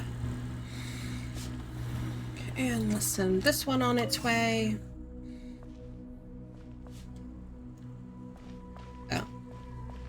It was shy. It needed me to hold its hand.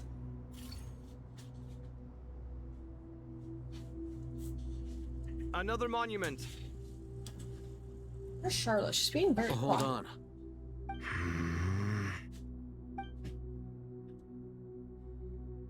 You're still reading it? How long is it? It records the development and governance of the Oasis civilization.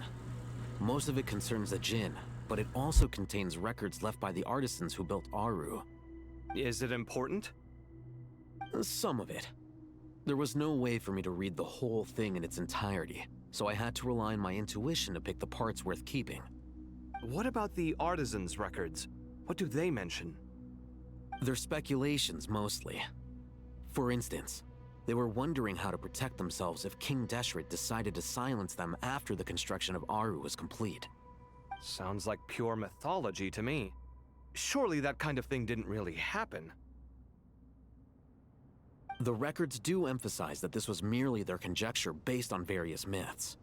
Still, the artisans did leave details of their plans to survive, including blueprints for their escape route. Even that got recorded? Okay, well, I'll make a copy of this first before I delete it. Is that truly necessary? You won't be needing those. No, the blueprints are important. I want to keep them as a memento.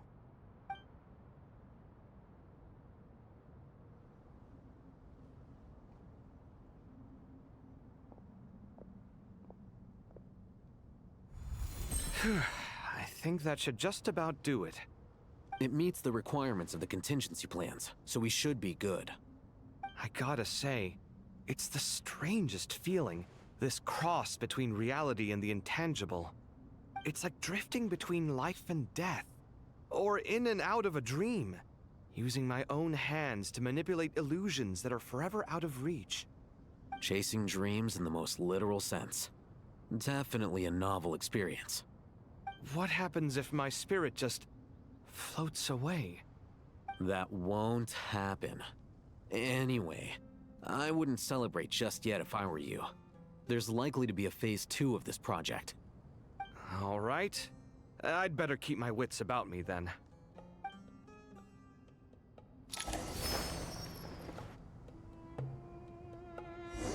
Alrighty. Rust.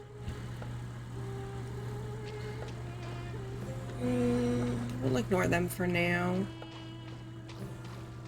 I'm sure they probably have some more... Well, maybe they say something else. Who is this? Who is it? That's a Clementine. Hello, kitty.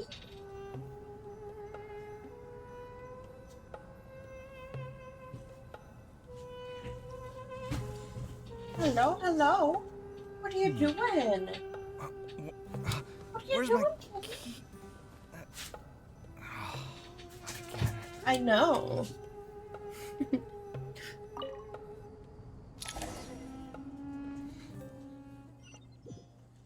She was up on my desk a little bit ago. She was being a little anxious, so I was holding her and giving her some kisses. She really wants out. Okay, we'll see what's going on up here, and then when the next cutscene starts, I'm gonna go see what she needs.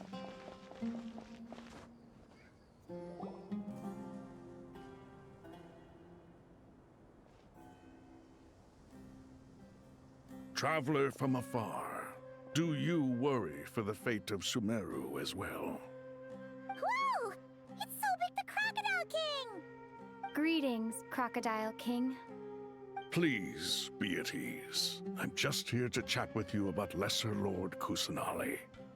Sounds like you really care about her. Yes, although to be exact, it is a mixture of both concern and curiosity that I feel. Speaking of Nihida, Paimon was wondering how she's doing. Wait a moment.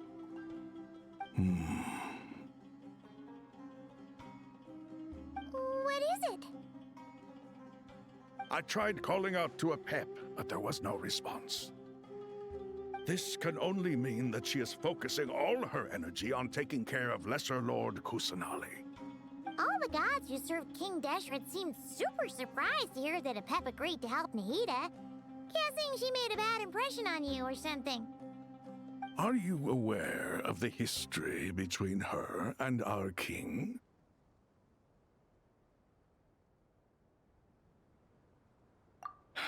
Then you are learned indeed. I'm glad to know that Sumeru has the support of someone like you. At the end of his life, King Deshret tricked the Dendro Dragon into swallowing him whole, leaving her to bear the torment of his sins. The Dendro Dragon despised King Deshret, yet he outwitted her. Rather than bringing disaster to the land, he chose to deceive her and thereby ensure his annihilation. An act that surely displays his love for humanity. The Dendro Dragon stands for the glory of a bygone era.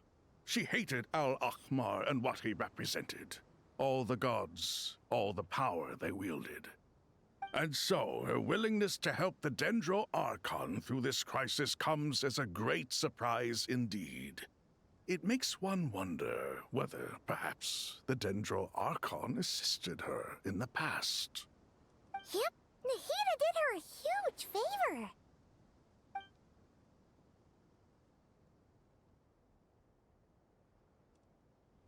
So Lesser Lord Kusanali put an end to the Dendro Dragon's many long years of torment. As much as she loathes the Seven, Apep knows kindness when she sees it. No wonder she was willing to make an exception. Yeah, that's the sense we got from dealing with her too. She is not incapable of coexisting with other living things. Rather, she actively chooses to avoid coexistence. And this despite the fact that she symbolizes life itself. How ironic. All of this being said, I wouldn't expect too much from her if I were you. Nothing will change her hatred towards humanity and gods. We'll keep that in mind. Anyway, how much longer do you think Nahida needs to stay with Apep? For all we know, the Fatui might still be in the desert. Just to be on the safe side, why don't we grab anyone who isn't busy right now and go look for her? I'm alright, Paimon. Huh? Was that Nahida's voice? It seems the treatment was effective. Since when do my deeds require your evaluation?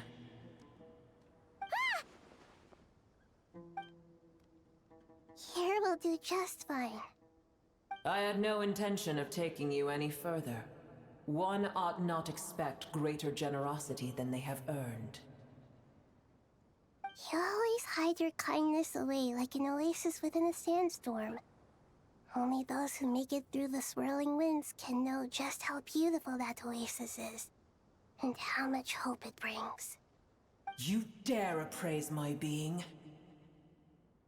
No, I'm expressing my gratitude. I want to thank you for sharing your precious life force with me.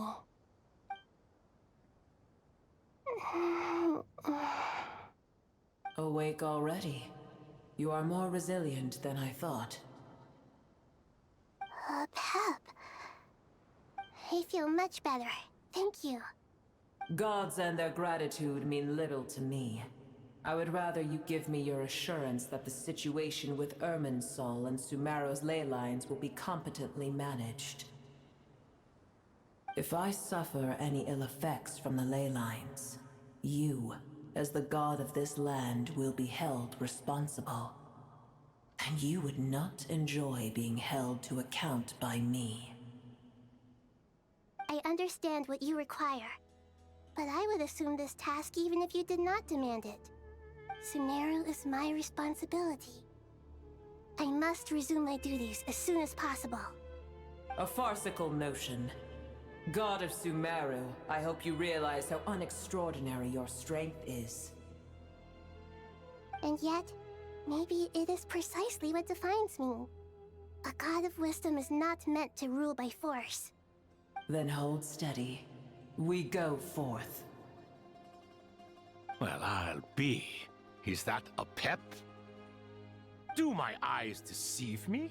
Of all places, the Dendro Dragon has decided to visit the mausoleum of King Deshret? I see that after all this time, El Ahmar's menagerie of ministers remain as vile as ever. It's a pleasure, Dendro Dragon. Had you arrived but a little sooner, You might have attended a meeting of the Seven Pillars. What a nauseating thought. You are not the first insects I have had the displeasure of dealing with today. A swarm of them tugged on my tail on my way over.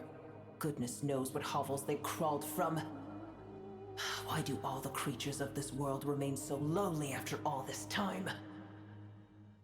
What did you do with them? I cast them away. What would you have me do? Keep them as trinkets? Boer, this is where we shall part ways. To be clear, I do not wish to see you or anyone else here ever again, unless absolutely necessary. Then I wish you peace as you return to your dwelling place. It matters not to me. Simply refrain from bothering me again.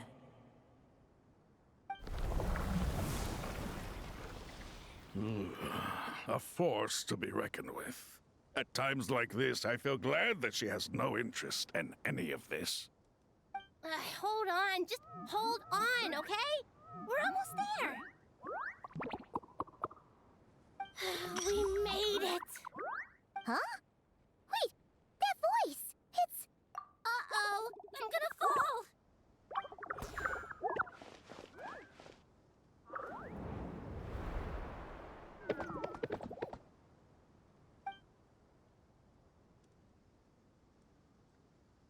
Well, that's a relief. A pair of safe hands indeed. The Dendro Archon's familiars. They are the last thing I expected to see here. Huh? Wait, what are the Aranara doing here? Don't you guys hate the desert? Obviously I was worried about the Dendro Archon. I've been supporting them with my Pari powers the whole way here. Oh, you seem pretty nervous. Is it because there are too many people around? Not just people. It's all these non-human beings, too. It's hard on them. I can't believe you made such a long and dangerous journey just for my sake. I appreciate your support so much. Thank you all. I'll have to ask everyone to wait while I help our new arrival settle in. Once I'm done, I'll gather everyone to discuss our next steps. Traveler, Paimon, shall we find a place for our friends to stay? Awesome! Let's go! Well, first I have some questions.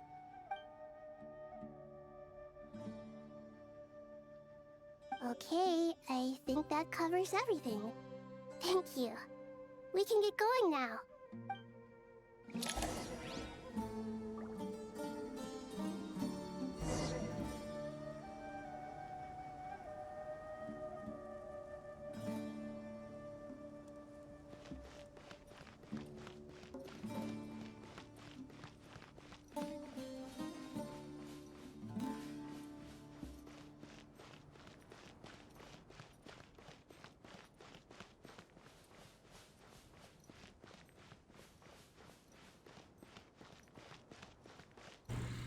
Okay.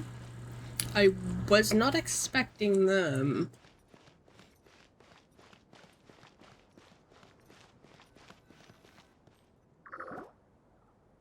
I wonder what involvement they'll play.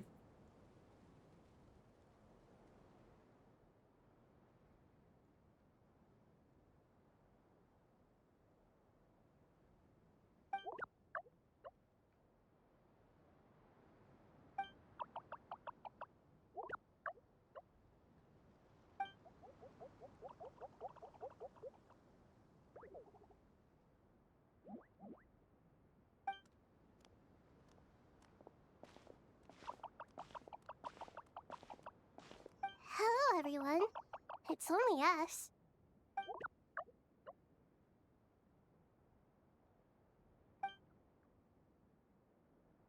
It must be very tough for you coming all the way out here, especially since you don't like the Voluka. Is everyone back in Vanarana doing well?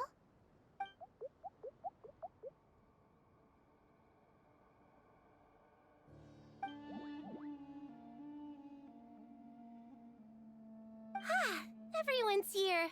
Good. Are you okay? You look like you were about to pass out back there. Then you're forgetting who I am. Don't underestimate me. Red Oh, excuse me! Are you comparing me to Paimon?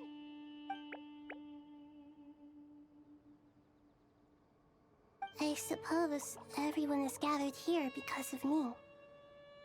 As we can see, the situation is critical, and everyone is very busy with their various tasks, so...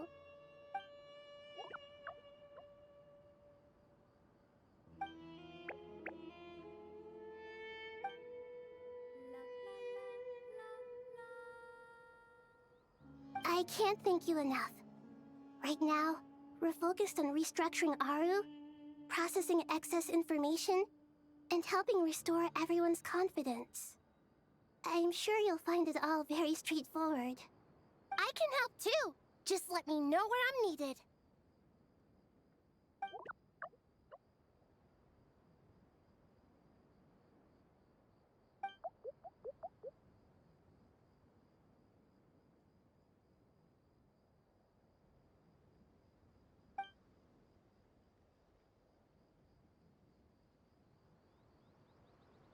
Up to no good?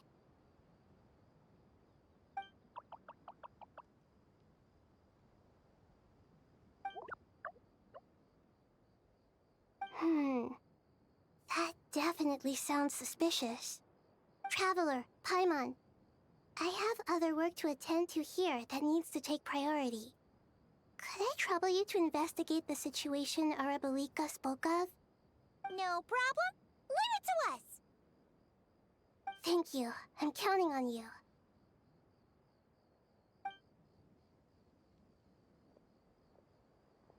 There's one other thing. If you are to work alongside the people of Sumeru, you will need to make yourselves visible to them. Is that acceptable to everyone?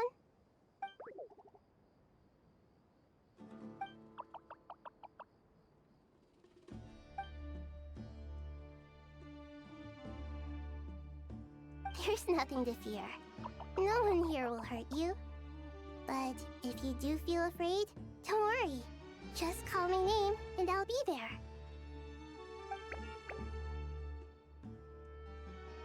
Very well. Now, I shall bestow a small blessing upon you all. Whenever people see you and interact with you, from the moment their gaze meets yours, they will experience the most beautiful of dreams.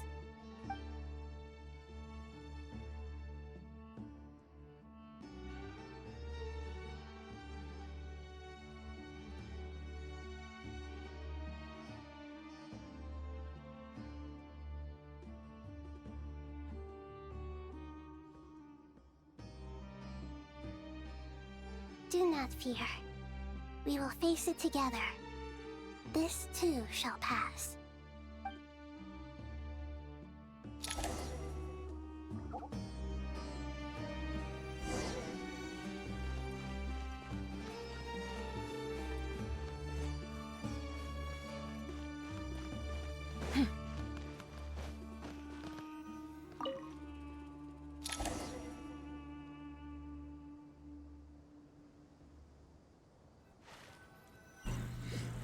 Charlotte, what you doing? Oh, there's the Charlotte. She's up in her cat tower. Ah, everyone's here. Wonderful. Dendro Archon, you're back. Are you recovering all right? You mustn't push yourself too hard. I'm doing very well. Thank you for your concern. I see. Using the power of Aru to reboot the Akasha and gain access to Irminsul. It's a sound plan, although... I regret to be the bearer of bad news, but with the state that Irminsul is currently in, it's impossible to access via traditional means. Even the Akasha won't change that. Alas, we had feared this may be the case. And what about non-traditional means? Non-traditional means? Are you saying... Desperate times call for new measures.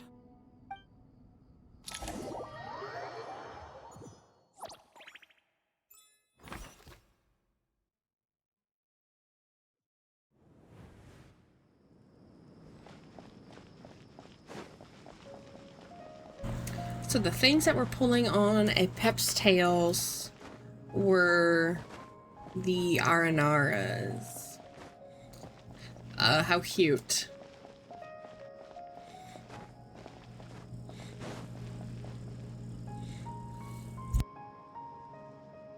Hey, we're here! Ah, it's you. Is there a situation?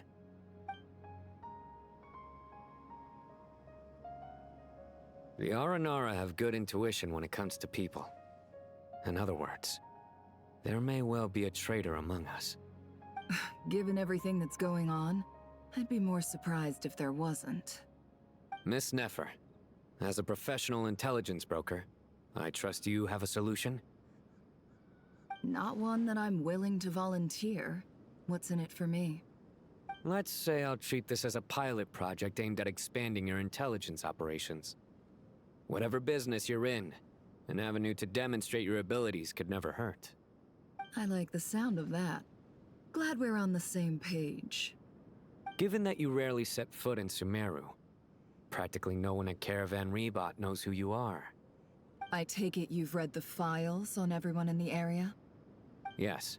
I also skimmed the list of evacuees, and am more or less up to date on where everyone stands. Any initial suspects? Limiting the scopes to males whose recent activity could be viewed as suspicious. I've identified 3 names.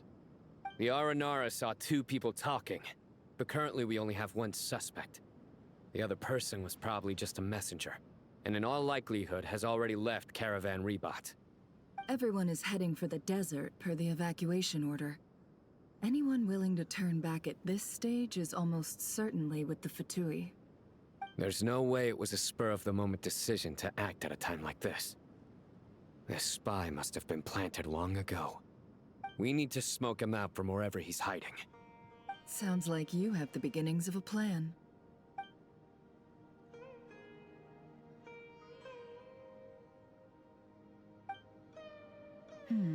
I see. Your suspicions are well-founded. I'd be watching him too if I were you. So far, we still lack solid evidence that he's been bribed. He hasn't made any recent purchases that would indicate he came into some cash. Then let's get closer to him to confirm before we make our move. I can handle it. I'm not based in Sumeru, so barely anyone at Caravan Rebot knows who I am. And you're certain you've never encountered this person in Nodcry? I'm certain. Besides, it's extremely rare for me to have had any direct contact with Sumeru mercenaries besides Jet. There's no way he could have seen my face before. Sino, stay out of sight and wait for my signal. If he raises any red flags, I'll bring him toward the main road. Understood. I'll take it from there. Excellent. Well, it's a pleasure working with you.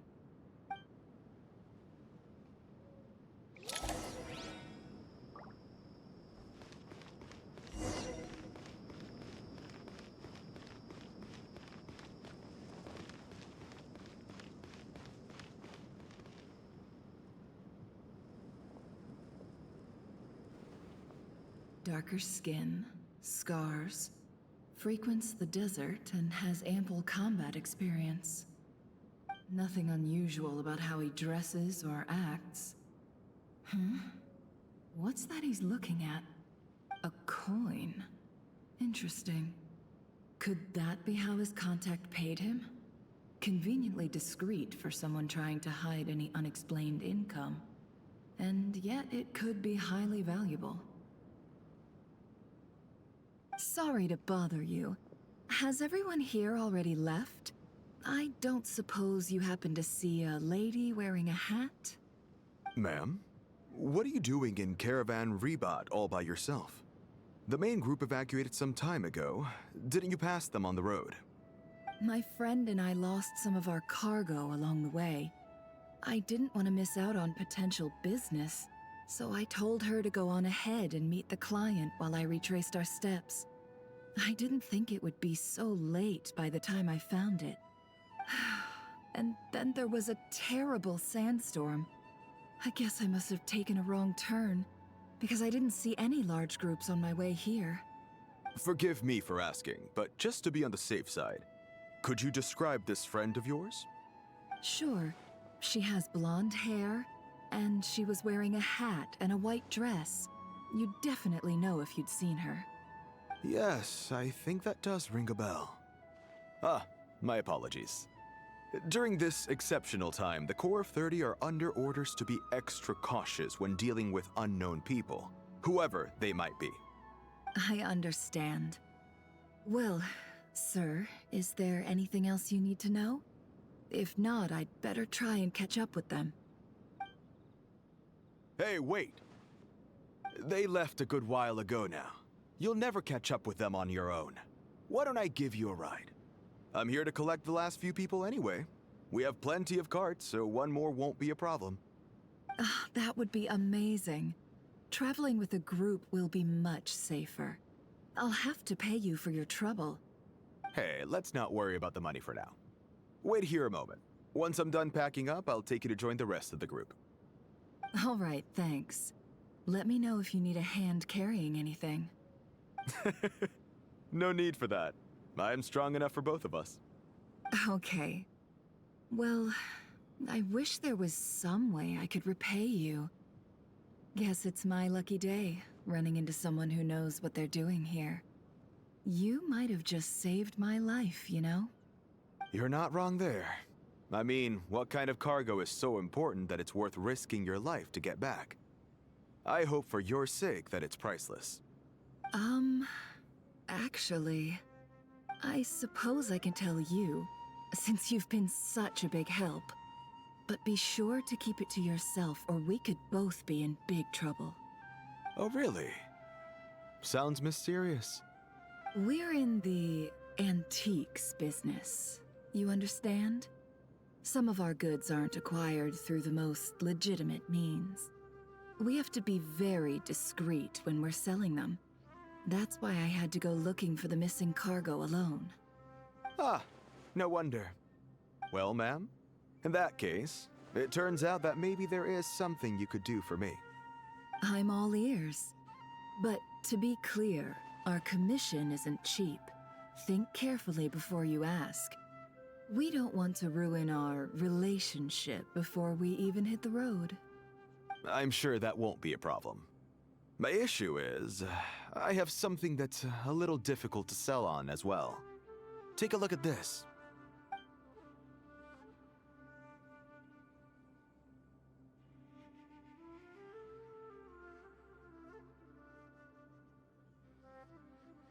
Pure gold. That's quite something. How'd you come across it? Dig it out of some ancient tomb? If you look hard enough, there are many treasures to be found in the mausoleum of King Deshret. It has no distinct Snezhnayan markings. That'll be why he's going with that story. And he clearly doesn't want to arouse suspicion, so he's on the lookout for an opportunity to make a quiet trade. Surely you have an existing business partner. Won't they take it off your hands? I hope I won't be attracting the wrath of my competitors by helping you sell this. The shop I used to work with is having cash flow issues at the moment after losing some money. I'm under enough pressure as it is without having to deal with them. On the off chance anything went wrong, I'd never get my money back. I understand. Gold is the last thing that traders with cash flow problems want to see. Well, in that case, I think we can work something out. As it happens, I'm just about done packing. Shall we make a move? Sure. Let's walk and talk. This evacuation was a huge operation. They needed a few people to stay behind and tie up loose ends. And I ended up being one of them. You're lucky you ran into us in time. I certainly am. I don't know how this happened. One thing led to another, and look how it ended up. I just hope our client doesn't get spooked and cancel their order. Fingers crossed. But either way, life goes on, and we all have to make a living somehow.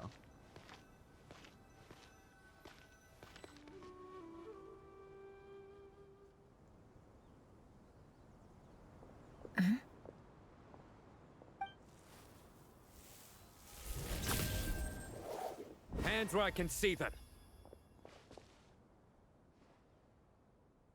General Mahamatra! No, wait! What are you doing?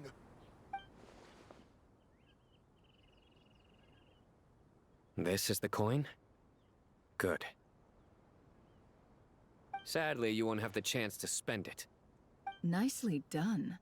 Looks like Sumeru's Matra are a well-oiled machine nowadays. Unmarked gold coins are quite difficult to trace. Thanks to you, we have secured the evidence. Here's what's gonna happen.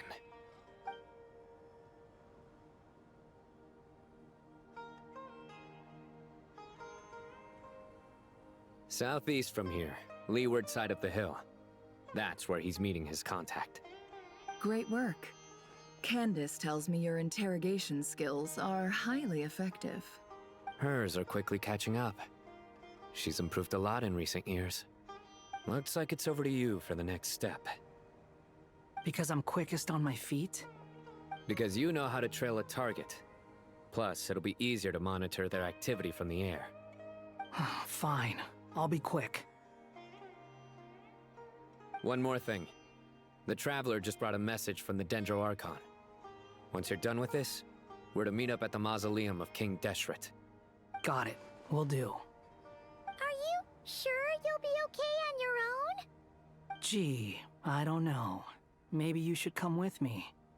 Okay. Then Paimon's coming with you. Really? You do know this is a stealth operation, right? Meaning, you have to be quiet? Paimon? Are you sure about this? Well, Paimon at least wants to give it a shot. Like everyone says, if you never try, you'll never know. Besides, being the best guide in Tibet has to count for something. This should be a piece of cake. Fine. Join me if you want. But be warned. If anything goes wrong, I'll have to gag you and shove you into a bush. No need! Paimon will be super careful. Promise! Good. Then what are we waiting for? Let's go. Coming!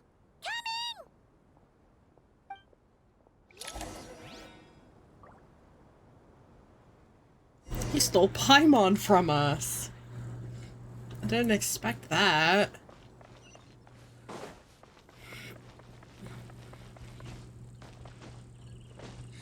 Oh, I don't have my... Oh, I do have my glider.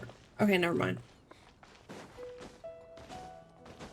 I haven't used Wanderer very much, so I'm not too familiar with his moveset.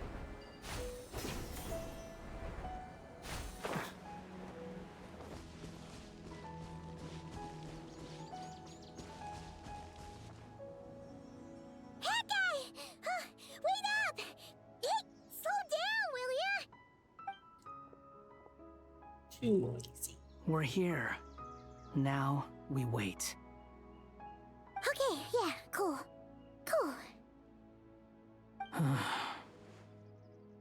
What's on your mind, Paimon? Huh? Nothing? I thought all you cared about besides being a guide was food and sleep. Why the sudden urge to go on a dangerous mission? What's that supposed to mean? Paimon's been on plenty of dangerous missions before. But never on your own. You hardly ever leave the Traveler's side. Just saying. I'm kind of at loose ends right now. So if you did want to share, I suppose I'd have to listen. If not, suit yourself. Makes no difference to me. Hat guy?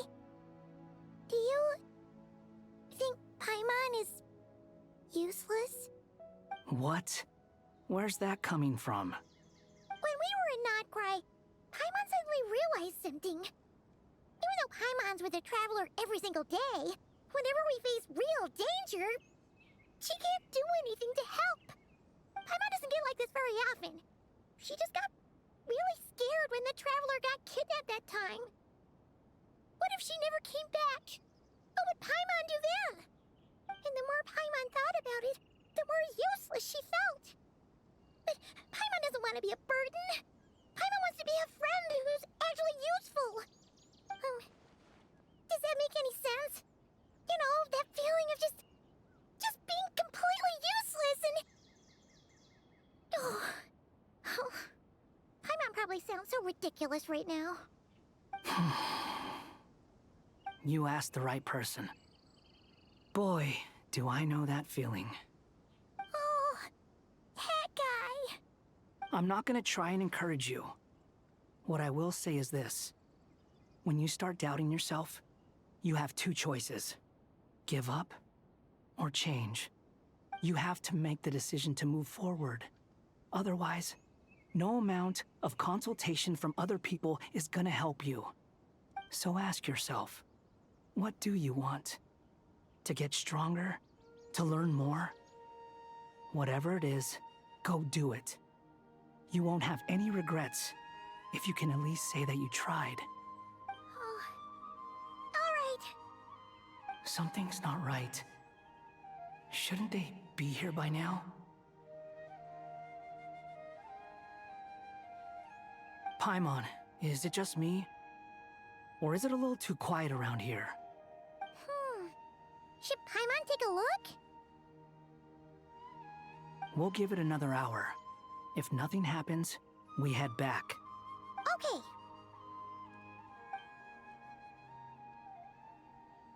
Gonna give Paimon a gun. She will be useless then.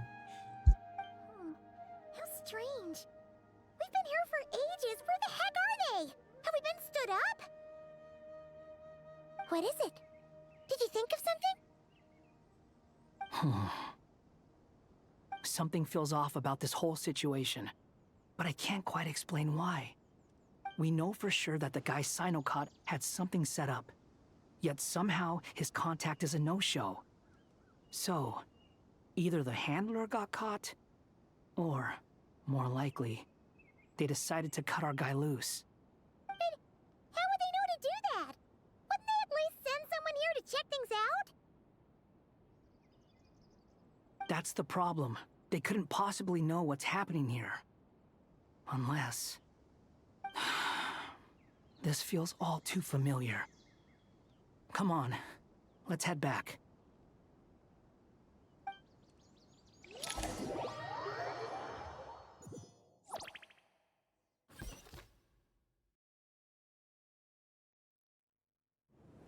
Even though this isn't a formal meeting, I'd still like to start by saying how grateful I am to each and every one of you. Thank you all for coming here and standing by our side. Shesipank and Bennu are currently assisting the scholars with the maintenance of Aru. Please forgive their absence. As for Hermanubis, may he rest in peace. We remember him with great fondness. There have been times when I imagined what it might be like to meet you all. Now that it's really happening, I feel quite emotional. Time has taken many things away, but that which remains is all the more resilient. I must say, there is one thing that rather surprises me. You appear to be in good spirits, Lesser Lord Kusanali. But even so, I can sense that the life force given to you by the Dendral Dragon has far from fully resolved the problem of your vitality. Oh no! So even a Pep's power didn't work? Don't worry, Paimon. It worked very well indeed.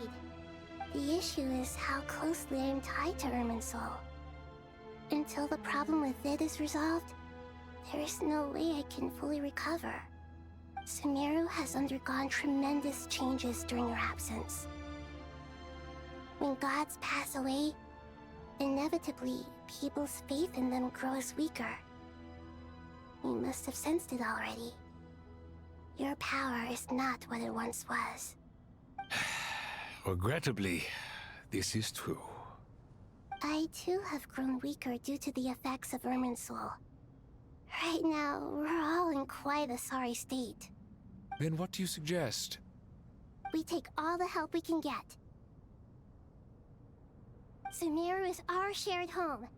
You and I, gods and humans alike. We must unite all our strength in this moment. Though Al-Ahmar is no longer with us, the alliance between the three gods remains in force.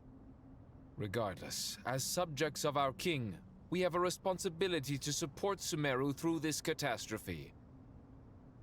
Not to mention that it was the people of Sumeru who released us from this prison of Aru. Times have changed, and the people of today possess greater wisdom than those of the past.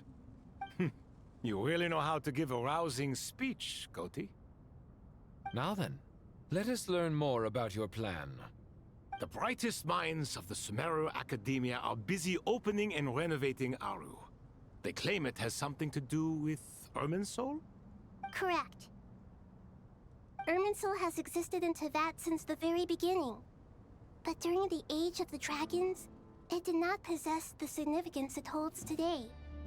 After the heavenly principles arrived, the power of the Light Realm was divided into elemental energy, and Irminsul was refashioned as a device that records and preserves all information. Since then, everything in this world has been inextricably linked to it. As the Dendro Archon, I have a duty to protect Irminsul. To Sumeru, it is both a national treasure and undeniably a major threat. Teyvat has seen many upheavals in the last few years. The most recent of these was a major crisis in Notcry, which forced Sumeru to be even more vigilant than usual. I made sure to monitor all the pathways through which an outsider could potentially transmit themselves into Irminsul. But despite my efforts, a major problem still arose within. I still believe that someone has actively invaded Irminsul. But rather than taking any of the pathways I referred to, the intruder chose instead to utilize the most direct route, and the only one that cannot be protected against, by entering Irminsul through death. I see what you mean. You cannot simply stop all deceased souls from returning to the ley lines because of a potential invasion that could occur at any time. That's right.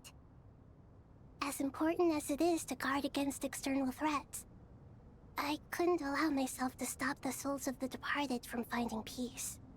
Please, understand how difficult this predicament was for the Dendro Archon. Defense has never been an easy task. After Irminsul was invaded, my authority was quickly restricted. Soon after that, the tree began denying access to any connections. I'm sure you feel responsible, but you are not to blame. No one can predict every possible disaster. There will always be trials and tribulations for the world to endure. But the people of Sumeru should not have to endure this. We must find a way to break through the lockdown and connect to Irminsul. And this is why you need Aru. Yes. The only thing in Sumeru capable of rivaling Irminsul in terms of overall function and performance is Al-Ahmar's legacy, Aru. All I managed to do before falling into a coma was make some minor adjustments to Irminsul. Using Aru is a last resort, and a move that comes with enormous risks. The Scholar's initial plan was to borrow Aru's power to reboot the Akasha, then use the Akasha to connect to Irminsul and investigate. Unfortunately, Irminsul has suffered far greater damage than they first thought, rendering that plan futile. To rise to the challenge, we had to resort to more extreme and far costlier means. This has led to a number of new contingency plans. To reclaim Irminsul, our brightest scholars have made further modifications to Aru with multiple goals in mind. I thank you all for giving them your blessing in this endeavor. Human wisdom has clearly improved over the millennia. You have not only our support, but that of the Jinn, the Aranara, and the Pari. Together, we will do everything in our power to save Irminsul. By the way, when you spoke earlier of an intruder, it almost sounded as if you knew who you were dealing with and what they were capable of. Well, since you ask.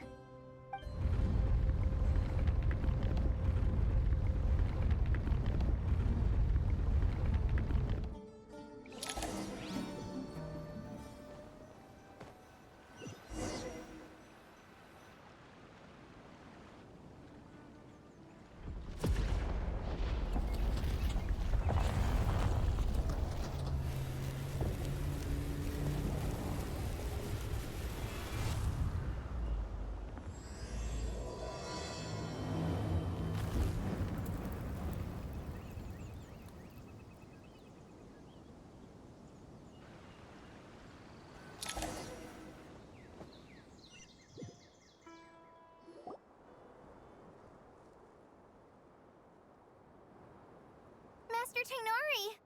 What is that? Is this Irminsul? How did this happen?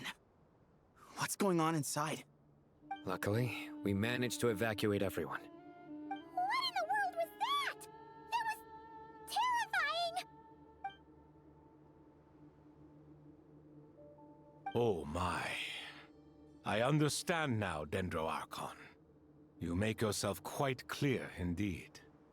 Not once over the millennia has Irminsul been so terribly afflicted as this.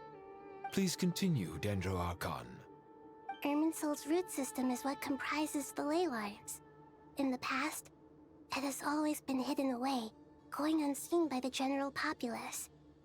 But now, an evil intruder is making it reveal itself. It has become a tree of unbridled greed. A clear sign that a deranged experiment has advanced to a new stage. Blasphemy. From where I stand, an experiment in the name of blasphemy sounds rather improper. But if we are to honor Dottore will, this is what we must do. The birth of this tree proves to me beyond doubt that this incident is connected to him. But to explain the situation in full, there is someone I need to tell you about.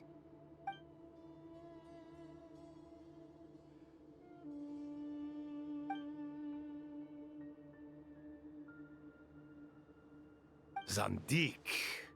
So it was him. I saw him in the desert once. A man of supreme arrogance. So the— But didn't Dottore die and not cry? How is he still able to do all this? He must still have loyal followers amongst the Fatui. Even so, I'm still unclear as to how he has been able to wield such a profound influence over Irminsul. I can confirm that Fatui forces have arrived in Sumeru City. Furthermore, Irminsul seems to be undergoing some kind of mutation. Evil branches are beginning to grow. Things that do not belong to this world are slowly but surely materializing. Sorry, I couldn't think of any other word to describe it. They don't seem to be fully formed physical entities yet, after all, but they are gradually becoming real. A baleful tree climbing up into the heavens. Speaking of Dottore, I have some information on that front as well.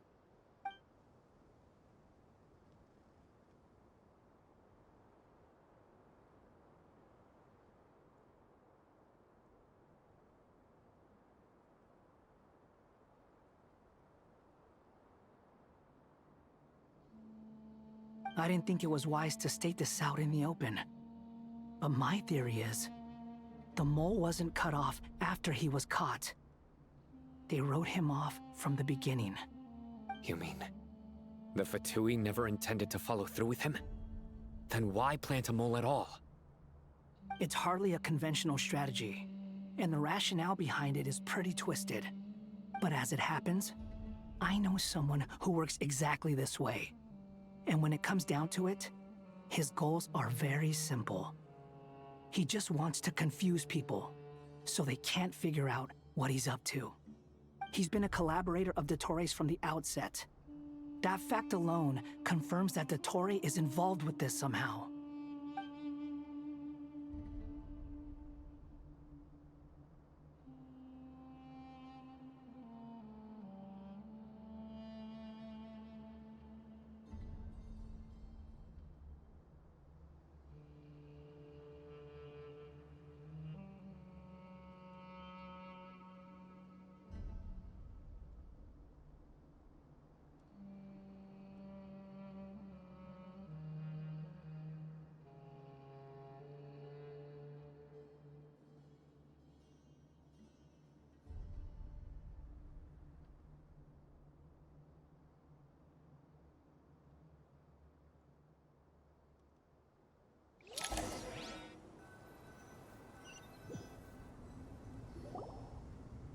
There is still much to be done. Everyone, please remember our core strategy. As per the discussions, the following groups must act immediately. Mr. Alhaitham and Mr. Kave, the next phase of the Aru renovation project must begin right away. Godspeed to you both. We'll give it everything we've got. The plan looks feasible, but the implementation will require certain resources. General Mahamatra Sino and his team will help to procure the materials required for modifying the terminal. No problem. I've already spoken with Sethos and Hat Guy, and they've agreed to assist me. This kind of thing is best left to the fleet-footed, right? Hat Guy? If it's efficiency you're after, we're the right people for the job. Following up on the elemental energy amplifier we discussed, Ms. Dory, I assume you're the one most familiar with the status of this project. Aside from the Dendro Archon, of course. Yep, that's right. Leave it to Lord Sangama Bay. Got it. Well, I'd like Madame Farazan, Kale, and Nicole to support Dory on the technical side. You can count on us. Will do. Rest assured, I'll take good care of Kale. Dia, Candace, and Nefer, you'll be in charge of negotiating between the various parties. I trust you remember our goal. You bet. We can handle it. Good. I believe that covers everything. Tainari will provide ad hoc support as needed, if that's okay. Poor Tainari. Must be tough being Nephis' student. Getting bossed around all day, every day. Hey, don't try and drive a wedge between us, you old rascal. All it says to me is that Master Nephis has faith in everyone's abilities. While I'm nominally here as backup, I doubt there will be many situations where my help is needed. Exactly. Finally, Traveler, you and I will head to the border between Sumeru and Natlan. Once that task is complete, I'll be asking some of you to accompany me to the Eternal Oasis. The Eternal Oasis? I thought that was just a legend. So it does exist after all. Regarding your trip to Natlan, under normal circumstances, a meeting between our two nations would be a far more formal affair. Unfortunately, Sumeru is all but completely cut off from the outside world at present. So regretfully, we won't be able to give the Pyro Archon Mawika the grand reception that she deserves. My apologies for the inconvenience. No point putting too much pressure on yourselves. That goes for everyone. Right. Especially you, Dendro Archon. I'm sure you're still feeling quite weak. Don't worry about me. The Dendro Dragon's life force will sustain me. Plus, we'll be there every step of the way. Nahida will be just fine. Yes. I believe in myself. And I believe in every one of you. Well, time to get going.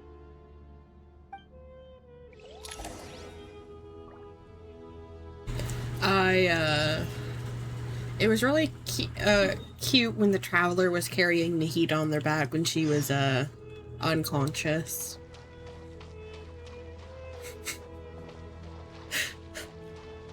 Situation may not have been great. It would be...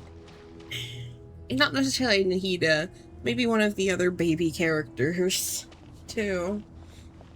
I know there's like a what was it called? It was an event and it just popped up when I started the game. Maybe in there. To what extent we can implement the final plan depends on how successfully the Akasha can be modified and configured. And to make sure the configuration works, Aru will also need some further optimization. Yeah, no surprises there. Once we roll this out, any Sumeru citizens who already have Akasha terminals can simply continue to use their existing devices. This still leaves us with a significant equipment shortage, though. Many groups of people were never issued Akasha terminals, including mercenaries, the desert folk, and many others. We'll need a supply of rare materials for the renovation of Aru and the production of new terminals. Right now, the best place to source these locally is from the primal constructs within King Deshret's mausoleum. Time is not on our side here. It's gonna be a race against the clock. The Aru merge and renovation project will have to be carried out by you two.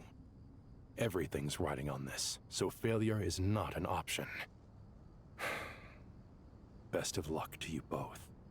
As discussed, General Mahamatra Sino and Mr. Hat Guy will source the required materials. Mr. Sethos is quite familiar with the layout of King Deshret's mausoleum. With him accompanying them, things should go quite smoothly. I have every confidence.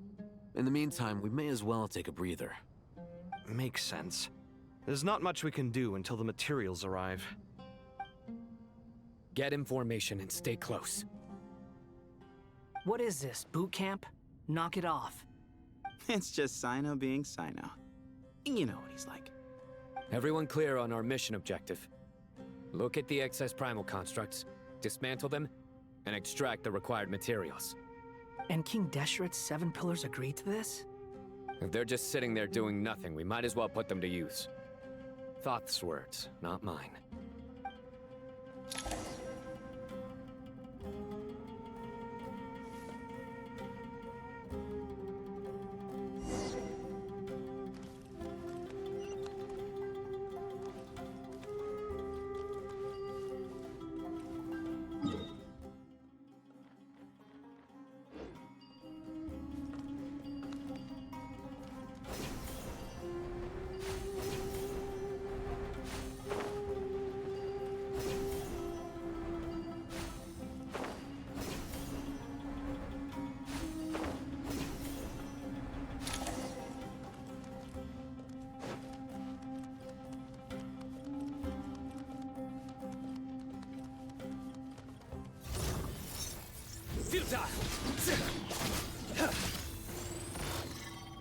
I don't ever, or I rarely ever use these characters.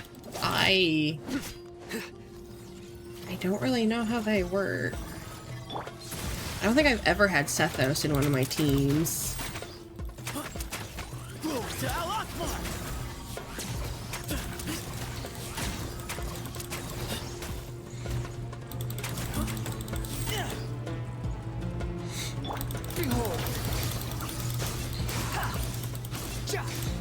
It'd be great if he could turn around where the thing actually is.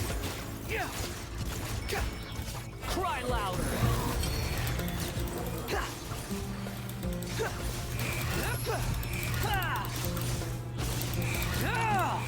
Okay. I guess we'll just stick with Wanderer. I suppose for oh, hello! For Sino, you want to use his burst and then his skill. The wind rises.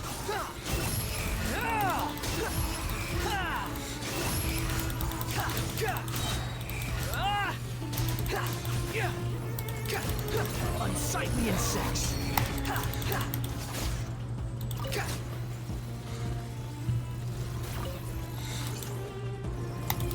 Behold.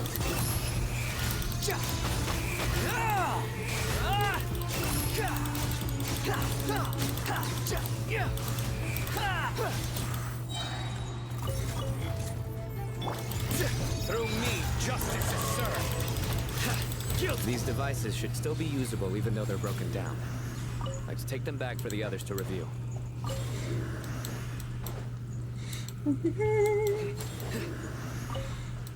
And what do I know about Sethos? He has like a piercing on his bow. I don't know if it's when you use his skill or his burst.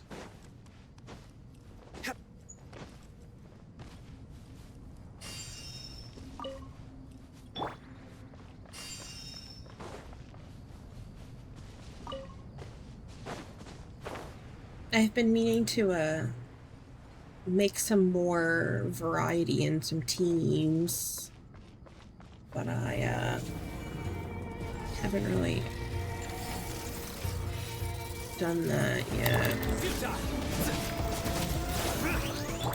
Excuse me? Move or be moved.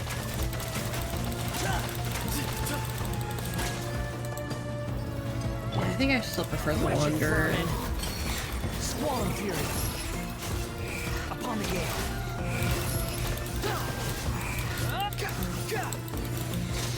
Oh, I suppose I need Electro for this, don't I? Damn it. Wind rises.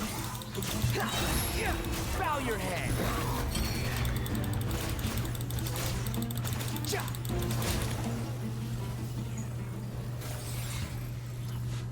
How many do we need again?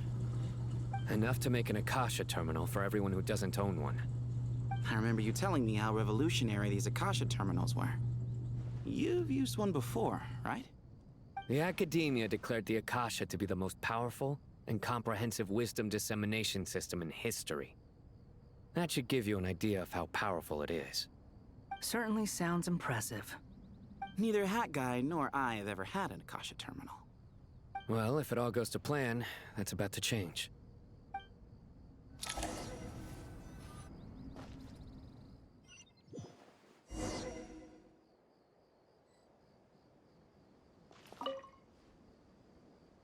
Oh, goody! Thank you so much for handling the delivery. What a long way it was. You've really outdone yourselves. I'm well aware what a bumpy, dangerous journey it must have been. Now, I would have loved to oversee the process myself, but of course, those of us who know the plan can't leave the mausoleum. Oh, trust me, I'm patting myself on the back for my assembly work here. Simply flawless work. But will you really be needing all of this? According to our plan, yes, this is the quantity required. I have no complaints about the quality either. Only the price. So expensive. I heard you covered a lot of the funding out of your own pocket. Oh, that's an exaggeration. The Academia provided most of the funds. I just offered a small token of my goodwill. Of course, the real tragedy is how little profit I'm making on this. You know, it's a serious crisis when you can't even make money out of it. It's really quite a beautiful design. And I'm intrigued by how such a diminutive device is able to output the power of the Light Realm. Did you attend the lecture on Light Realm energy, Madame Farzan? I don't believe I saw you there. Of course I attended. I was just a little late, so I had to listen to the whole thing from outside the back door. Anyway, I have a perfectly good understanding of Light Realm, elemental and abyssal energy, as well as the relationship between the three. Good to know. Master told me in private that the conversion process between Light Realm energy and elemental energy involves highly classified knowledge that shouldn't be disseminated too widely. But even so, the scholars still shared said information. Well, you can't enforce a rule that everyone breaks. Is that the idea? At first, the Dendro Archon was reluctant to explain it in great depth for safety reasons. Later, she came to terms with it, and simply informed my master that we would all have to face the question of survival together. To protect someone from such dangers means keeping them in the dark, but for someone to know and embody the wisdom within, they must understand its very essence. It's an information hazard. We're exposed to danger just by knowing the facts, and just like bait, it lures us in by offering us the solution to our problems. But if you're not careful, you'll end up pursuing it down a dark path. A tricky problem. But today, this big problem has been broken down into many smaller, more trivial ones. What do you mean? Ah, I get it. For instance, you and I share secret knowledge, while she and I take on the risks of life, death, and fate. Something like that? Hey, what? That is not what I call a trivial problem. Well, as they often say in Vahumana, an event that is monumental to the individual is negligible in the grand scheme of history. Generally, the fate of the individual is an insignificant affair. Being from Amorta, where the subject of our research tends to be a lot more personal, I have to disagree. It's hard to dismiss the individual as insignificant. In other words, the big problem of survival has been broken down into many small, interconnected factors, and each one of us represents one of those factors. When the same secret is shared with a group of people, the same fate binds them together. Most people would find this unimaginable, but to us scholars, this is the path that has always beckoned to us. Sharing knowledge is a good way to fight against fate. I will always believe in that. All right, I think that's everything. Thanks a lot. But don't go anywhere just yet. I'll still be needing you to calibrate the equipment.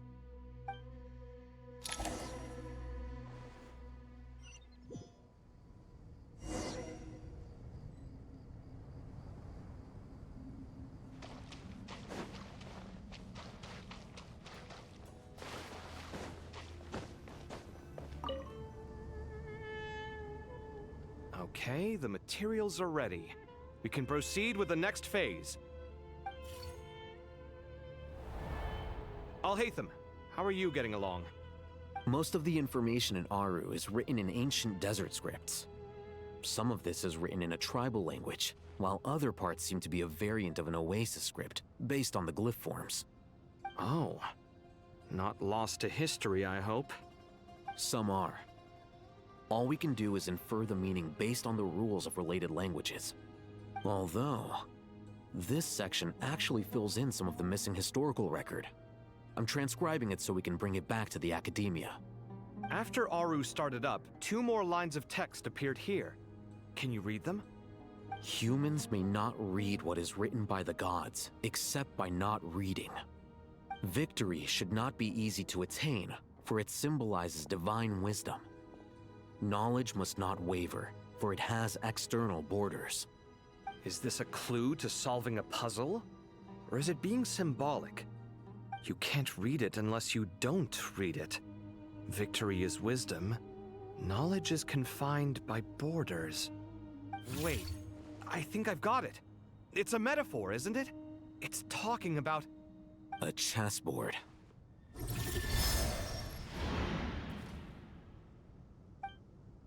You were right. The youth of today are skilled at solving riddles.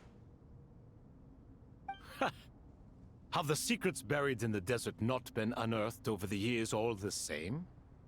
Since Aru is a place reachable through wisdom, this day was bound to come sooner or later. Oh, I've always been against overly cryptic sentences. Don't you get tired of reading and writing all that? Ah, it's you 3. Just in time. We've been delving deep into Aru, and now this board has appeared. I've heard this was how you'd while away your free hours. You must be quite the experts by now in that case. It is true. King Deshret's chess games are some of the most well-loved of all his wonderful creations. If you have ever been to Safhe Shatranj, you may well be familiar with the chess pieces you see here. Is this chessboard supposed to be another visualization of the interior of Aru, then? Naturally. Visitors, everything is ready. Only by completing the challenge on the board in accordance with the rules will you be permitted to overwrite Aru. 1 second. It's not dangerous, is it? Dangerous? Why, yes, of course. I should be the one to go, then. Wait for me here. Sounds like the self-confidence of our present company has rubbed off on you. Don't be ridiculous. I'm your upperclassman, and that means I have to look out for you. I appreciate the sentiment, but a game of chess typically requires 2 players. Besides, I'm sure they won't let things get out of hand. Keeping things relatively safe is in your best interest too, isn't it? Fair enough. I mean, you guys are controlling the difficulty, so please don't go too hard on us, alright? Ah, but Bennu said he wanted to put some respect into these whippersnappers. All right. Thank you. Obviously, we'll still try to be careful. This doesn't seem like ordinary chess. Is the goal to defeat the opponent? No, you must enter the board and pass the trials we have placed there. Ready? Let's do it.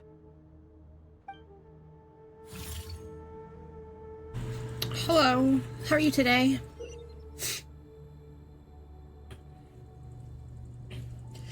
Oh god, chess. I have never been good at chess.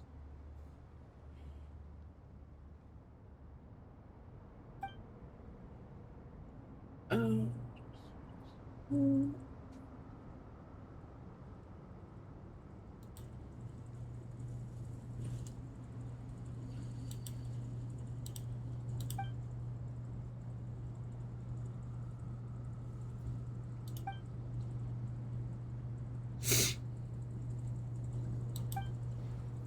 The first trial is posed by me. I don't think this is gonna stop us. Ah, but the key to this game lies in working together. Otherwise, you will be deemed to have broken the rules. Looks like it's up to me. Marak, can you open it?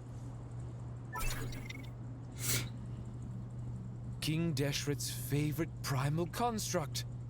Living on in suitcase form, of all things. Amusing. Ho! Excellent work. Okay. I don't actually know what I'm supposed to be doing. I didn't... My brain did not take in any of the information. You just came from playing Nerf World? Oh. I can't say I know what that is, but I hope you had fun.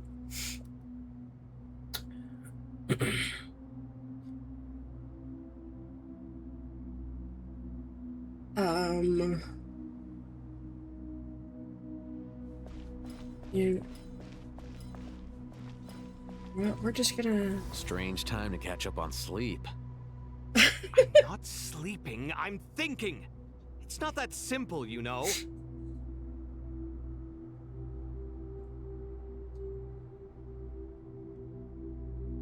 Oh, I know what Minecraft Bedrock is. I just don't know what the Nerf World is.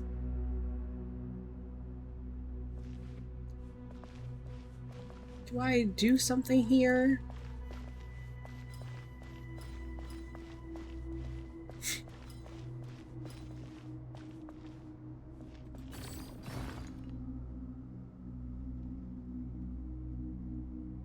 Strange time to catch up on sleep.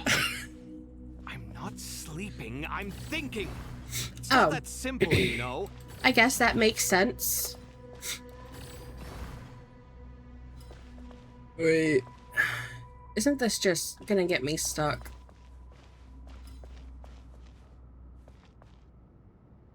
Hold on. Maybe I should actually go back and check to see what it is that I'm actually supposed to be doing. 1 second.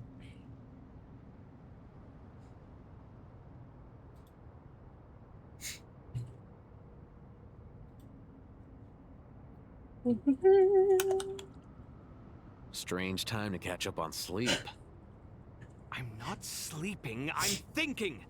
It's not that simple, you know.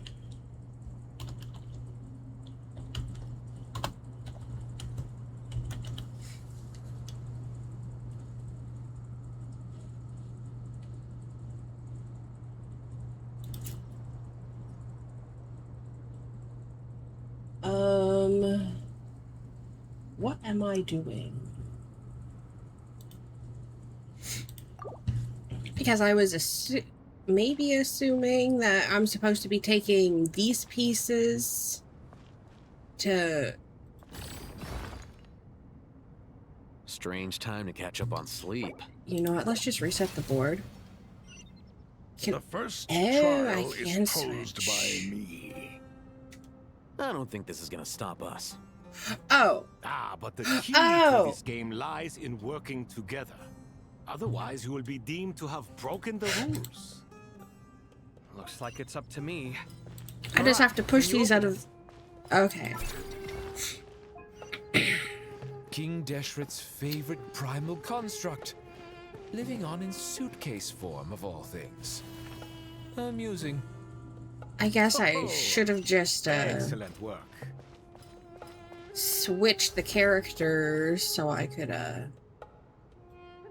Okay, no, there's still something else I have to do here, I think.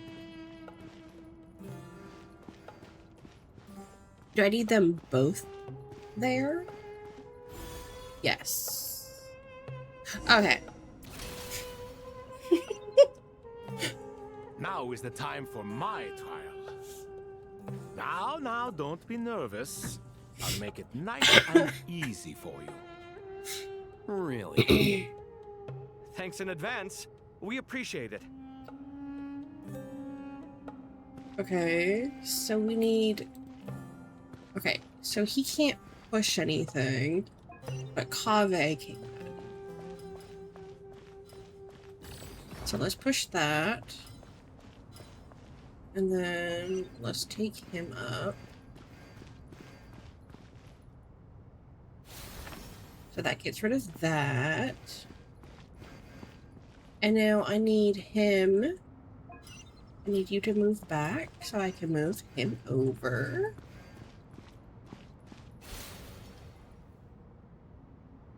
And now...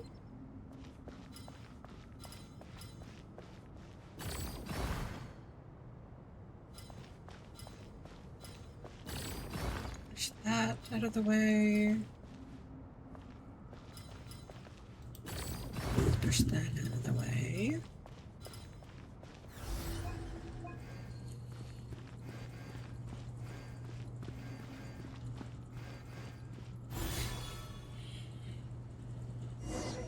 Oh, you just shoot Nufric. Okay.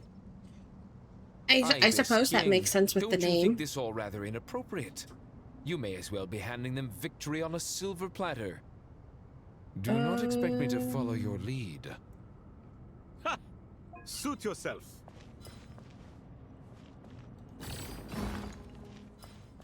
We'll push him. And we'll send Al-Haytham over here.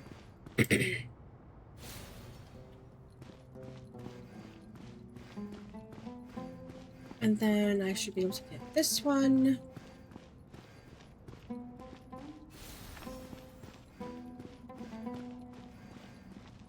And then we need to switch back to Kaveh. So I need to get into that one, so I don't want to push it. I mean, should I...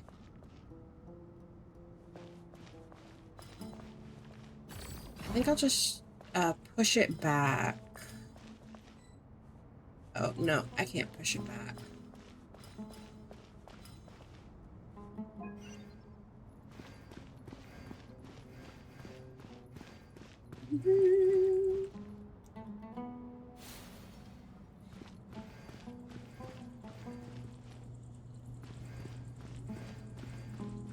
Okay, so I need to push this one out of the way.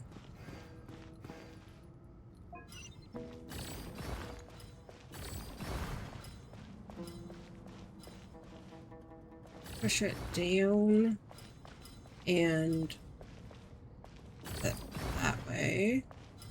And now this one is good.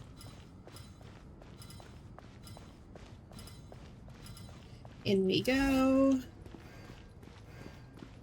Now Al-Haytham.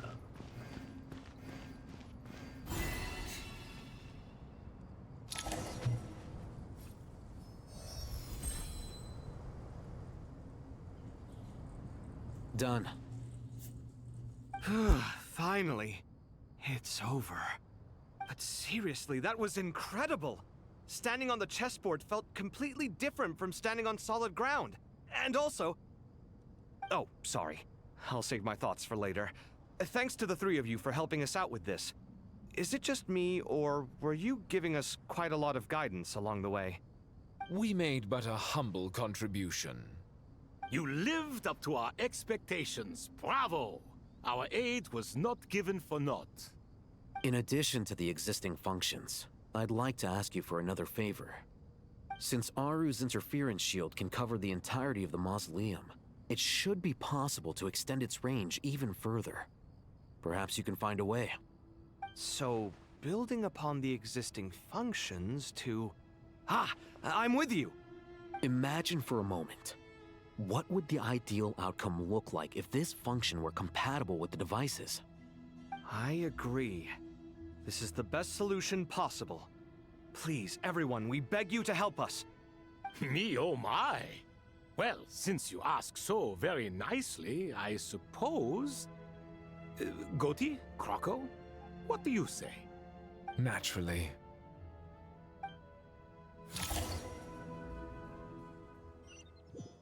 Time to go! Let's go find Nahida!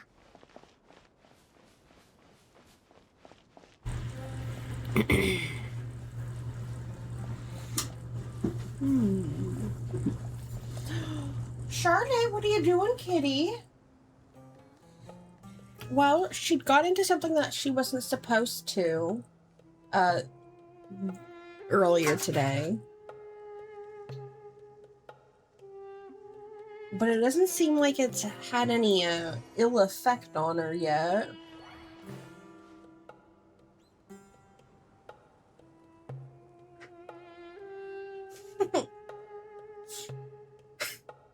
She's like in like a half zoomy.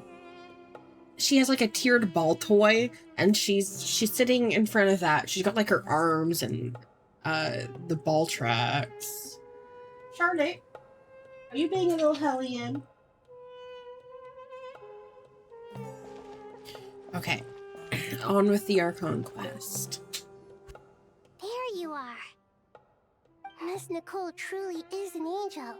She shows great wisdom in guiding others, and she has already sent word to Natlan on our behalf. She said that while the other members of the Hexen Circle are busy with important work, she is quite free, and she is more than willing to accompany the people of Sumeru for the entire journey. Oh, yes, Nicole, all right. Always super patient and loves to help everyone out. She's the best. She is. So kind and enthusiastic. Well, time for us to get going. Let's head out.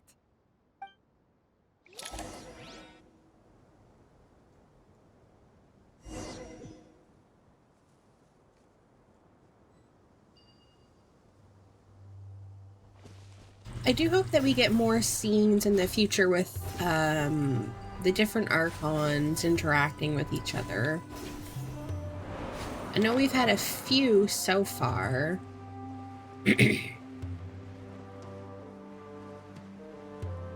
But there we go. It'd be nice to get some more.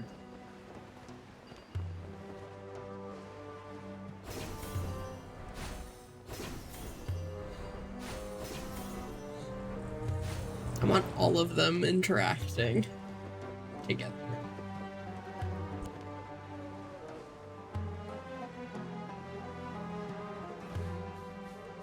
I'm trying to remember when we had those events in Inazuma that Venti was in. Did he actually talk to A, or did he avoid her? It's been long enough that I can't remember.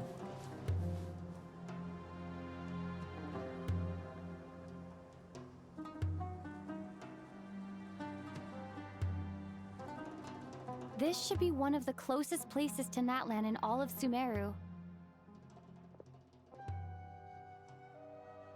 There's the barrier Nicole and Nefer mentioned. It completely cuts this nation off from the others.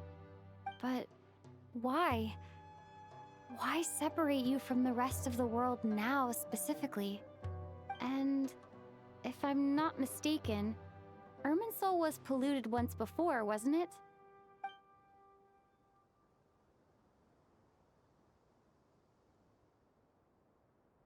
That lizard was sus. We've seen him before.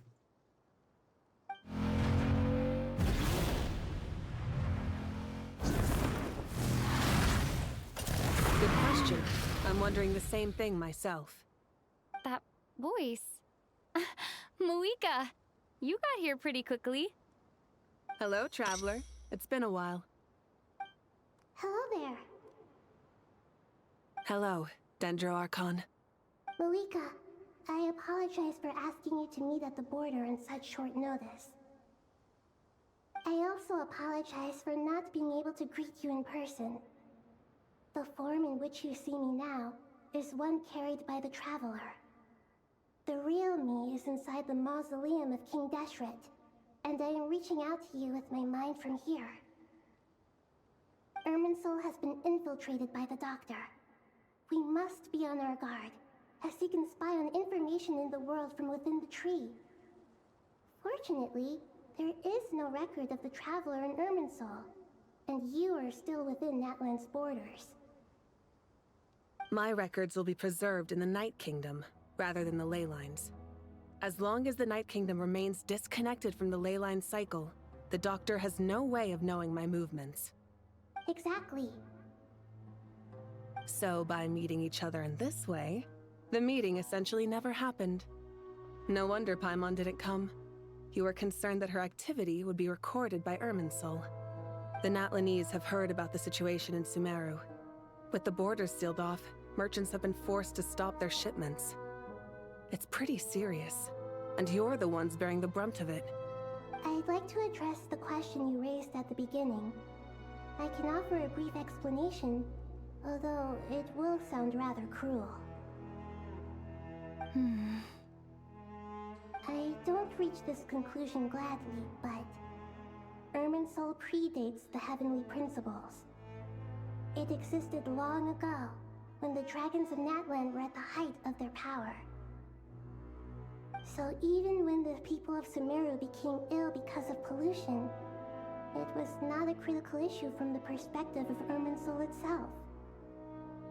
As long as it continues to function normally, the barrier will not be activated.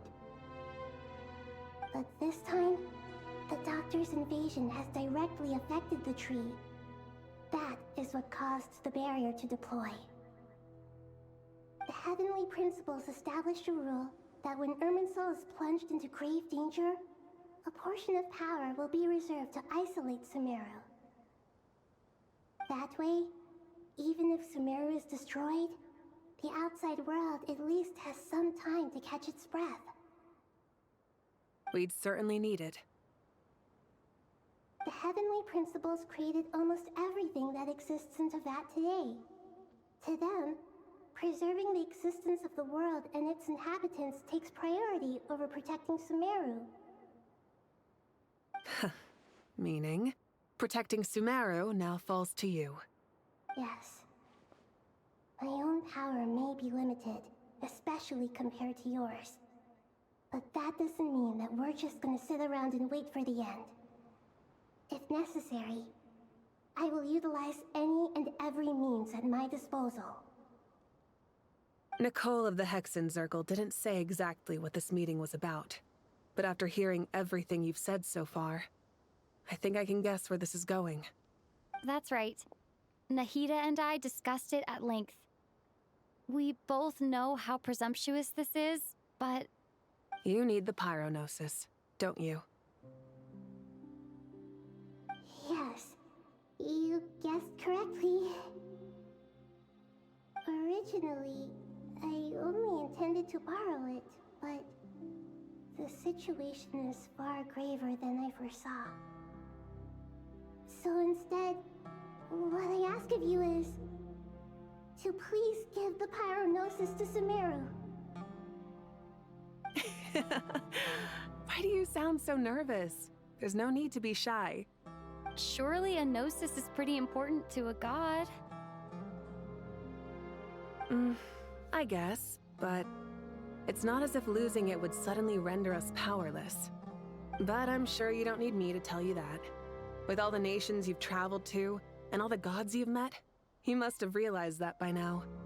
As far as I'm concerned, a Gnosis is basically an elemental energy enhancer. But I don't usually use it. You know me.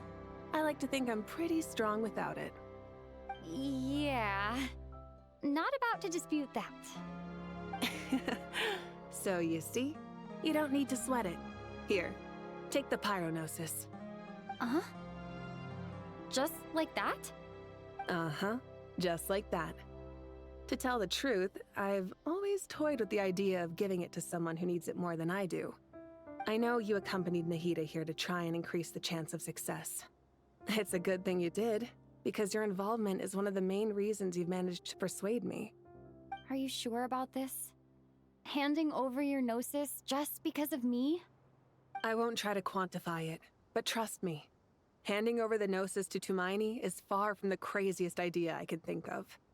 Besides, even if you hadn't come here personally, I think I still would have agreed to Nahida's request. Irminsul doesn't just affect Sumeru. It impacts all of Teyvat. I know all too well how difficult it can be to protect the things you care about.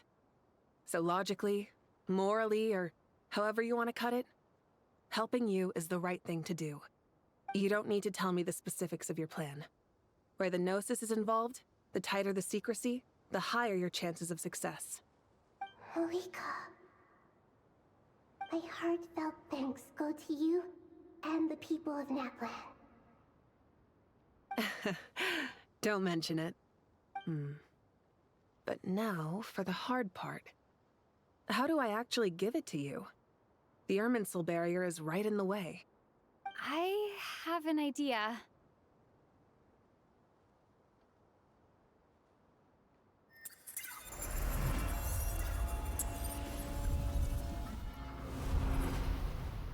Just as I thought. Incredible. What did you do? Just made a lucky guess. This seems to happen quite a lot. Things that apply to everyone else don't seem to apply to me. I figured the same might be true here. Irminsul usually produces effects based on the records it holds. Since the Traveler is a descender, Irminsul contains no records of her, and thus has no way to impede her. Is that right? You really are full of surprises. Catch. Whoa! Thank you, Moika. Thank you for trusting us with something so important. All right, all right. No need to get so formal. It's not like we're strangers. Besides, there's still one problem. You might be able to pass through the barrier, but I don't know about the Gnosis. Any other surprises for us, Traveler? Let me try something. I have the Pyronosis in my hand. It feels strangely ordinary. Not particularly heavy. And yet, this tiny thing symbolizes the mighty authority of a god. I need to think hard about my memories of Pyro. My memories of journeying through Natlan. All those important experiences I've had. The Gnosis disappeared. Traveler, are you alright? I'm fine. The Pyronosis disappeared into my body, just like phlogiston. Maybe it resonates with you because you've mastered the power of phlogiston. You might not be recorded in the ley lines, but you're still our Tumaini.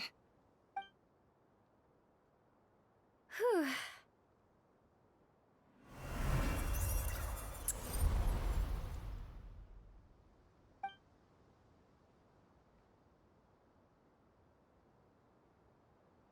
Please allow me to express my gratitude once again, Moika.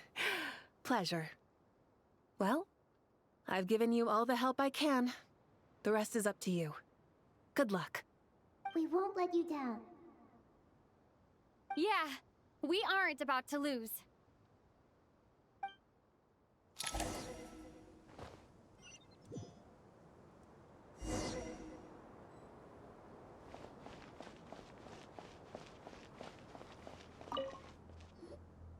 Traveler, Paimon, how are you feeling? Paimon's a teensy bit nervous, but only a teeny tiny bit. Seems like she's gotten way braver over the last few years, huh? Of course. After all the adventures you've had with the Traveler, I'm sure you've gained a lot of experience and grown as a person. I'm doing all right. What about you, Nahida? How are you holding up? With the negative effects of Irminsul, I'm a bit like a piece of fruit that's been burrowed into by hungry insects and left to rot. I'd be lying if I said it was nothing. But please don't worry. We all know what we're getting into, and we've prepared as well as we can. I believe in everyone. I believe in you. And I believe in myself. Stoking the fire inside oneself is certainly one way to live, but knowing when to rely on one's companions is also a form of great wisdom. I've been quietly learning little things from everyone, like plucking tufts of fur from a sumpter beast. Me too. With the constant traveling, I'm always learning and growing. That's the journey of life. I think there's someone else here who would share that sentiment. Don't worry about what I think. I was just passing by and happened to overhear your conversation. What are you talking about, Hat Guy? This is the top floor. No one passes by the top floor. Says who? You can fly just like I can. I would have thought it makes sense to you of all people. I don't know why, but I feel a little more relaxed now. It shows that you feel comfortable laying down your burdens in our presence. It means that Sumeru is a place you can trust, where you know we have your back. And we feel exactly the same way around you.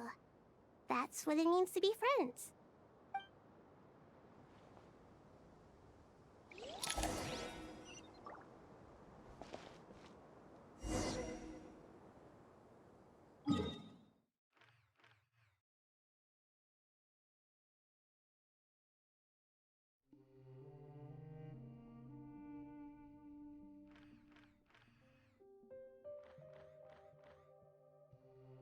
Very good. So, big tree.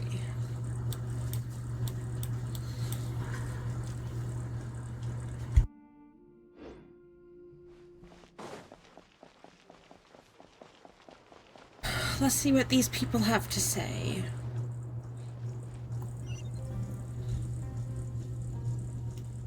I wonder why Alhaitham doesn't have a thing. A quest marker. It's finally done. Ugh, but I have a nagging feeling that there's something I've forgotten. Oh, there you are. Everything wrapped up on your end?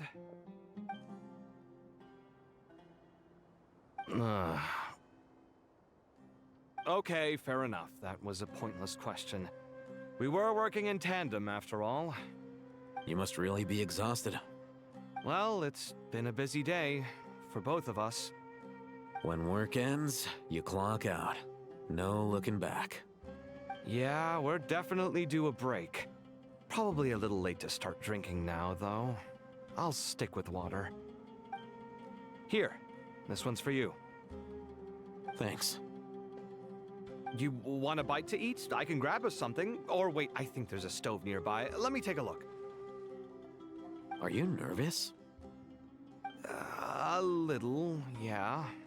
Unlike you, it seems. How are you not feeling at all nervous? Because everything that happens next is beyond my individual control. I don't worry about things I cannot influence. What do you mean, cannot influence? You're the one who came up with half of the strategies we ended up using. There's only so much I can do. I was only doing my duty. Was it like this last time, too?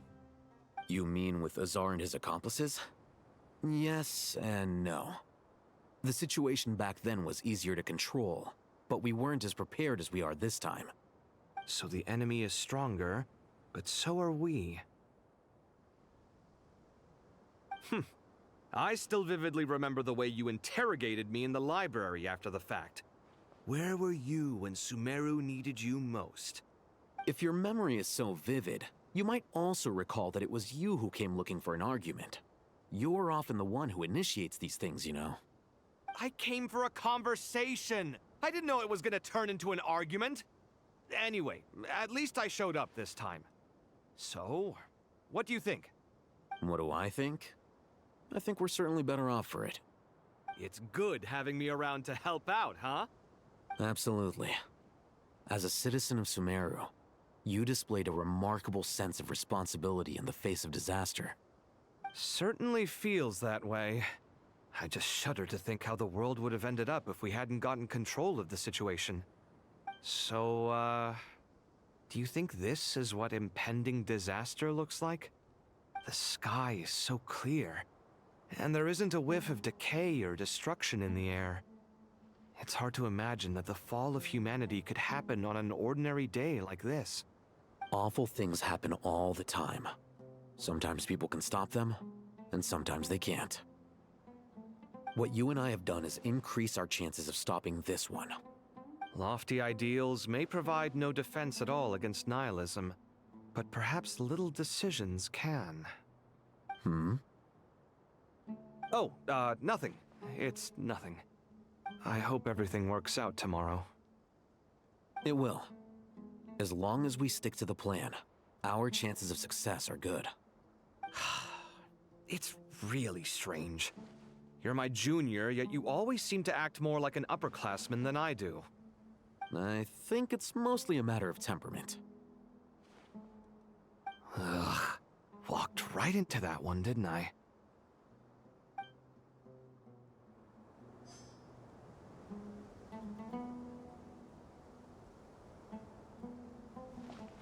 Let's see if they have any, like, post. It's really strange. Oh, I think just it's Ugh.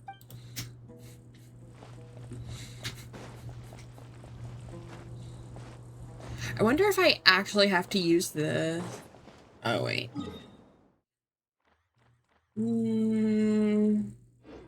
Okay, no, I'll use it.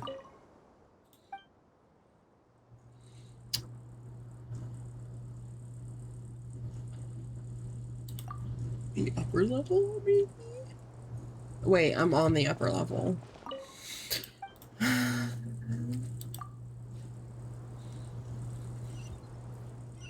Let's see who's here in the middle.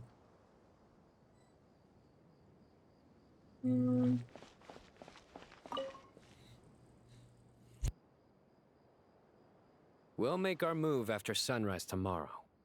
Good. Is everything ready? As much as possible. That'll be enough. Don't let the pressure get to you. We'll take things one step at a time. That's how we've always done it.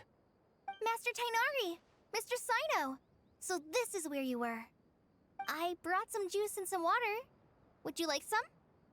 I know how easily you get dehydrated in the desert, so you should definitely have some water. In which case, I'll have the juice. I gotta ask, though. Who's on juice-making duty at a time like this? Madame Farazan said she was feeling a little nervous, so I told her about the automatic juicer my friend invented. She took it right off me and started making carton after carton of juice. A juicer? Did Sucrose send that to you? Yeah, I hadn't had the chance to try it out before this incident occurred, but I couldn't bear to leave it behind in Gandharvaville. The juice is very sweet.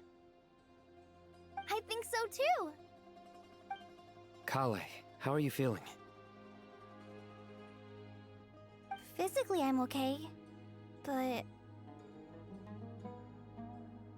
it just still feels strange to me. Why would a great power like this come to someone like me?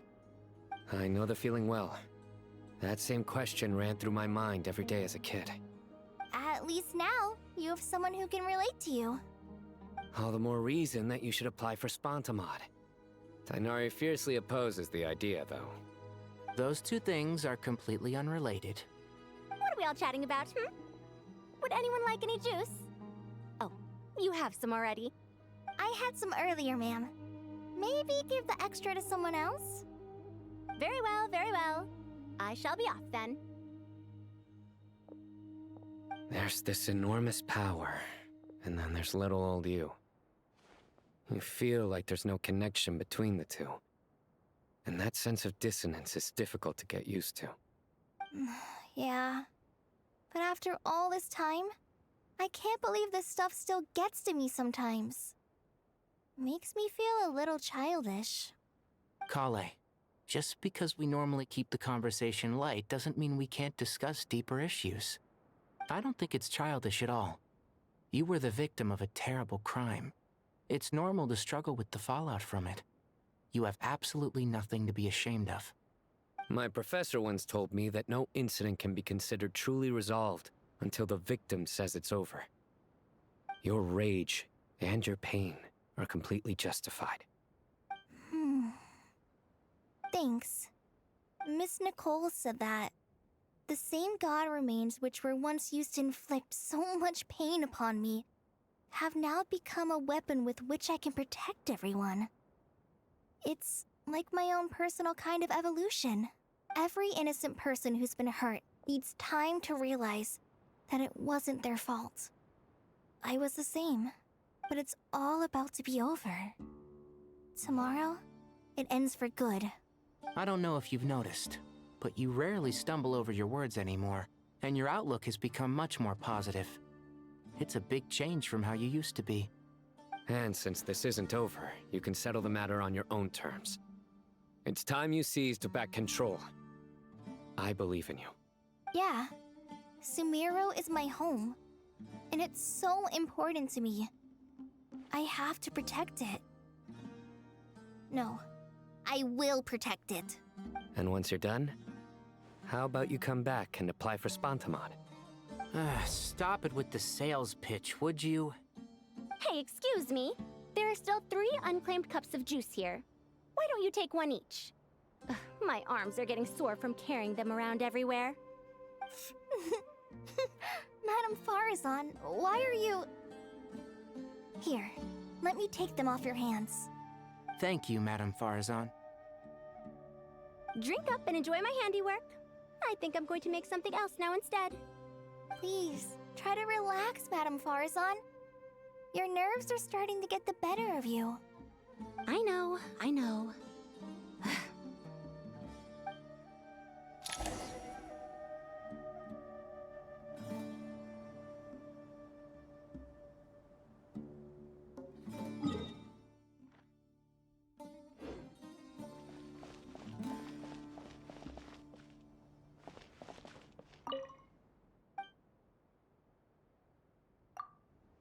I can't believe Miku would steal Kolei's juicer.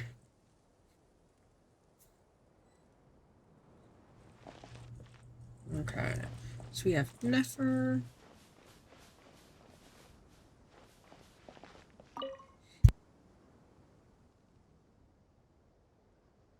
Something on your mind, Miss Nefer? Nothing in particular. It's just... right now, the future feels strange and unfamiliar. But the future has not yet arrived. How can you say how it feels? Some people know that there's an impending disaster. Others remain blissfully unaware. Each group is imagining an entirely different future while walking towards the same one. But when they get there, they'll still find they feel differently about it. People are shaped by their circumstances. Different circumstances create people with different perspectives. I've always found the perspective of the Vahumana Darshan to be a particularly incisive one. Even at the height of the crisis in Nodcry, people held diverging opinions. But things are different this time. Indeed. Regardless of faith, gender, wealth, skin color, or eye color, everyone in Sumeru knows what will happen tomorrow. The world has never been an especially fair place. Yet now, against all odds, a moment of unprecedented unity and equality is about to take place. It's fascinating. If only my father could have lived to see this era. Era. To me, that term represents a much greater span of time. It can be an unsettling word. I would even say I'm afraid of it. Do angels even feel fear? Yes, at least I do. I fear the gap that grows wider with each passing day, and the never-ending flow of time. Time renders all memories insignificant and reduces all splendor to nothing. But those memories are the one thing I do not want to lose. You're very human in that regard. If angels draw too close to humanity, our wings burn away in the bright flame of awareness, and we fall to the earth. After spending so long among humans, I have lost much of my former glory. Maybe that's a good thing. You're more human than some humans are. I've been talking to Kale a lot in recent days. We seem to be in completely opposite situations. I suppose that makes us good case studies for comparison. Case studies for who? Myself, I suppose. After comparing the two of us, I suddenly discovered that I desired more than before. It was a gentle, pleasant sensation. Just as most people pursue glory and miracles, I too am pursuing miracles of my own. Guiding humans to make the miracles in their hearts a reality. That is my miracle. It doesn't sound so bad, does it?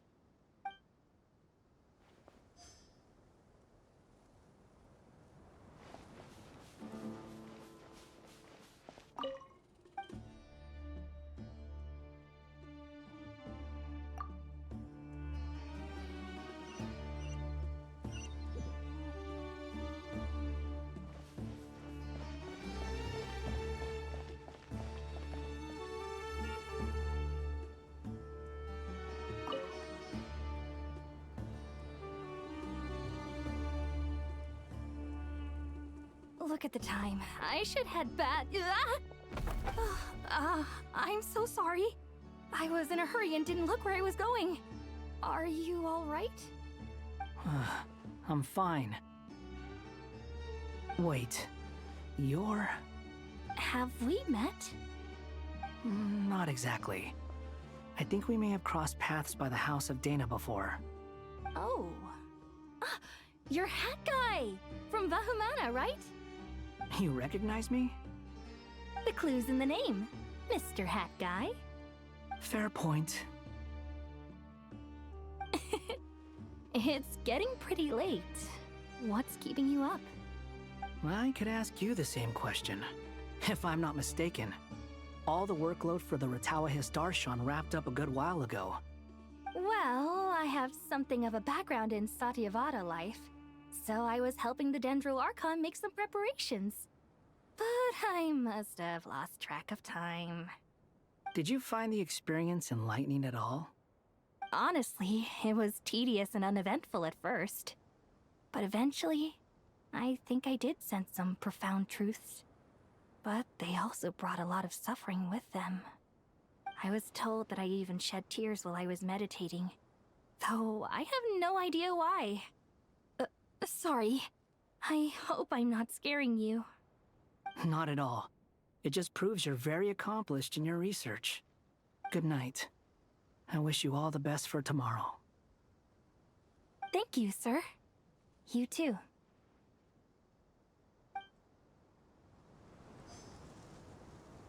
Are Set and Osiris in this? I mean, we don't have characters named for them. We might have some characters who are like loosely based on or take some inspiration from them.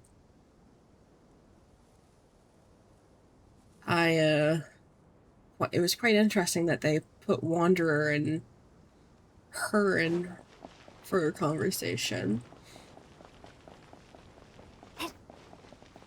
Okay, I think this is the last one. Too bad we've got a fight tomorrow. I could really do with a stiff drink. Let us pray instead. Prayer. How nostalgic. Lord Sangama Bay. Came to get some fresh air too, did ya? That's right. Actually, I was hoping I might run into you, Dia. I wanted to let you know that I've stocked up on that perfume you said you were so fond of. No, really? I'll take 2. Any chance of a friends and family discount? I knew you'd ask that. And I'm afraid to say that... Surprise! It's free of charge. That's very generous of you, Lord Sangama Bay. Does this mean you've made a fortune in Notcry? Nope. Turns out it's not that easy to turn a profit there. I even ran some assorted losses. But anyway, that has nothing to do with why I wanted to give you and Dia a small gift. Remember that merchant caravan you two rescued in the desert last month? That was transporting my goods! No way! I had no idea that was your shipment. Explains the, eclectic mix of goods, though. Lord Sangama Bay's investment in the desert and generous stockpiling of goods has helped many people over the years. The shelters you funded especially have made life a little easier for the children and the elderly. Wait, how did you know about that? Oh, I see. Nefer told you, didn't she? Ugh, that pesky lady. Aren't intel brokers at least supposed to charge for divulging people's secrets? She and Candace go way back. It's normal for close friends to share things you wouldn't tell to everyone else. Sure, but why did they have to be things about me? That's how Nefer shows that she cares. She wishes for all of us to know what a generous person you truly are. It must be hard trying to make a living far away from home. Just because we can tell what kind of person you are doesn't mean everyone else can. Well, maybe her intentions were partly good, but I don't think that's the full story. I'm sure she enjoyed knowing how much it would annoy me. I'm telling you, Nefer's got a mean streak. Definitely with you on that. Does praying help you stay calm? Defending one's home is a just cause. My heart is filled with a mix of anger and hope. Anger.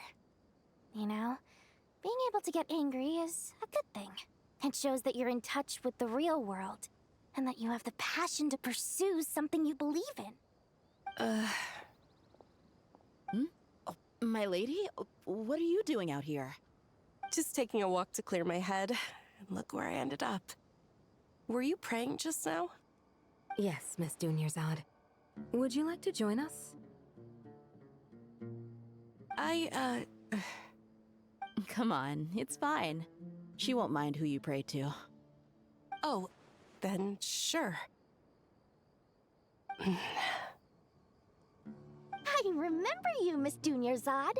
You visited my shop before. If I recall correctly, the god you worship is the Dendroarchon, correct? That's right. She is such a gentle and kind god. But to me, she's more than just a god I worship. I see her more as a friend. And so do many others. She's not some almighty god who reigns on high, but a genuine friend. Agreed. She's a wise teacher and a good friend. I spoke with several people during the evacuation. Everyone's aware that tomorrow's battle is one that ordinary people can join too. A battle to fight for our friends and our homeland. Oh, it makes me glad. I can finally do something for those who protected me. You've grown so much since we first met. Oh, a compliment? Ooh, more please. Thank you. My lady, you've always been a remarkably strong and ambitious person. It's indisputable. And that's not just a compliment. It's a statement of fact.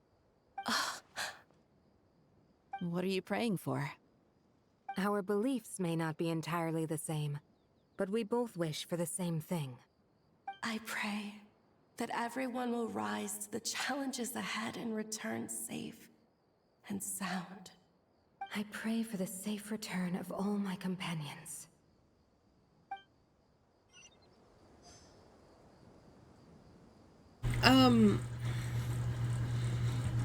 I don't remember what Candace's voice sounded like back when Sumeru was like the current Hatch. Did her voice actor get recast? Because I thought that she was, because I thought that her former one said that she was quitting with the disputes that were happening. Was it? No, it wasn't last year. Either last year or 2 years ago. But I can't remember if her voice sounds different now. So it'd be interesting to see if her voice actor actually did quit and she was recast, or if it was all, you know, just posturing on the internet.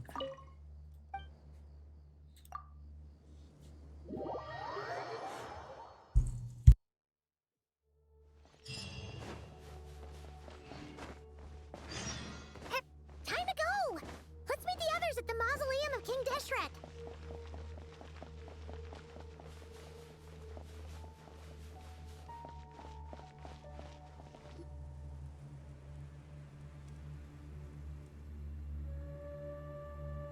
I have not felt this way in a long time. Standing up high, gazing out at the rolling dunes. One cannot know what freedom truly means without first losing it. The golden slumber truly lives up to its name as a dreamland. Though desert sands exist there too, no mirage, no matter how glorious, can compare to true beauty. Dendro Archon, what is on your mind? I was wondering whose counsel I should seek on the questions in my heart. What kind of questions? So many. More than can be put into words. As I once said to a friend, we look, we see, and we comprehend. But the question still troubles us. What are the many disasters that this world faces, but the sum of all irresolvable questions? The biggest question you should be asking is how to seize victory. Yes. Although, I would express it differently. I must not fail. And so the question I am most curious about now is whether the path to victory will be an arduous one. What we declare to be a young sapling, we may, in fact, find to be a towering tree, if we would only cast aside our ignorance and look beyond the veil of time to see her true form. Nahida! We're here! Just in time. My preparations are almost complete. Ready when you are. We're here too. Miss Nicole! Miss Nicole! You run so fast! I thought I'd get a lot of exercise as a forest ranger, but I can barely keep up with you. Sorry, I got a little carried away. Lesser Lord Kusanali, the equipment is ready, and the modifications to Aru are all complete. As discussed during our meeting, Accessing Irminsul via the Akasha is no longer feasible at this stage. There are other options, it's just... they're a little more extreme, and more technologically demanding to implement. Maybe you should take it from here. The architecture and functionality of the Akasha terminals overlap considerably with Aru. There is reasonable evidence to suggest that one was developed based on the other, or that they both utilize technology of the same origin. As long as the transplant and merge operation succeeds, Aru should theoretically work on a scale greater than the Akasha and approximately equal to Irminsul. it will become the largest active computing device in all of Teyvat. A system this powerful is capable of a lot of different things. In the past, the Akasha was primarily used for one-way information transmission, but I suspect it could also serve as a central bridging hub. In the pursuit of greater knowledge, some scholars have attempted to connect their consciousness to Irminsul through the use of terminals, incense, and meditation. Correct. In academic language, scholars who reach that stage are said to have entered Satyavada life. Hypatia has performed this practice many times in the past, and she was once under my care for a period of time. Right. And this at least proves that there is a zone within Irminsul that can be connected to. That's right. Providing wisdom to the people is one of the very reasons for Irminsul's existence. I think I understand where you're going. Please, continue. In that case, I'll skip to the conclusion then. We need to further modify Aru, merge it with the Akasha, manufacture terminals, and distribute them to every single person we can reach. Every person? Even the desert folk? Yes, everyone. I've already calculated the amount of raw materials we need. So you mean we're going to get new Akasha terminals? Yes, but this time the people of Sumeru won't be using them to acquire knowledge, just to connect to Irminsul. That's the key. When we evacuated the city, we brought all the important assets from the House of Dana, in case we ended up needing them. Fortunately, this included the Akasha system's main terminal. We've checked all the relevant records, and one thing is certain. Nothing like this has ever been done on this scale before, so... Everyone in Sumeru is part of the plan. Whoever controls the people controls the situation. Since this function of Irminsul was introduced, it has only ever been made available to scholars, who don't constitute a particularly large group of people. But by expanding the scale to include all the people of Sumeru, all the individual connections will stack up to create a significant load on the system. Under normal circumstances, Irminsul would be able to cope with the additional load. But with it already being under strain from other activities, its remaining capacity is limited. Thus, it might be possible to shut it down completely by overloading it.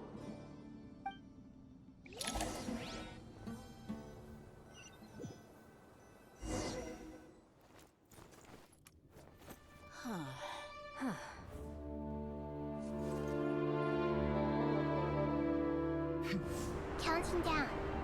3, 2, 1. Are you ready? Ready!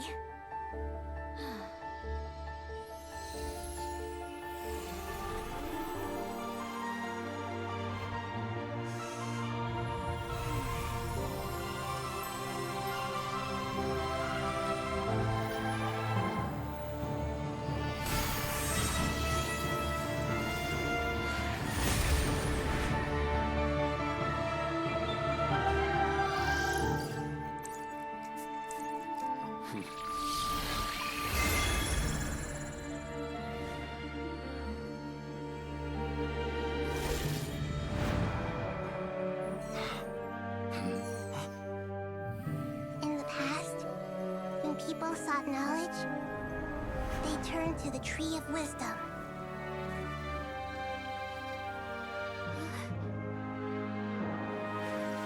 Today, we use it to save Sumeru and the whole world. These boughs that nurtured learning must not become tools for destroying the world.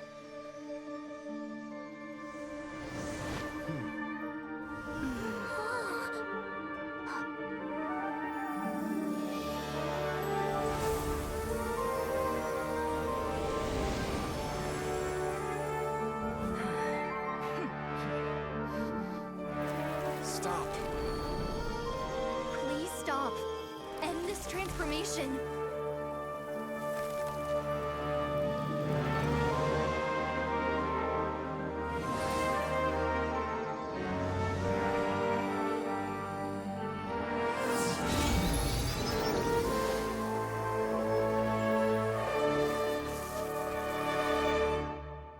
would shut down Irminsul just to stop me? You fools. I have all the time in the world.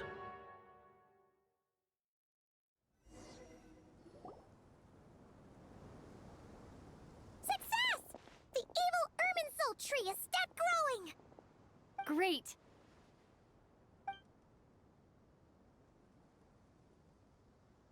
What a display of true courage!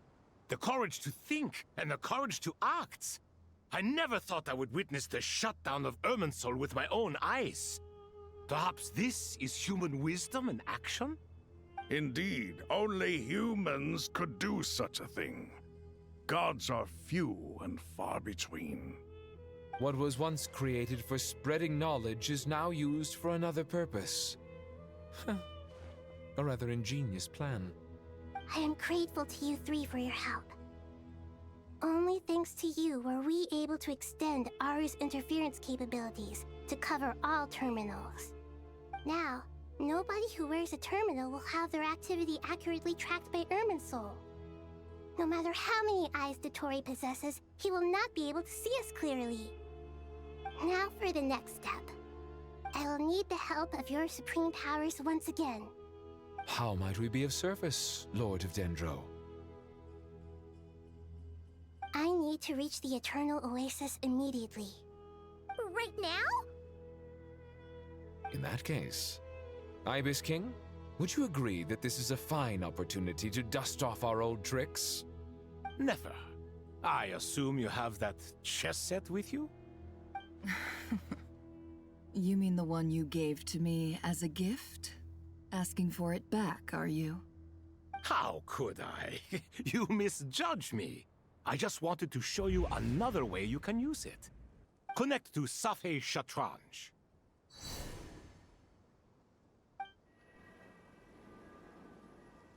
Safei Shatranj? You mean that place in the desert? Thoth's chess set gains its power from the chessboard laid out in the desert by King Deshret and ourselves. All ceremonies conducted using the chess set must be activated via Safei Shatranj. In other words, the chess set is an extension of the chessboard. In the past, moving a chess piece was a sacred and momentous act. Transfer initiated. Entering live combat mode.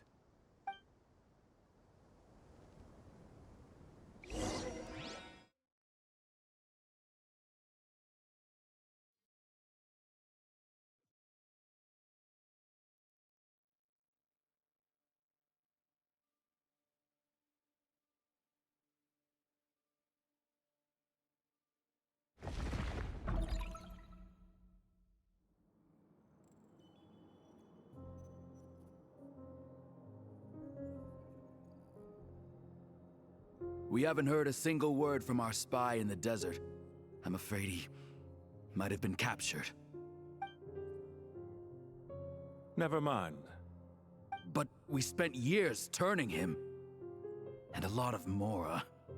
Nothing comes for free in this world, but the loss is not without its purpose. For a small price, we have wasted a precious amount of the limited time they have. Quite a bargain, if you ask me.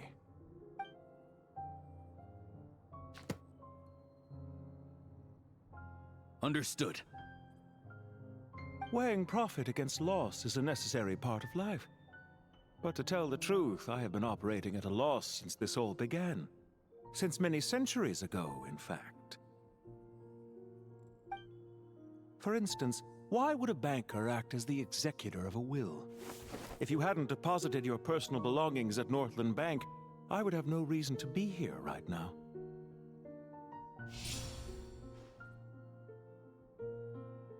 Dottore, I've placed your final data backup into the ley lines as per our contract. I trust we are now square for the safe deposit fees you paid. Is it not a little petty to split hairs like this, given our amicable relationship? I consider sound bookkeeping a matter of principle. Do not forget that you only live to see this day thanks to me. In fact, every day of your life since you met me, You've been living on borrowed time. Why, that's hardly a fair assessment. I will concede that my survival was perhaps at your whim, but I became a harbinger on my own merits. Managing money is not like other professions. Mine is not a role I could have acquired based on your recommendation alone, and certainly not one I could have lasted so long in without genuine ability. The information stored in the ley lines is quite comprehensive. Rest assured, I have not forgotten how strong your pride is. Well, I presume you have no sense of fragmentation while talking with me. How could anything possibly go wrong with such strict measures in place? The remainder of your soul was split in two, with one half sent to Nodcry and the other stored in the most secure vault of the Northland Bank. Though I must say, your disdain for the other segments is quite amusing. Zandik is you, and you are Zandik. Zandik created the segments, yet you, a segment yourself, reject him.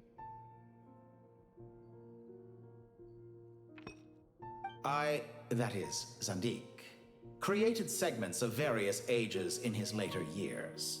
To achieve this, he had to freeze time and part with a portion of his soul. But as constructive as it sounds, it erases my uniqueness.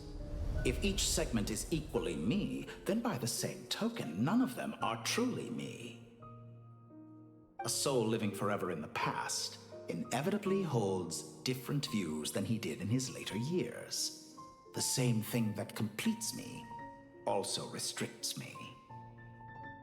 You too might ask yourself which stage of your life you want to be preserved at. The day your business failed?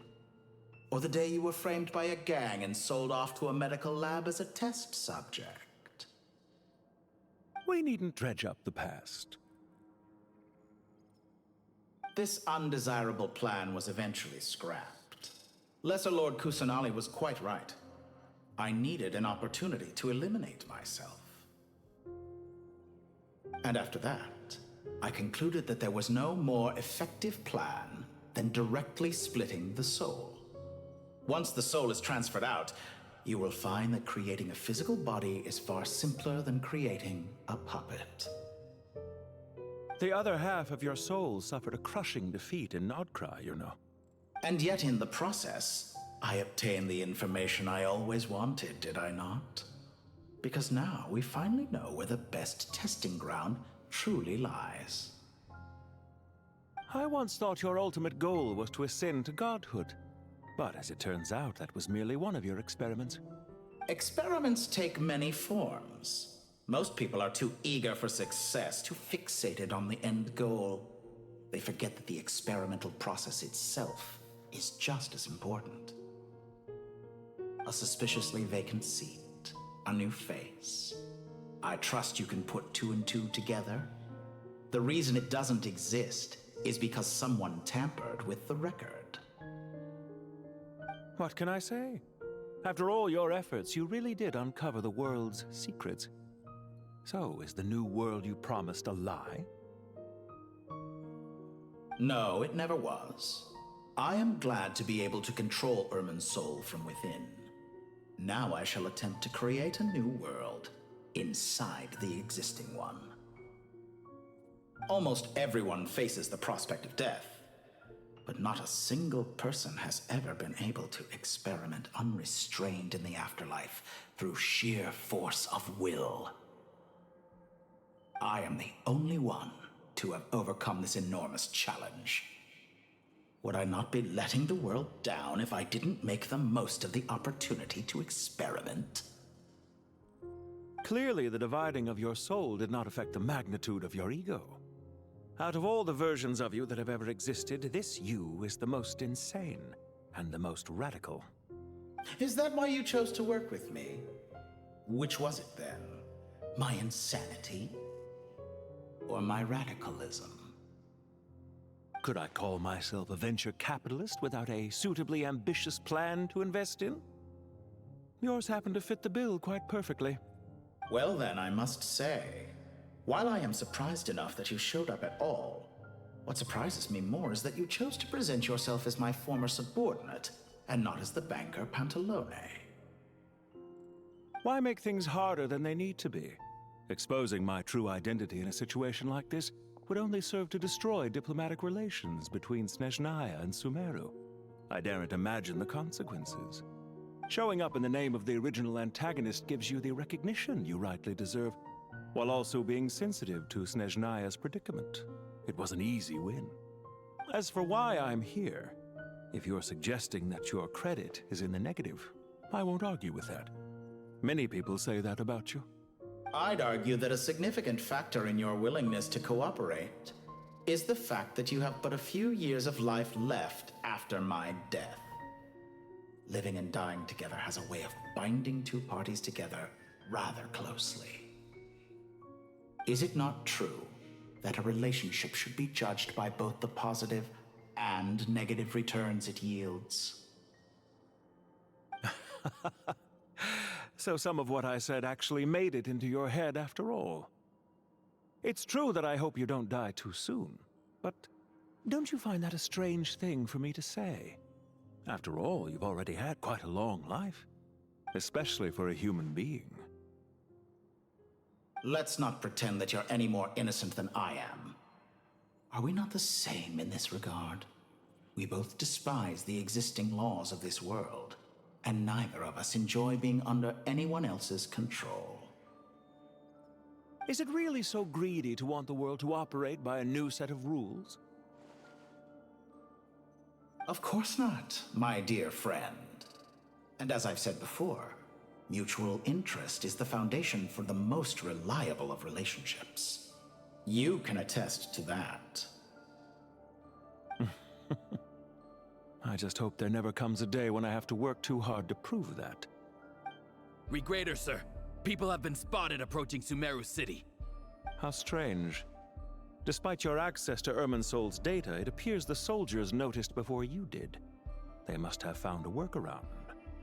Well, Dottore, I trust you know what this means. The fact is...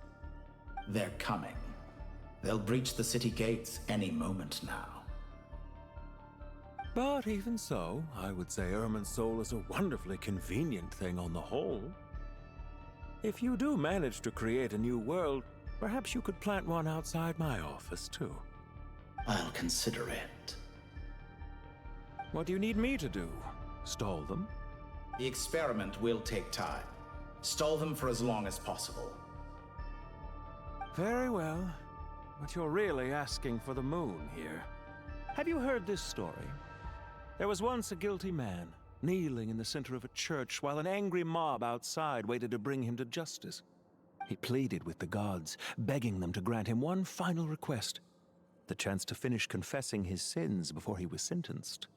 Many suns and moons passed, seasons changed, and still his confession continued, as if he intended to speak until the end of time. Are you suggesting I worship you as a god? Or were you hoping that I might confess my sins to you? Certainly not the latter. That would make my life miserable indeed.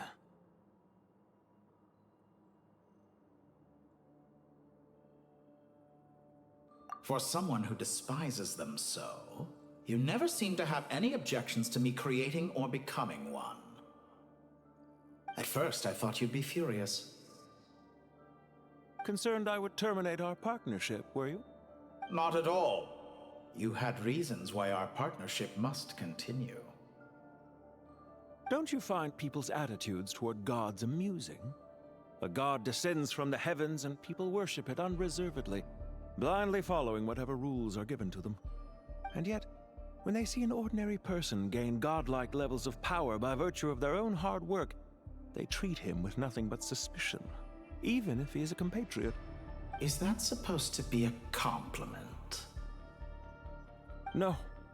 I was just thinking. I pity the man who would call you a compatriot. There's no need to be so self-critical. I know it's a little late in the day to be asking this, but how have you been keeping? I'm flattered that you would take the time out of your busy schedule to consider my well-being, Doctor. The part of your soul that went to Nodcry caused quite a stir. sending our organization back to the drawing board on numerous fronts. It was quite a headache for everyone involved.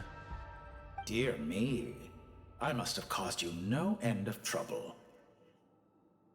You certainly did. I had the rare honor of being summoned before the Tsaritsa with Pulcinella to answer for myself. A terrifying ordeal. Don't worry, I pulled through. At most, it's a public relations nightmare. I made sure of that. Now I'm curious. How did you explain yourself? Oh, it was quite simple. I just pinned the blame on someone who wasn't there to defend himself. I could hardly be expected to defy the demands of someone as insistent as the Second Harbinger, now could I? How you slander me. You know full well that I am perfectly amenable to reason.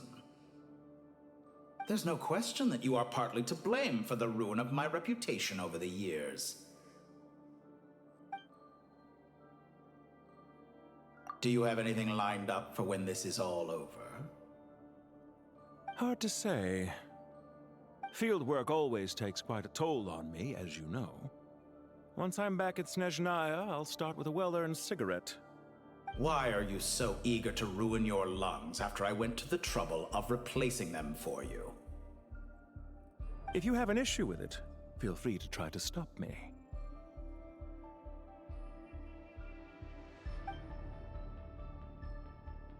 What's on your mind? The limits of humanity. It's a pity. Despite running countless calculations, I find there is simply no way to reduce any further the amount of one's soul required to sustain an individual. It's rare to hear you admit to being unable to achieve something. I beg to differ. For instance, as I've told you before, the original me was prone to motion sickness and couldn't make long train rides. Ah, yes, of course. One of the reasons you often sent yourself out on errands. What are you thinking about now? A new experiment. In the event that my soul was depleted, say we extracted my data from someone else's memories, yours for instance, and then combined it with your intact soul as the base material, what would we create? Such a scenario would be impossible. Oh? As long as your current soul survives, there will be no need to create a new individual. Don't forget, you were the one who approved of the present situation wherein only one Dottore remains. And if you ceased to exist, who would be capable of performing this experiment?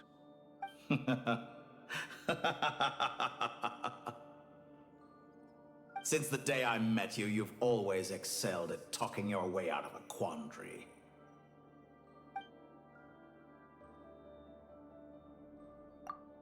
Isn't it a little too early to be saying goodbye? Not that I wish to keep you from your business, of course. Very well. Let's leave the conversation there for now.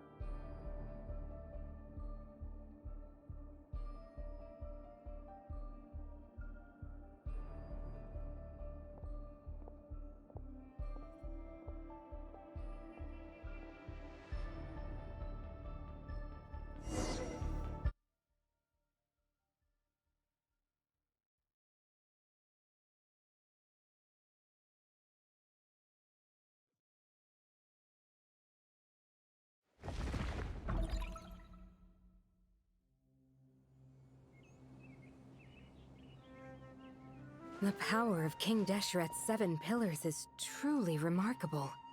With just a chessboard, you can move an entire unit across the material plane. Yeah, sets us up for a much easier fight. Really makes my day. The last time we stormed the city, it involved a lot more running around. I wonder how many people can say they stormed a city twice in their lifetime. I was just thinking that. I've definitely had more than my fair share of unusual experiences in my life. This is my first time here, actually. We never usually leave Gandharvaville. I hope this will be my last time. Does everyone have to chime in? Can't we just fight? What an amusing comment, my dear lady.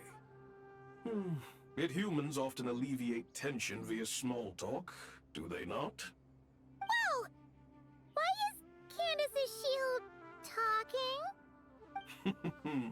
Because the image on her shield is one of me.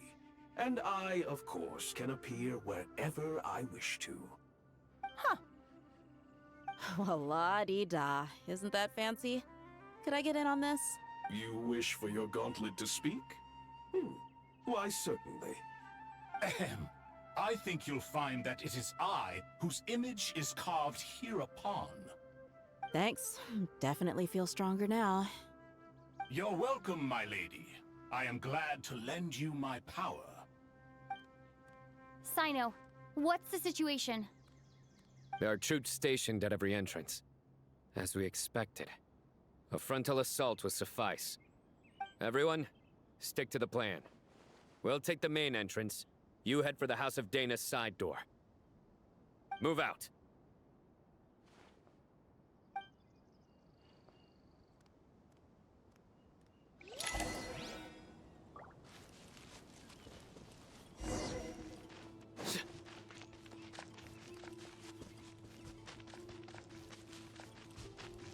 Out of my way! Now it's your It's turn. your maker! Watch out! Get lost. Whew. Thank you, Jet. You gotta be more careful. If you're not ready to put your life on the line, you can't be certain of defeating your opponent. She's right. Keep your wits about you, Rana. Those were my teammates I was trying to attack. Your sins weigh upon your soul. I guess I should probably try to keep them alive. Can't run from death. Take them out and secure the harbor. Reinforcements will arrive by water. Consider it done. Show no mercy.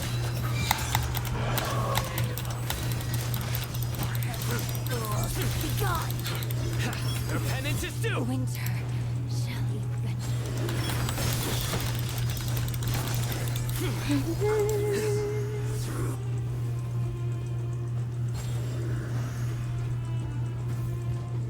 Looks like they're in for a tough fight.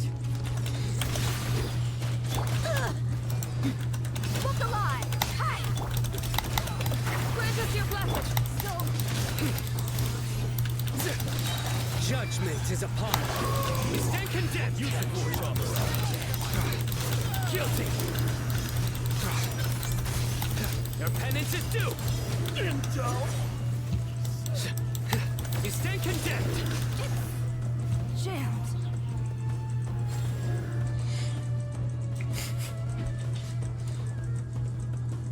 Waterway secured. Brothers! Sisters! Perfect. Just in time. Welcome. Once we've linked up, we'll continue the advance. The team has arrived at the north entrance, as planned. Good. Press on.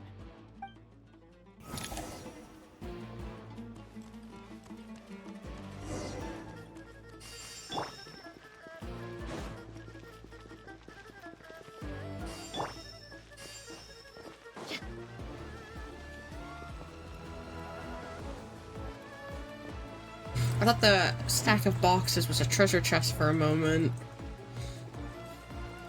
Oh. Here again? Let's get it on! Do your work! Hear my prick! No, I don't think there would be treasure chests in this event map.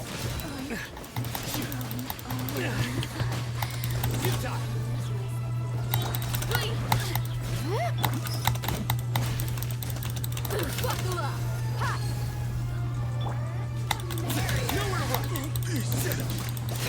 Do your work! Grant us your blessing! Look at me. Just Buzz off!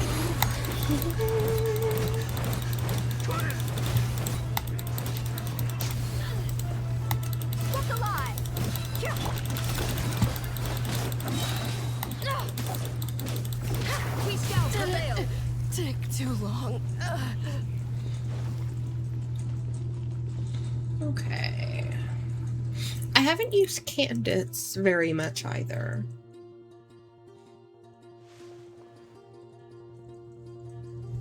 Look out! It's an ambush! Finally. We need to hurry. Take the middle road now. Mahamatra Sino, area clear. Don't relax just yet. More Fatui approaching from the right.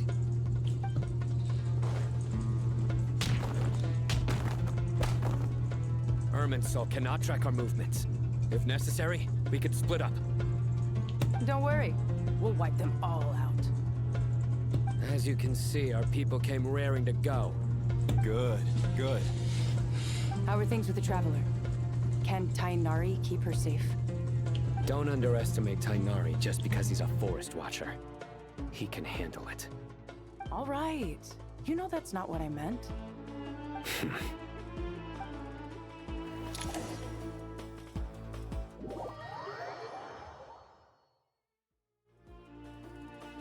Sino and the reinforcements have drawn the Fatui's fire away. It's our turn. By using a cluster leaf of cultivation, we can pass through certain terrain silently. Good luck with that. We'll just fly up there. Huh? Oh, yeah. Paimon forgot she could fly. Ready? Ready.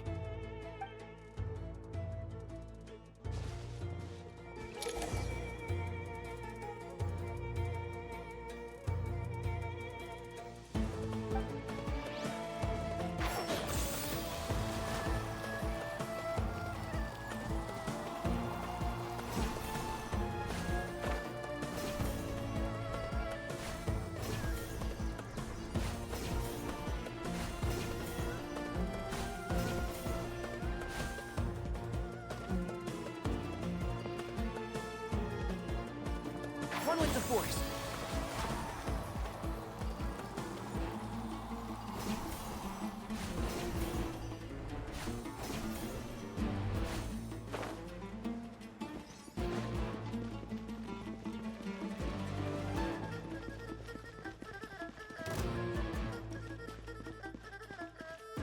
And Shroud. This ought to do it. My everlasting flame! Yeah! Couldn't. That's far enough.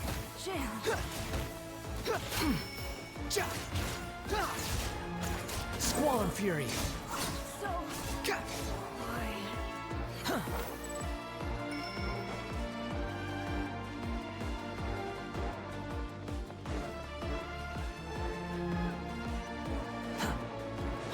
Following me.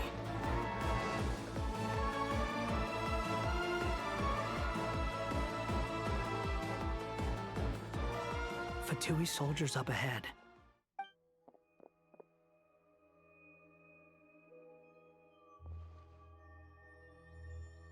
Careful. Prepare for battle. Hey! There's people over there. You have some nerve showing your faces here in the center of Sumeru City.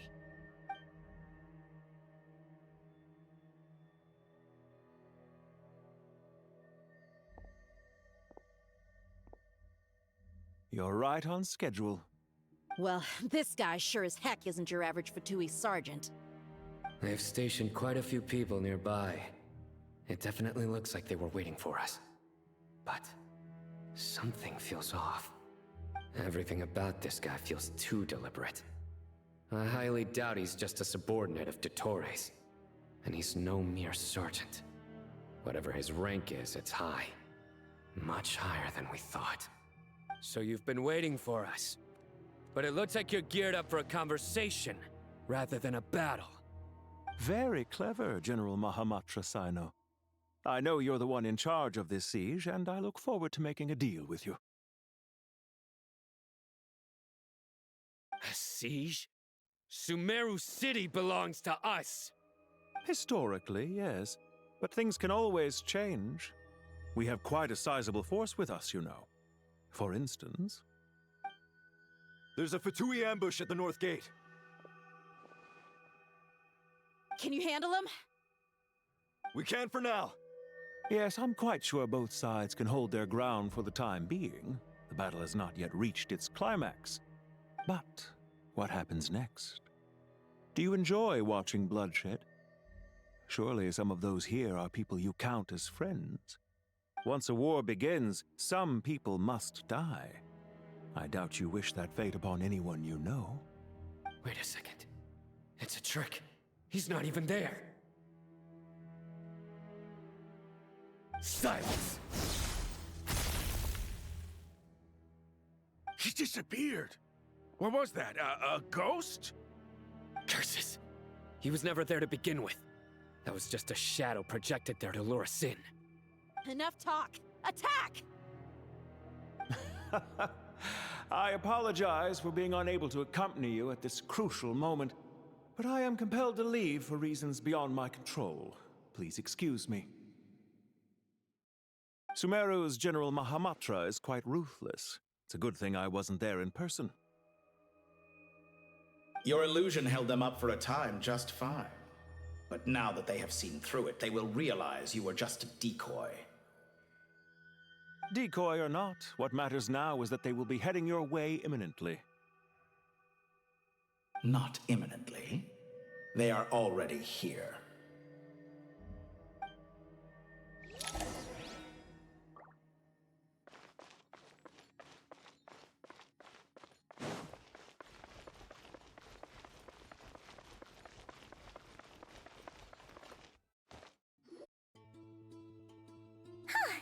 We made it! This is far enough. Tainari, you go help Sino. Don't worry about us. We'll manage from here. Are you sure you don't need me to stand guard? No need.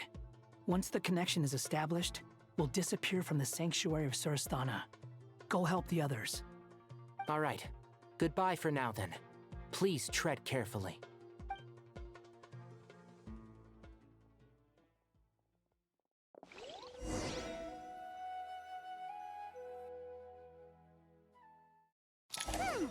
Now where's the interface Nahida mentioned? Come on, where's it hiding? Found it. It's over here. We can connect to the inside of Irminsul through the Sanctuary of Surasthana's built-in security system. You should be pretty familiar with the process. Is it the same route as last time? For the most part, we don't need to adjust any of the parameters. Then I should be fine. And Paimon? Once you're both ready, we'll set off. Wait! The stakes are way higher this time, right? Maybe Paimon should stay outside and help the others. Then, you can focus on the fight without having to worry about Paimon. Huh? Why are you staring at me like that? It's nothing. I just suddenly realized how much you've grown. Hey, you've grown quite a lot yourself. Don't you two start getting into it again. Well, anyway, Paimon thinks she's pretty knowledgeable. Who's the best guide in Tavatigan? And don't forget, Paimon's a college student now. If we say Alhatham's not a weirdo, it's hard to explain how he came up with the idea of you applying to the academia. But for all that he counts, you're doing surprisingly well in your studies. Just goes to show how important it is to have someone supporting you. And Paimon's not the only one. Let's not forget that you only became a student because of Nahida's personal recommendation. That's fair. I have learned a lot in Sumeru. Oh yeah. Did you ever come up with that ugly nickname you promised me? What? No way! We're friends now! Paimon gave up on giving you one ages ago. Anyway, isn't Hat Guy enough of a nickname for you? Fine. Suit yourself. We need to go. Paimon, if you're staying, look after yourself. Will do. Paimon's gonna link up with Tainari and Sino. You guys are the ones who need to be careful. We will be. Bye for now.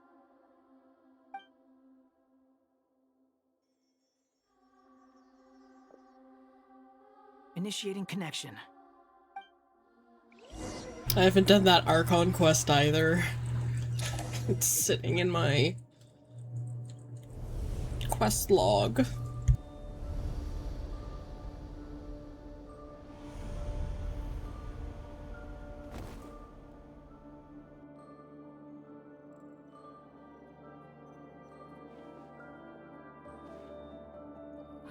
Well, here we are again. Come to think of it, I still don't even know where we're going. Thanks to our terminals, it should be impossible for Irminsul to read. I can... Don't tell me. Only you need to know. That way, whatever happens to me next, it won't affect your progress. Listen to me. Your safety is just as important as mine. Don't even think about sacrificing yourself for the greater good. We came here together, and we're leaving together. All right, if you insist. I won't argue with you.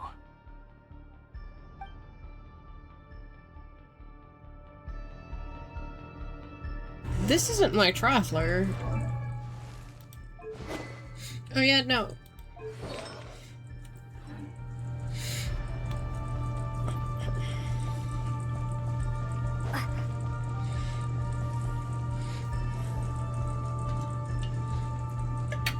This place looks so different from how I remember. It's unrecognizable. It's a complete mess. Like someone's turned the place upside down. Must be Dottoro's doing. Either he's searching for some information he needs, or... It's still changing. He has to know we've entered Irminsul. But luckily for us, he can't pinpoint our location. Be on your guard. Don't let him find us. The red parts have probably been corrupted by Dottoro's power. Don't touch them, or you might alert him.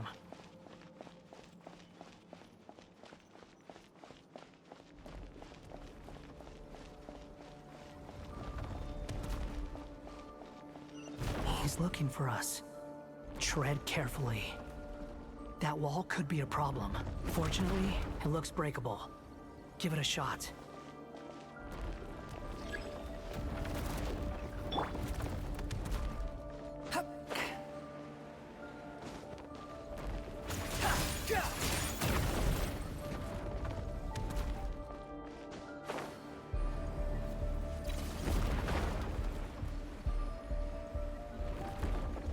Okay. I need to break this before I jump.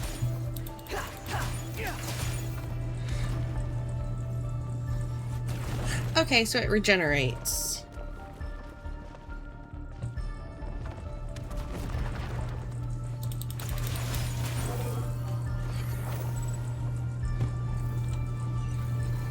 Can you let me down, please?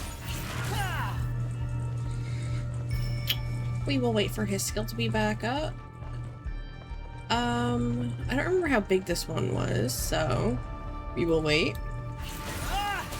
Behold, search for it.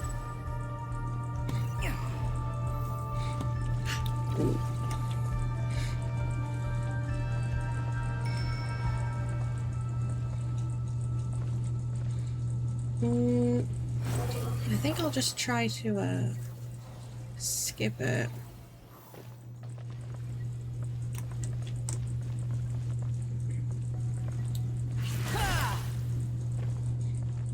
The wind rises.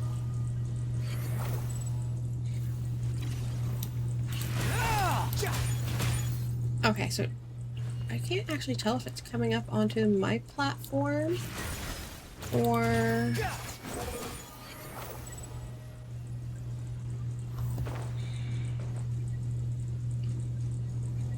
Oh, no.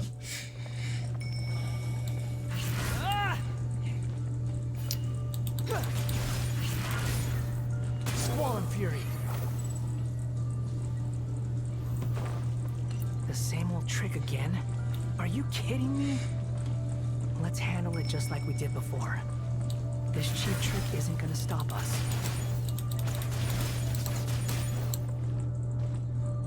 Oh no, it's... A trap. Is that why he was using the same trick over and over again? To get us to lower our guard?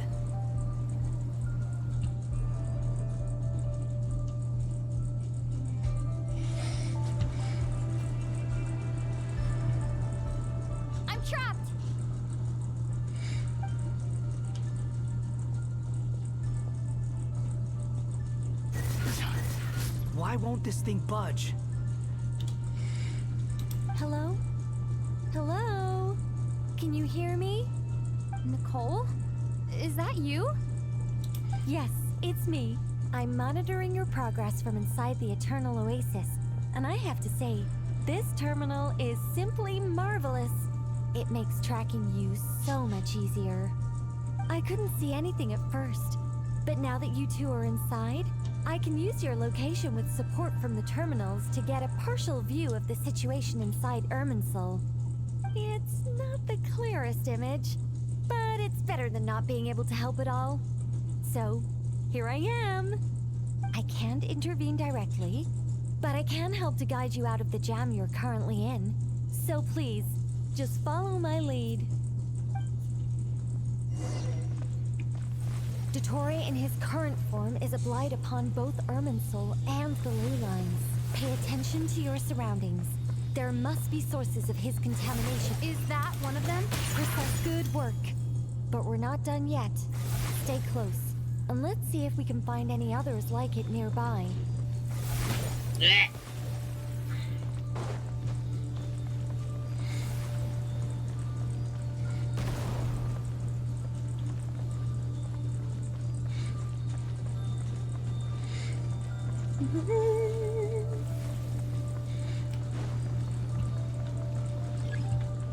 The wind rises.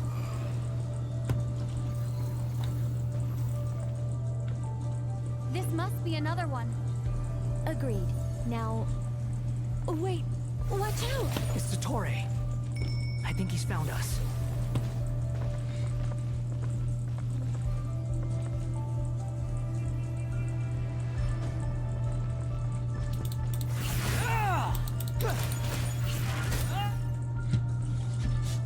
The seal is broken. Quick! Get out of there!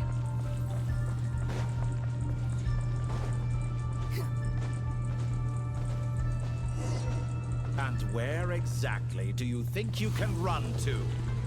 Wait, what is that? Pursuers. That's gotta be it. Run! Don't let that thing touch you.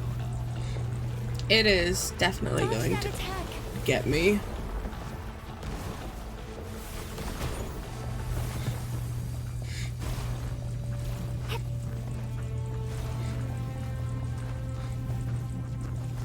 There's more than one path. Which way do we go? To the left. Trust me.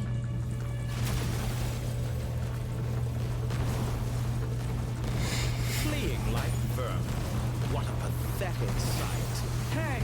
Watch yourselves. Stay focused. There's a cliff ahead. Jump! More of those corruption sources. Destroy them as you did before, and open the exit as quickly as possible. Squall and Fury. They're relentless. Is he trying to wear us down? You'll just have to destroy these too.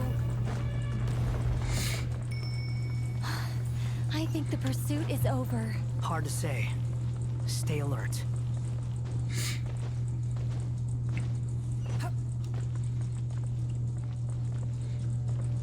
Behold! No, it's just the boss arena. Whew. I think we've made it to relative safety. Phew, goodness. That was tough. You doing okay? I'll be fine. Don't worry. Take a short rest, and then... Nicole? Nicole! The connection's been cut. But that means... Look at you supporting one another. How very touching.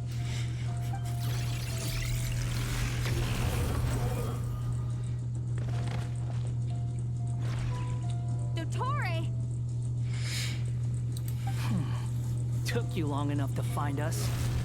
You're more useless than I thought. Oh, really? I think I deserve a little more credit for my methods than that.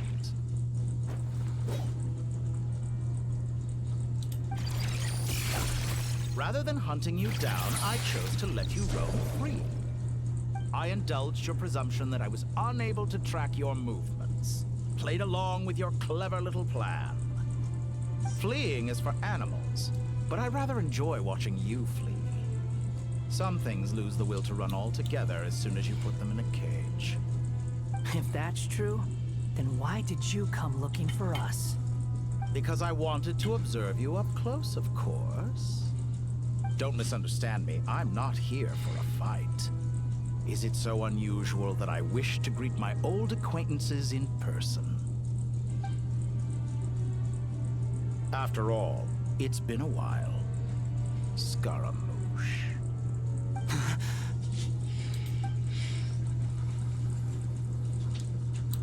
Why are you so afraid?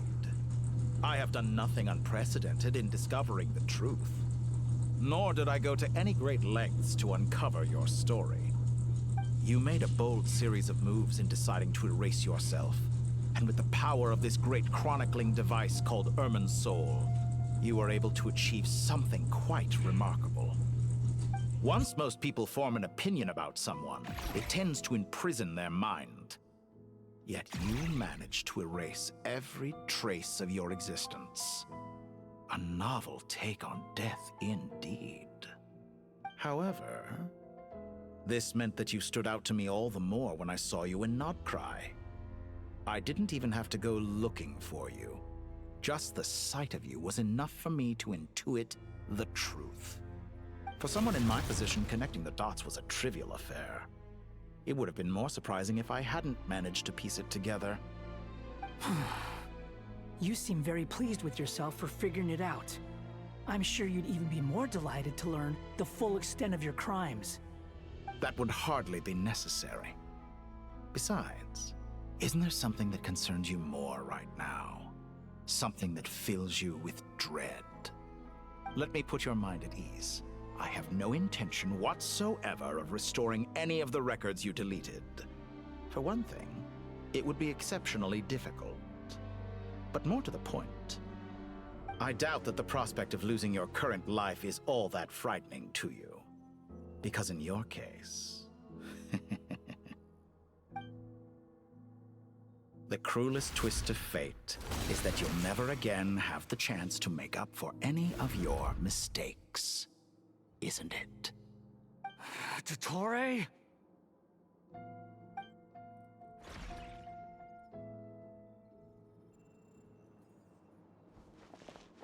All here shall bend to my will. The wind rises.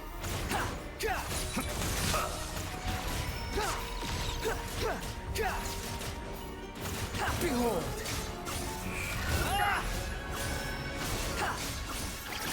I'm afraid you'll need to do better than that to take me down. I expected you to have grown stronger. Ah, how foolish of me. I forgot that you lack any means to increase your power. You will pay for everything you've done. Oh, will I now?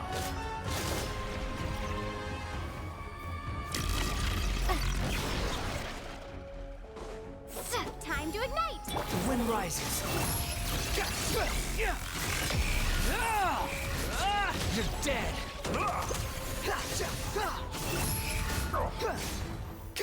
I have to be a little careful because the bottom part of my screen where my health bars are is covered.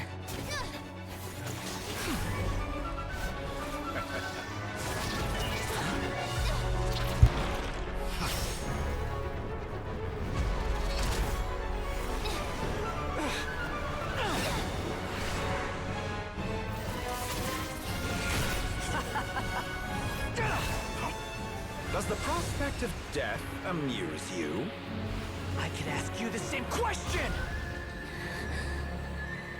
I'll distract Dottore. You focus on the mission. Got it.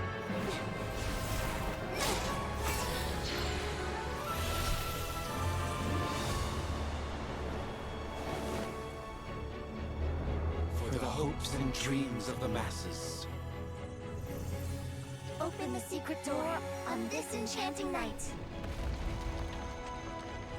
May wisdom's light eradicate ignorance and darkness, and hereby fulfill our ancient vow. Commence data extraction.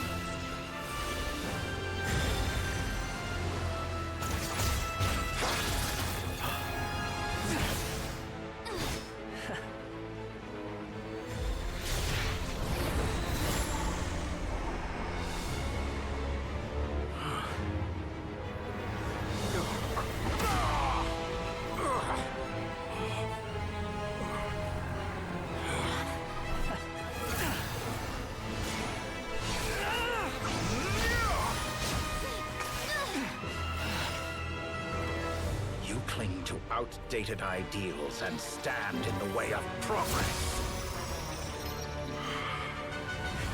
You will pay for interfering with the grandest experiment of all time.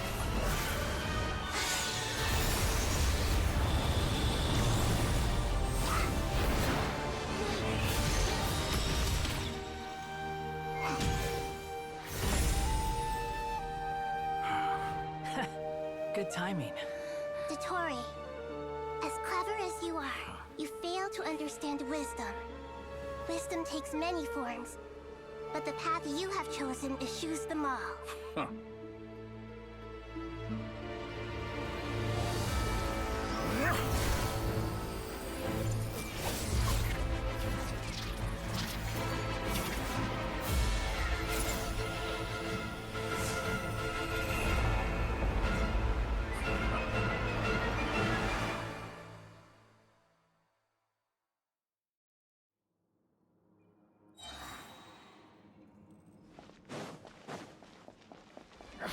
My strength is fading!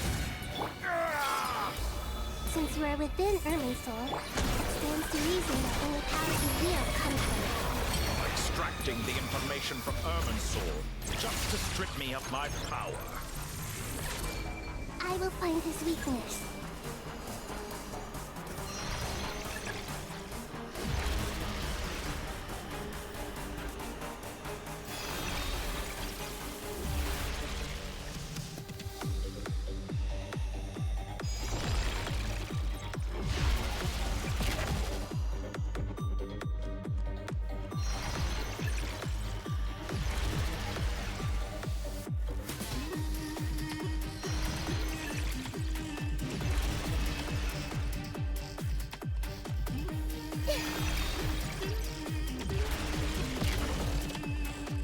Everyone hold hands!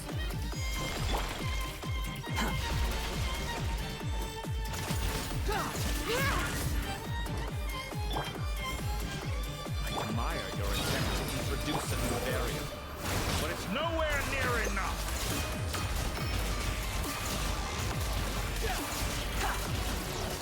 I didn't see the pillars on the side. So I thought it was just something we needed to jump between it until he moved to a different phase for a moment.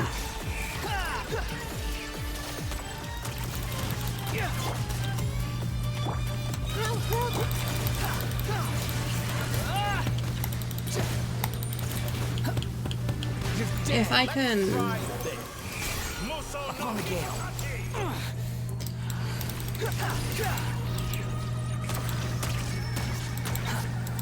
Quit following me. Time to ignite! You won't destroy. We're so close!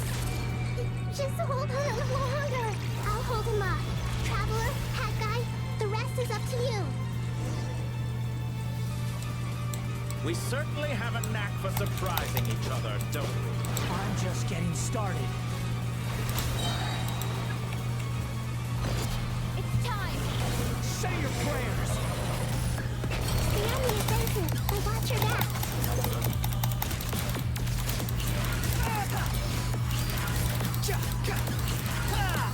Behold! It's time! Say your prayers! Search for it. Too slow. Let's try this. Quit following me. Squall and Fury.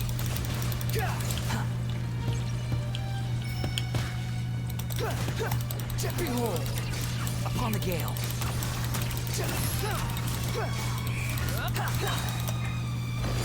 It's time! Say your prayers!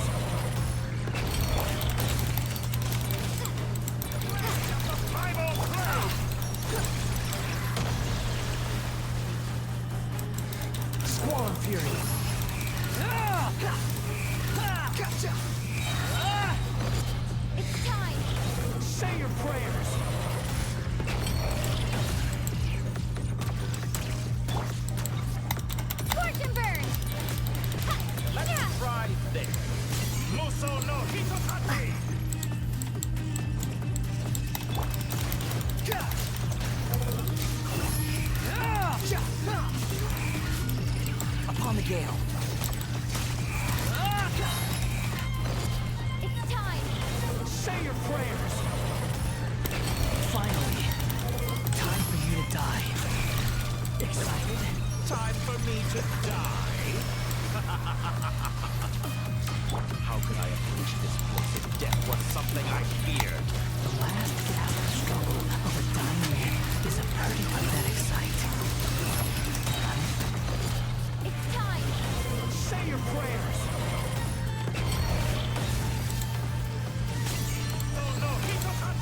Wow, I ran right into it.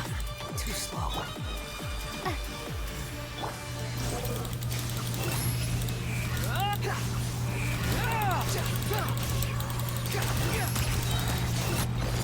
It's time! I might be too far back for this one. Oh well, no, he moved right into it.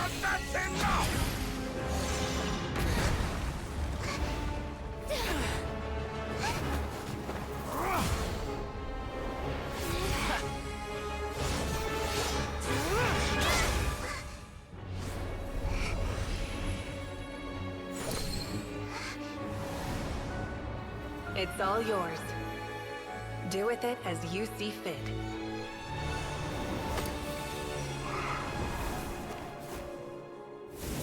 Just as you say, this world is home to some archaic things. And as you suppose, you are a formidable opponent. You have long coveted the secrets of wisdom.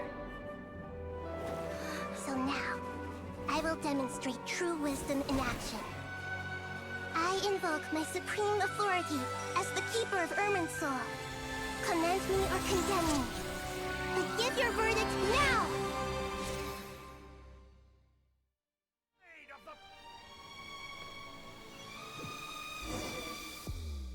Blessed One of Wisdom, Mahakusaladhama, are you certain that you wish to exercise your authority to destroy Irminsul? It represents both your roots and your finest accomplishments. You truly intend to abandon the very thing you have always fought for? This is my decision. Irminsul has been corrupted beyond redemption. Irminsul is the original tree of Tevat. It is the means by which the heavenly principles maintains fate itself. The seven Archons should honor and revere it, for their authority was bestowed upon them by the heavenly principles. It is precisely because I honor and revere it that I fight for the humanity it exists to protect. Wisdom is knowing how to weigh the options and make the right decision. If you truly care about the fortunes of this world, then it is me you should seek to preserve. Planting a seed begins the chain of cause and effect. Since you have become a great tree yourself, why should the loss of another tree be anything to fear? Till we meet again, Lord of Dendro.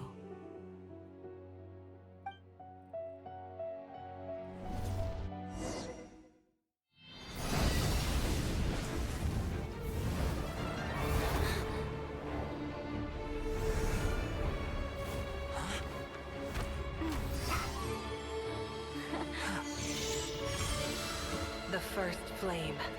The pure, cleansing fire.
shall we?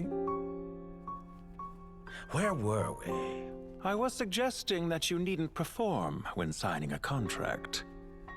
You're only sitting here because your bank demanded an evaluation of the trustee. So you told a story about a young scholar from a merchant family in Sumeru? I told a compelling tale, didn't I? The post-expulsion story is far more captivating. The human experiments or the elixir of immortality?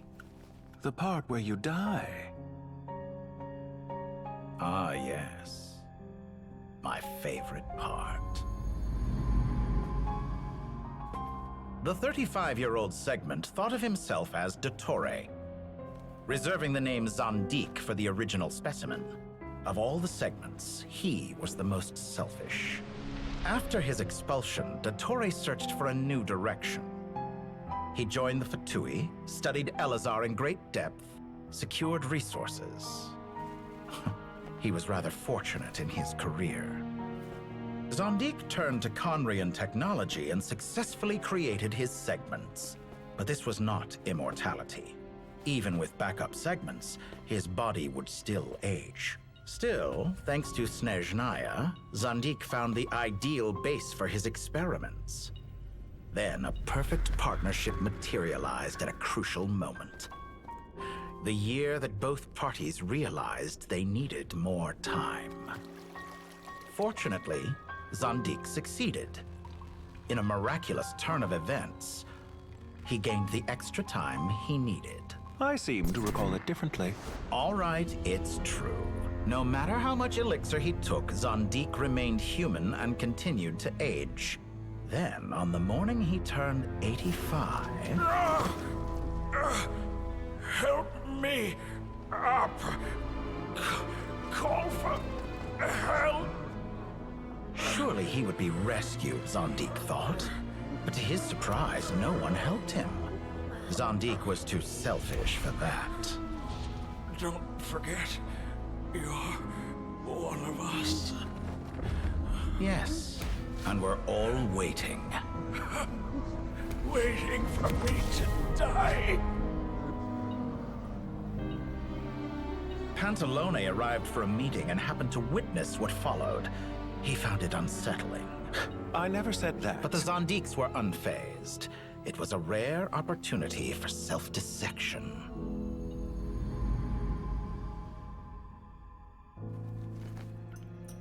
What does all that have to do with you depositing your data at Northland Bank? It has made me cherish my time in this world all the more. Fair enough. So you do have a sense of self-preservation.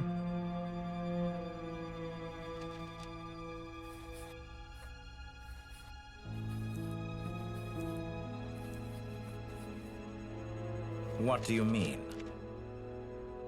You're hardly normal, and you don't cherish life. You just don't want to admit defeat in the limited time you have.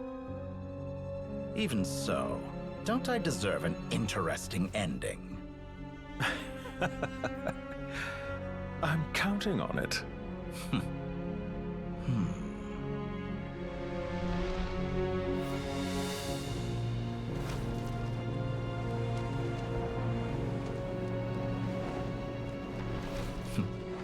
If nothing else, I expect my funeral will be a grand affair indeed.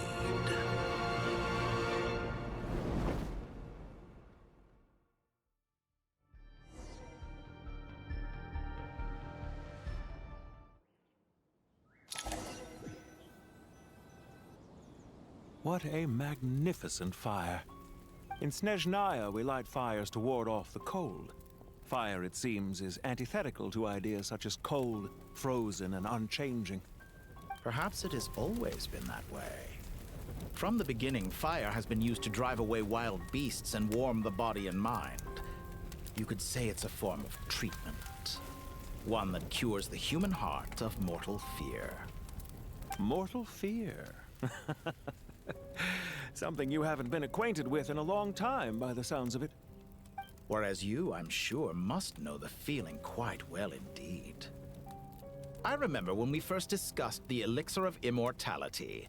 You claimed that extending your lifespan was about buying more time. But was that really the truth? You fear the prospect of dying a wretched end in this world, don't you? Of course I do. I'm only human after all. And while you may have forgotten it, you cannot deny that you too were once human, Dottore. I do not believe that there is no such fear in your heart. Perhaps you are right. But I abandoned it long ago and devoted myself to my experiments. I have felt no fear since. From the very beginning, I never thought you could win this game. But still you came, contract in hand, to honor our agreement. Because I am a reputable partner. And as we have discussed, experiments are about more than results alone. The process is equally important. I have come here and completed my creation, and I do not regret my decision. I'm afraid your journey ends here. After I die, there will be no one to make the elixir of immortality, and your remaining stock will only last a few more years. How then will you prove that you didn't perish in this incident alongside everyone else? When I feel optimistic about market environments, I never forcibly adjust them. They have their own direction. And I myself am one such environment. I have been quite particular about many things in my life. But where the manner of my death is concerned, I choose not to be. You make yourself sound so magnanimous. Oh, but I am. And I hope you will be too. It may have been a long time since anyone told you this, Dottore, but I recognize that you are a truly rare talent. Ha! I can see it. The experiment in blasphemy that I've been performing all this time. It has been a long process, and I do not care about the results as much as people might imagine. If the very goal of your experiment was to explore infinite possibilities, then there was never any reason for it to end. Indeed. Yet now, the experiment has officially drawn to a close. What should I call you? Zandik? Or do you prefer Dottore? Suit yourself. Goodbye, Feofan. This time, that's what it truly is. And don't I know it? Goodbye, Zandik.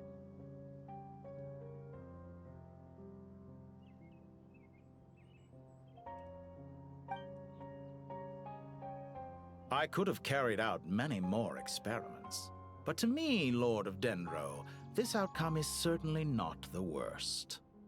I believe you. But unfortunately, this is where it all ends for you.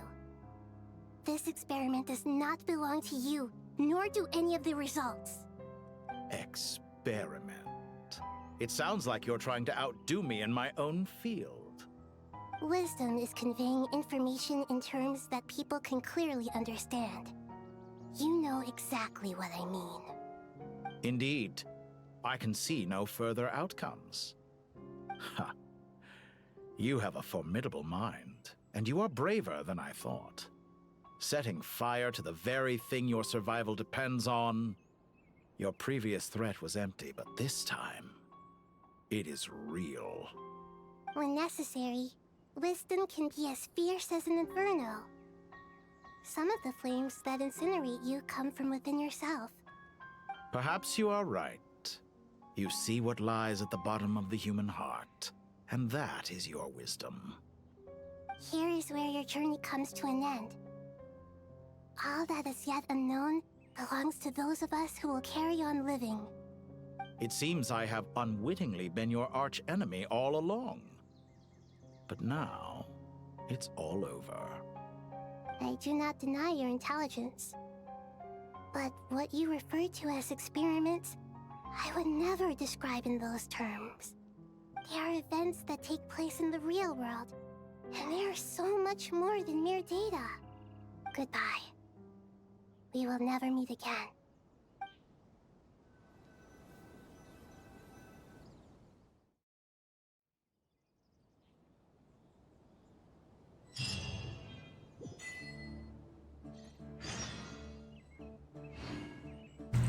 So, he said he never thought that he would be successful. Does that mean... Because he didn't say, I knew you would never be successful. He said he thought he never would be. So does that mean whatever he was doing, he wanted for the tree to be burned?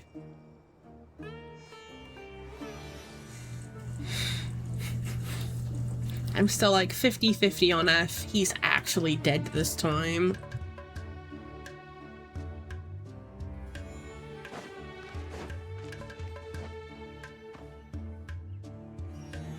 Well, that's the last of them.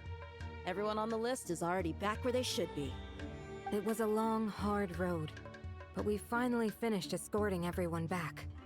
I just pray that we'll never need to leave again. I hope we can stay here forever in this peaceful paradise of our own choosing. Paradise. In the annals of the Temple of Silence, that word carries great significance. It represents the hopes and desires of the gods. Their longing for a place to rest. I wouldn't think gods need such a place.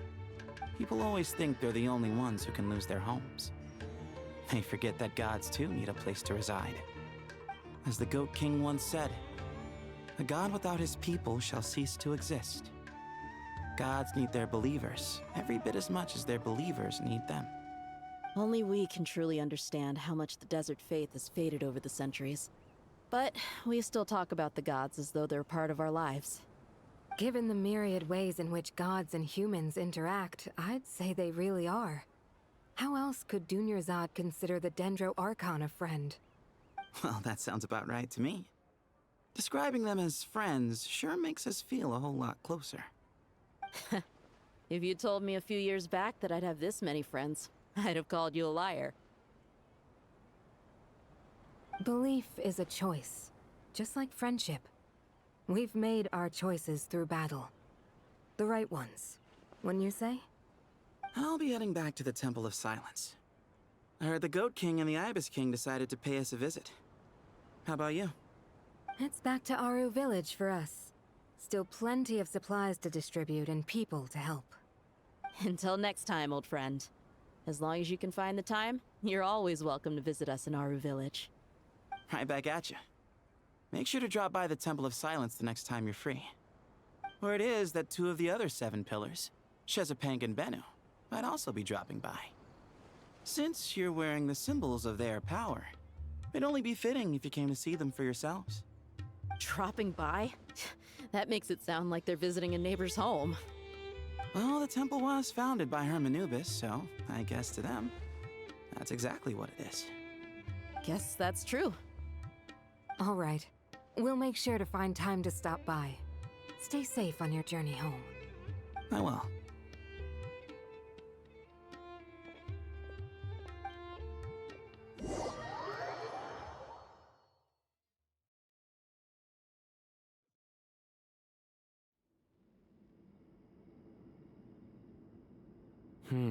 You do have a point. See? Retirement has always been a problem, especially for old-timers like us who've been locked away all these years. You finally step out into the light, and bam! You're face to face with a whole different world. Naturally. What do you think, Layla? Huh? Why would you think to ask me? How could I possibly be qualified to decide where the servants of King Deshret should live? Sorry if my question was unclear. Do you think their statues will stand out too much if we place them here? Hey, I never agreed to this. How could we possibly allow our statues to be left in Hermanubis' home? That would be like breaking into someone's house, then pretending it belonged to you in the first place. Different beliefs can coexist. We still need to respect one another. By which you mean, you two plan to stay at the Temple of Silence, for a while at least, but you have no intention of relocating your statues here. So, you see this as sort of a family visit? Is that correct? Family. Huh.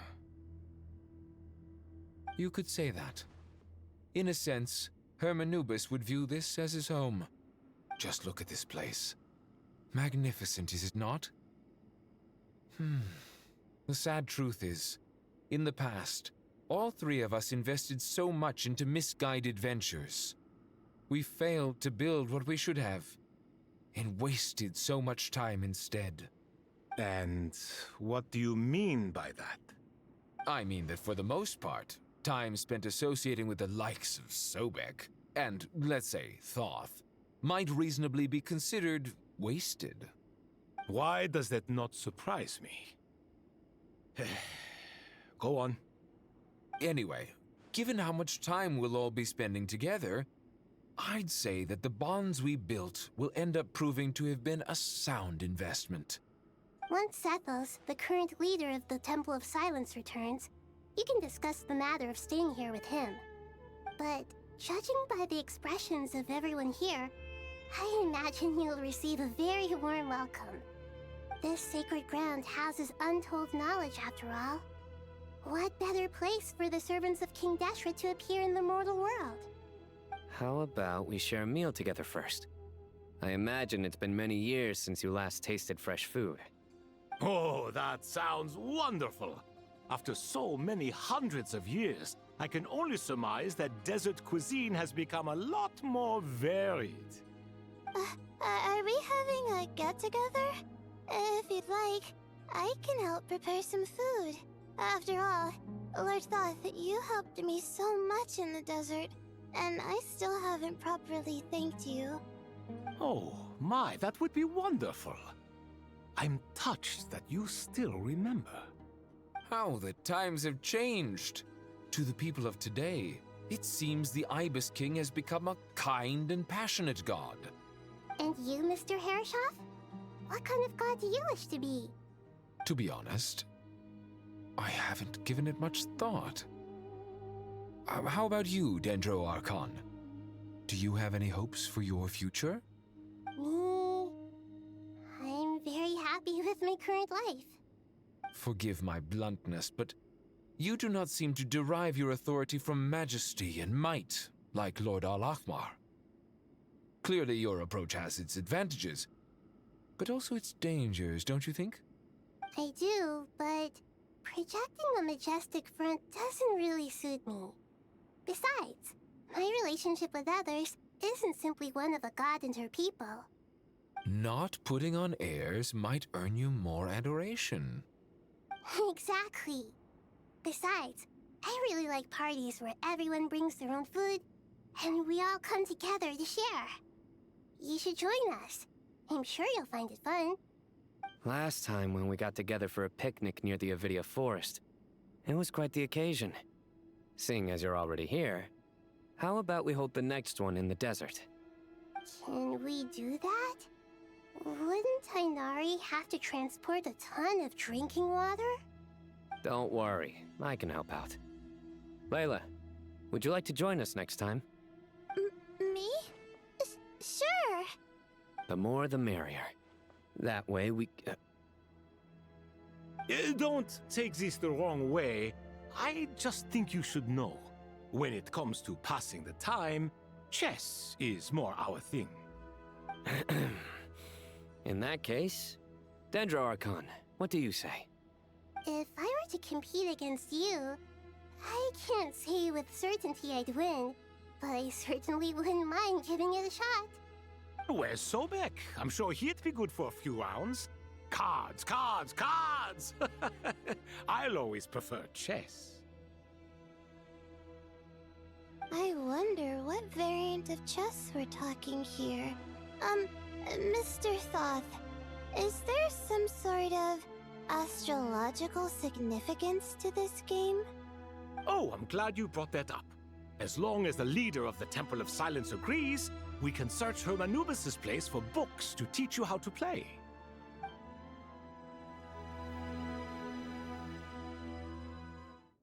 Hida likes potlucks. That's adorable. Such devastation visited on Sumeru City. So many houses destroyed or damaged in the fighting. Who could have foreseen this? Look at all of this. It's going to take me forever to tidy up. I suppose living below the academia doesn't always work out to your advantage. I would have thought a little appreciation of my sincerity and effort in helping to clean up this mess might be in order. Helping? Effort? This is your house! Of course you should be putting in the effort! If anything, I'm the one who's helping. So you see yourself as just a helper in this situation. I must admit, I'm rather shocked. If you're trying to say that since I live here too, I have an obligation to tidy up, fine, I suppose I do. Wait a second, stop changing the subject! Nevertheless... In the wake of a great storm, a missing roof is a predictable inconvenience. Can you stop making it seem like I care more about this house than you do? Doesn't it upset you at all to see your home in this state? I won't pretend it's ideal, but that's no reason to be upset. This is the roof over your head, your shelter from the cold. The furniture is scattered, the paintings have fallen off the walls, the windows are shattered. Don't you feel even a little disheartened? The way I see it, these problems are easily solved. Ugh, this is precisely why I hate talking to you about sentimental things. It's like banging my head against a wall. You simply don't understand just how much work goes into making a proper home. It sounds like this is causing you a lot of anguish. You mean the house or the paintings? I mean your sentimentality. Oh, well, yes. But I'd rather not dwell on such things right now. Generally speaking, when anguish becomes the norm, people usually make an attempt to improve their situation. But there are so many people and things in life that are difficult to change. It's not like you can force them. Besides, anguish can be a source of inspiration, and I'm not sure I could break my reliance on it. I'm glad you're able to make yourself think like that. What kind of a response is that? I was stating a profound truth about the very nature of art. Suffering is the cradle of all creation. Even you can't deny that. And I wasn't trying to. I'm just happy for you. Pure and simple. Can't you tell? Happy about what? Happy that you can always find an answer that backs up your views. You... More often than not, life is a process of running into problems and then searching for answers. Yours more than most. Not everyone's so good at justifying things to themselves. It's something that you've been steadily mastering. Huh. What about you, then? What skills have you been mastering lately? Pass me that box. Huh? Okay.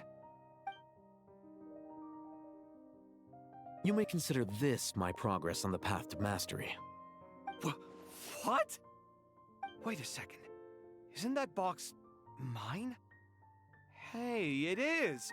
It must have fallen off that shelf. I'll hate them. Those are my paints and inks. Would you like me to put it in your bedroom for you? Huh? I mean, sure, if you don't mind. What kind of progress is this? Does he think he can bribe me? Not that giving me back my own things is much of a bribe. These books on the floor, they're a complete mess. And this one, didn't he say it was an out-of-print collectible? It's completely covered in dust, and some of its pages have even fallen out. Ugh, guess I should help him repair it. This one too. And this one.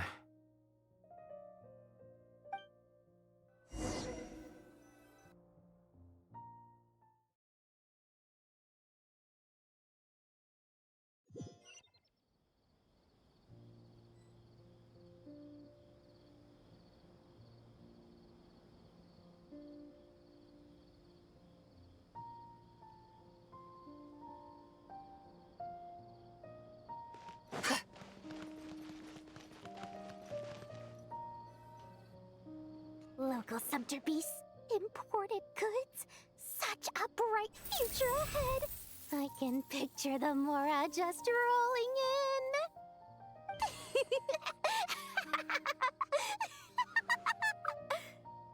You do realize you sound like a choking cow? It's called being imposing. Can't you feel it? Are you not intimidated?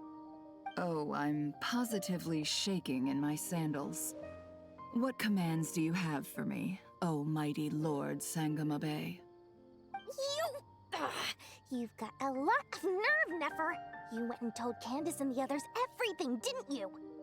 Seriously, do you have any idea how differently they see me now? Surely that's a good thing. I presume they're more disposed to actually like you now, maybe even view you as a friend. You traded my secret for sympathy! Thanks to you, I've lost every last shred of my mercantile majesty. How am I supposed to make anyone think I'm a big, scary investor now? The dark days of Lord Sangamabe are behind you. Why not take this chance to make a few honest friends? Speaking of friends, since when did the notorious Lady Nefer gain such an admiration for holier-than-thou types? A moon chanter here, an angel there? Who'd have thought it? A coming together of fates, nothing more. No need to throw around accusations of admiration. Forget it. You're right about one thing at least. Making friends is never a bad thing for a merchant.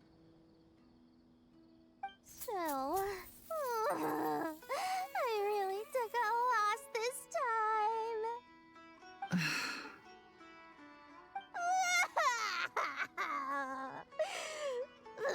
What are you looking at?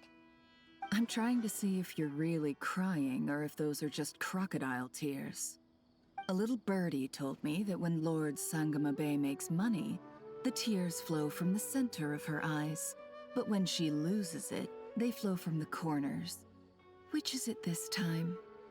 Ugh, you are so annoying. I'm not talking to you anymore.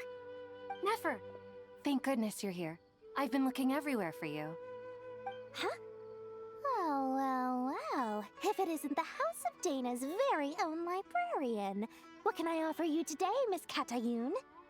Oh, no, I'm not here to buy. I'm here to bring Lady Nefer a book, and a fascinating one at that. We agreed to meet at the entrance to the mausoleum of King Deshret. One more thing, I bought this copy with my own money. It's not borrowed. Reasoning knows not time of day, but suspense always follows a blizzard. That's quite the mouthful. Huh? Isn't that the one that... It was all the rage for a while. People throughout the city were clamoring to get their hands on a copy. The names inside were all circled. Everyone thought it was a riddle. Don't bring up that book in my presence. I don't even want to hear its name. That thing was nothing but a scam. Surprisingly enough, I've actually heard of this book, though it doesn't seem of much consequence. So, what truth lies behind it? You're from the Vahumana and you're asking me what the truth is? I'd say the actual truth was about the least important part of the whole episode. I brought you this book because it probably has the most interesting backstory of any in the House of Dana's collection, at least in recent years. As for its quality, well, you can judge that for yourself. Don't tell me it's actually any good. You may not know this, Lord Sangamabe, but Lady Nefer has a fondness for books with... how should I put this? Mixed reviews? No eye for good literature, huh? Perhaps she feels that bad books hide interesting secrets? But I shouldn't put words in her mouth. It's probably fair to say she prefers the conversations that books can spark over the substance of the books themselves. Suits my style as an intel broker, wouldn't you say? Very interesting, thank you. I'll return it to you once I'm done reading. And as it happens, I have something for you, too. Incense? I imagine you've already used up the incense I gave you last time. Here's some more. This batch is from Nodcry, so the scent won't be quite the same. Well, actually, I've been saving the incense you gave me. I couldn't bring myself to waste it without a special occasion. But I'll gladly accept this too. And I promise I'll use it this time. Katayun, you haven't changed a bit.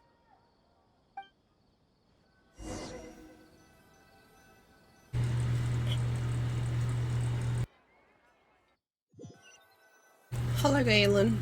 You finally catching up on Palea? Yeah, I've got a bunch to do in there too. I haven't finished all my Elderwood quests. Kale. Well done, Kale. After studying for so long, you've finally become a full-fledged ranger. Sure hasn't been easy for you, huh? This really is fantastic news. All grown up. No longer a trainee, but an official forest ranger. Oh, the next step is to secure tenure in the academia. Thanks, everyone. It's true. I'm an official forest ranger now. Master Tainari, thank you for your guidance and support. I wish Mr. Sino were here so I could thank him too. Sino had a matter to attend to at the Temple of Silence. I don't imagine he'll be back for some time. But don't worry, we can celebrate together once he's finished. I'm afraid the party will have to wait. Kale still has some matters to attend to first. Kale? Is everything all right? No, it's not what you think. There's nothing wrong with my health. I just have a few things I need to deal with. I've made plans with the Traveler and Paimon to visit Mondstadt. Master Tainari and Mr. Sino will be accompanying us too. Well, that's a relief. Let's get together when everyone's back. I'm sure you'll be doing even better by then. Of course. I have a feeling you're right.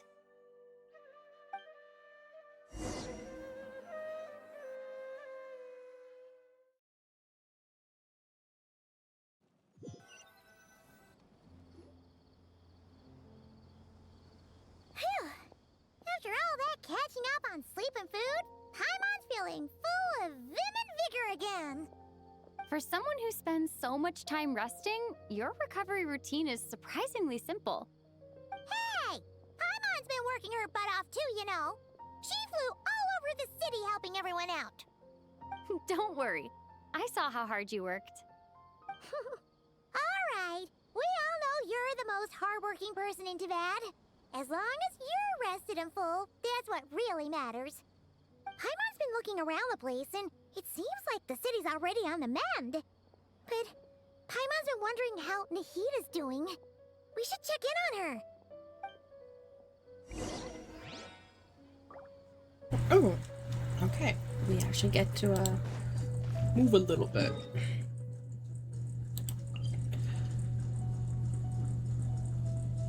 Can I just... I don't know which teleportal this will take me to. I think this one is... Oops. Okay. Whereabouts you are... whoa. Whereabouts you... Holy crap, hold on, English. Whereabout are you in your Palea quests? If you're still here. Oh, God, think of my game. Oh, okay. Hey,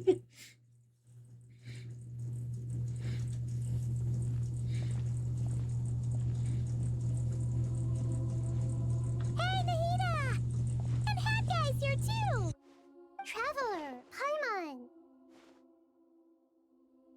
What's going on here? Nothing much. Nahida was just expressing concern for my physical and mental well-being. Oh, the Traveler told Paimon all about that. We've both been very worried about you. Are you feeling alright?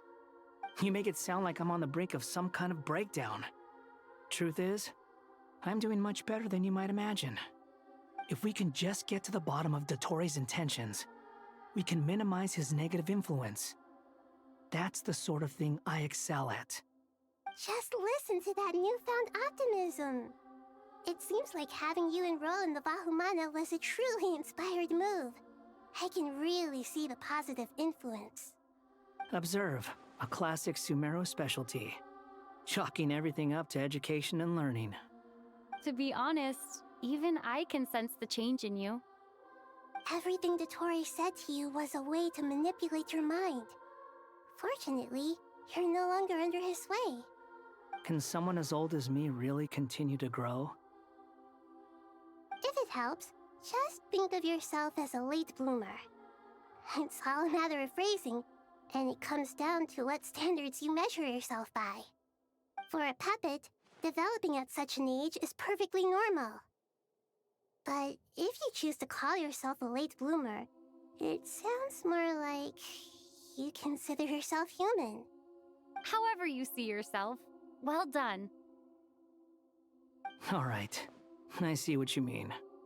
Anyway, what's your next step? What else can I do but complete my current courses? Everything else can wait. Anyway, that's enough chit-chat. There are still things in the city I need to help out with. I'll be heading there now.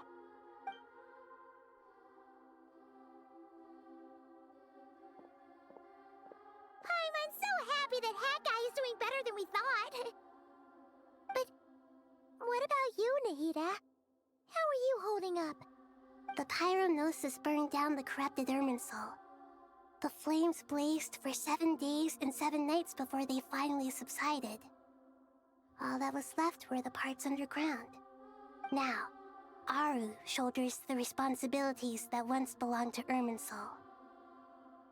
The situation was contained before it got out of hand, so Tevat's most vital information has largely been preserved. Irminsul has a strong influence over you, doesn't it? How will you cope now that it's gone? There is no need to worry. Thanks to Nicole's extraordinary talents, my connection to Irminsul has been severed and transposed onto Aru. Angels can do things like that? They can. Such abilities are precisely what makes them so powerful. The goddess of flowers, Nabu Malikata, once claimed that she too could perform feats beyond the reach of mere mortals. In my eyes, much of what she went on to achieve reached such transcendent levels. Her and Nicole really are both fascinating and magnificent. So, does that mean your situation is stable now? Correct. Just imagine that Aru has become the new Irminsul, and the essence of my existence has been bound to it. The wisdom of Sumeru has ultimately converged into a single, unified entity. Should we ascribe this all to fate, or is it merely fortune? Whatever it is, the important thing is that you're okay, Nahida. Dendro Archon, Lesser Lord Kusanali. Oh, thank goodness you're here. Greetings, Traveler and Paimon. Sir Nepis, do you have something urgent to say? Yes, there's something I need to report. We've received a message from Snezhnaya.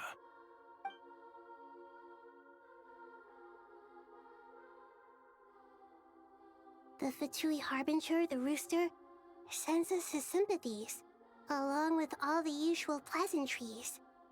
His stance is that, following the unrest and Nod Cry, Dottore was subjected to internal censure. This madness was the act of a rogue element, one who cannot be seen to represent the Zapoliarni Palace. No less than can be expected. Snezhnaya paid a heavy price working to stop him. They even lost one of their own harbingers. The letter goes on to say that even so, Snezhnaya cannot claim to be blameless. Apparently, they will deal with Dottore's subordinates in accordance with Snezhnayan law, holding all those involved in his crimes accountable. Additionally, they are supplying relief funds and supplies, which are already en route. They hope this will aid in Sumeru's reconstruction. Sounds like he's got an answer for everything. True, but as diplomatic rhetoric goes, it's highly effective.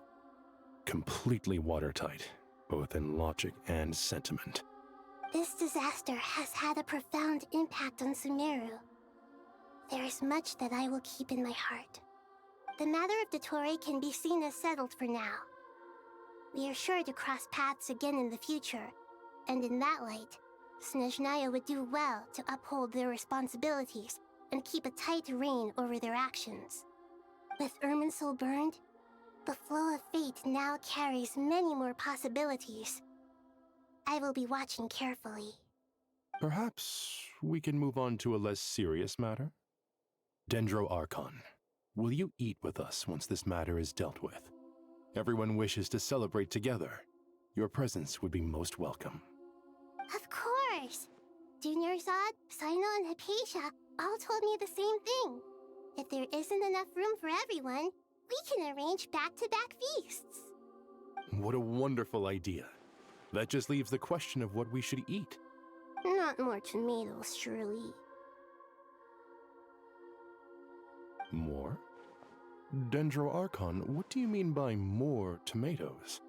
Those good friends of yours are always talking about tomatoes. Sometimes when I'm walking through the city, I can even hear them arguing in the fields. Since you see them so often, you must hear about tomatoes even more than I do. Tomatoes. Tomatoes. The word has a certain magic to it. Like the autumn fur of a sumpter beast swirling in the wind, sometimes flying up my nose. Tomatoes. What can we make with tomatoes? Wait, why tomatoes? Take your time, there's no need to rush. The Traveler, Paimon, and I still have somewhere we need to visit. You'll have plenty of time to think it over before I return. Does this mean you're going to Natlan? Meeting them there in person. It will require a long journey. I know.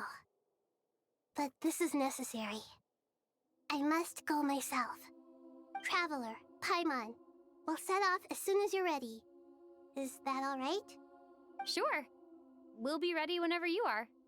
You'll hear no objections from Paimon. We should grab some snacks along the way, though. It'll be just like going on a long holiday. Wonderful. I'm looking forward to this so much.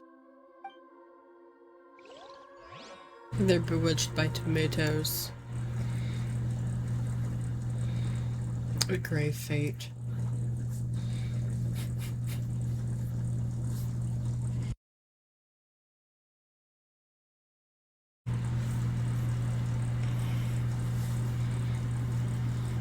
No, tomatoes have started to grow on me. I don't necessarily like them, but I mean, I'll eat them if they're in my sandwiches. I remember growing up, my brother... Natlan is such a lively place. Super cheerful and positive, too. Let me finish talking. I remember growing up, my brother would... He would take a tomato and he would just eat it raw, sliced with salt. I don't know how he could... Suppose it's not so much the taste of the tomato I don't like, it's the texture.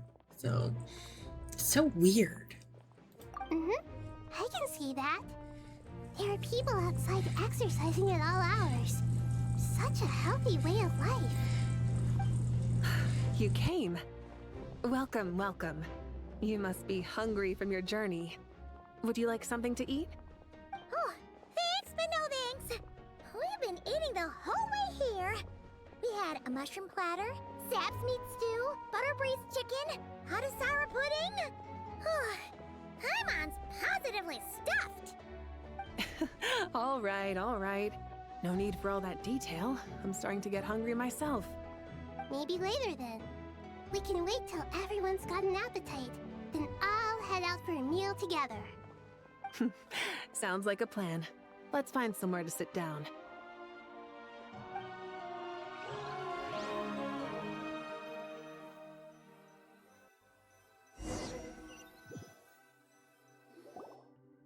I should tell you, I already have some sense of why you've come. Why's that, Malika? To say thank you. Your senses are spot on. But on top of that, we also feel guilty. Because the pyronosis has vanished? I sensed its loss. Despite scouring through the remnants of Irminsul, we couldn't find any sign of the pyronosis. Not even any trace of it burning to ash. That's certainly unusual. Still, the potential fallout from Irminsul's loss is significant, to say the least. Perhaps the pyronosis's disappearance is simply a knock-on effect of the impact it's had on a certain strand of fate. There's no need to feel guilty. We were clear that this time, there was to be no returning, only giving. Pure and simple. Thank you really is a fascinating phrase.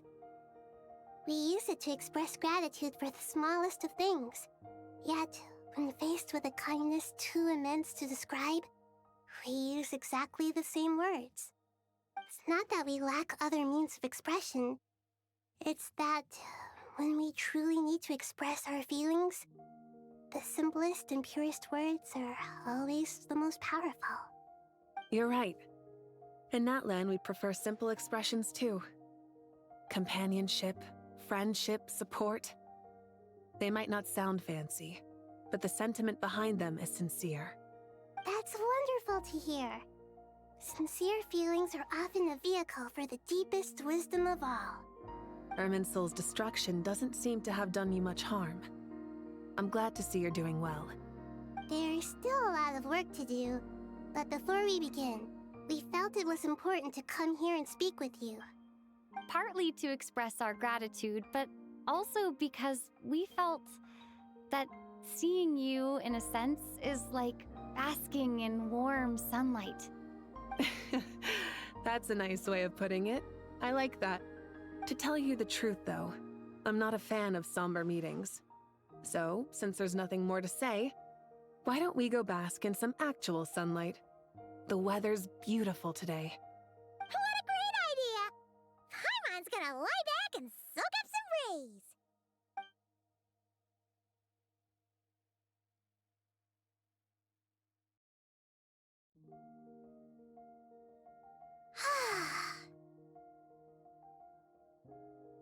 In that case, I think I'll lie down for a bit too before we head to our next stop. And where might that be? Mondstadt. Paimon and I are gonna head back there with Kale and the gang. Long ago, I sensed that the god remains inside Kale had come from the goddess of flowers, but I kept it a secret.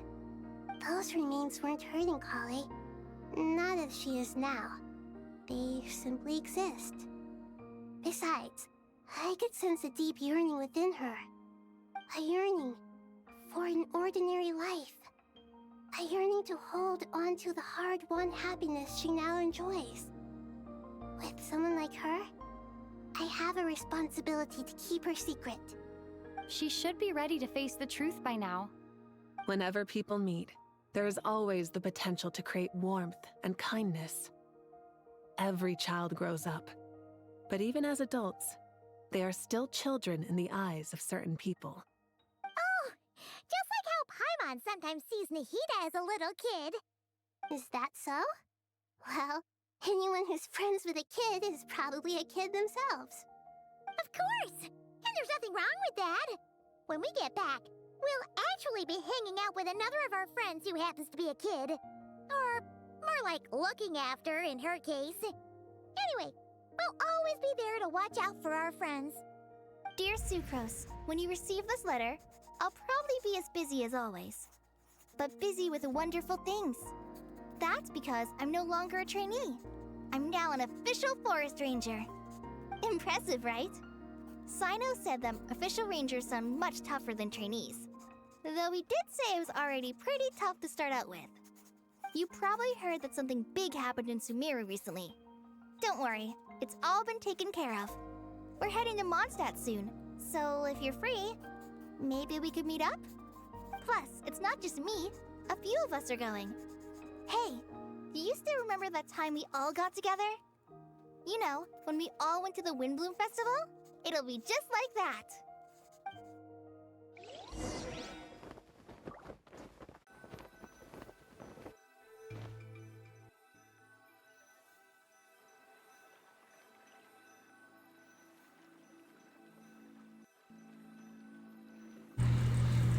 Is it done? Or are there more? Oh wait, no, there isn't a... There it is. Dinari, is that... Don't you say it! Is that the great Vayuvyastra? Behold, the great Vayuvyastra, General Mahamatra. How times have changed. I wasn't expecting you to beat me to the punchline. You've changed.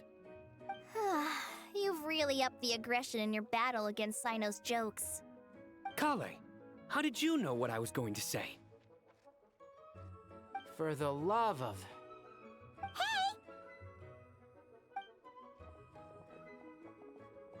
Traveler! Paimon! You're right on time! I hope we haven't kept you waiting. Kalei! Sucrose! It's been so long! How have you been? I've been well. Everything's going great. What about you? Are you still busy? Not at the moment. Oh, right! That juicer you gave us works amazing! Farzan loves it! Seriously? That's wonderful. I don't suppose you drew up a detailed test report. Oh, what fruits did you use? How's the texture of the final product? Sucrose, you might want to try asking your questions one at a time. Albedo! Paimon didn't see you there! It's been a while since all of us were together like this. How about we follow the same plan as last time? Good idea, my friend. You never disappoint. So, what are your identities this time? Don't remind him. First things first. Allow me to introduce our very own official Forest Ranger Kale. The rest of us are simply her humble travel companions. This sounds like one of those mushy stories that gets people hooked on some corny, heartwarming premise. Oh, is our story not heartwarming? If I recall correctly, there was even a scene like this in King of Invocations. Besides being heartwarming, our story's also about tough, impressive-sounding job titles. At least that's what I think.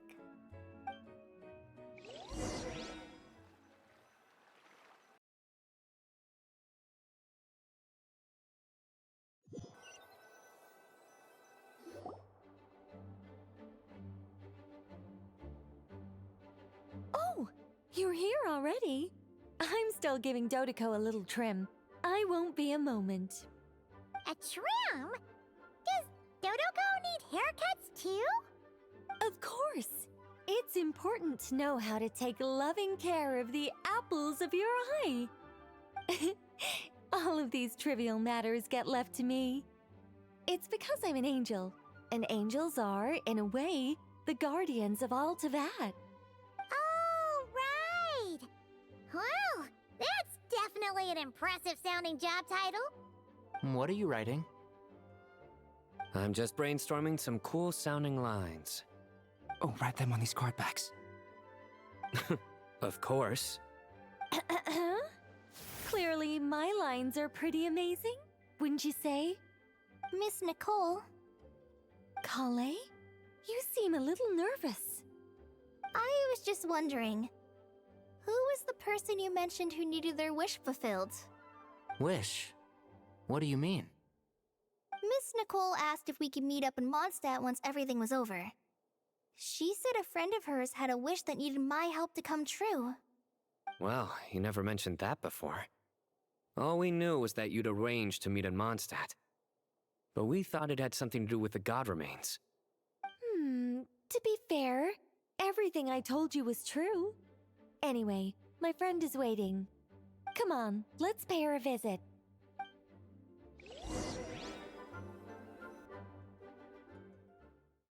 I haven't seen anything for this.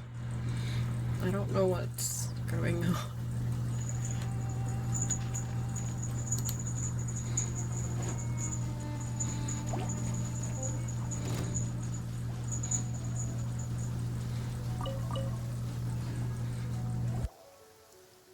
Huh? You're... Surprised? I bet you weren't expecting to meet a woman like me beneath this beautiful tree in a faraway land. An oasis will spring from the place where a djinn resides. That saying falls somewhat flat here in Mondstadt, given that everywhere is already so lush and green. Lilupar, what are you doing here? I made friends with Miss Nicole. I asked her to bring me here and then invite Kale to come. The prologue to this story is that I have a wish. It has stirred within my heart for centuries. Millennia, even. Originally, it was merely Al-Ahmar's lie, but now it has become reality.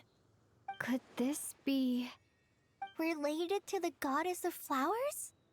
My dear young lady, my mistress left her final trace in this world upon you. I can't tell you how glad I am to see you here.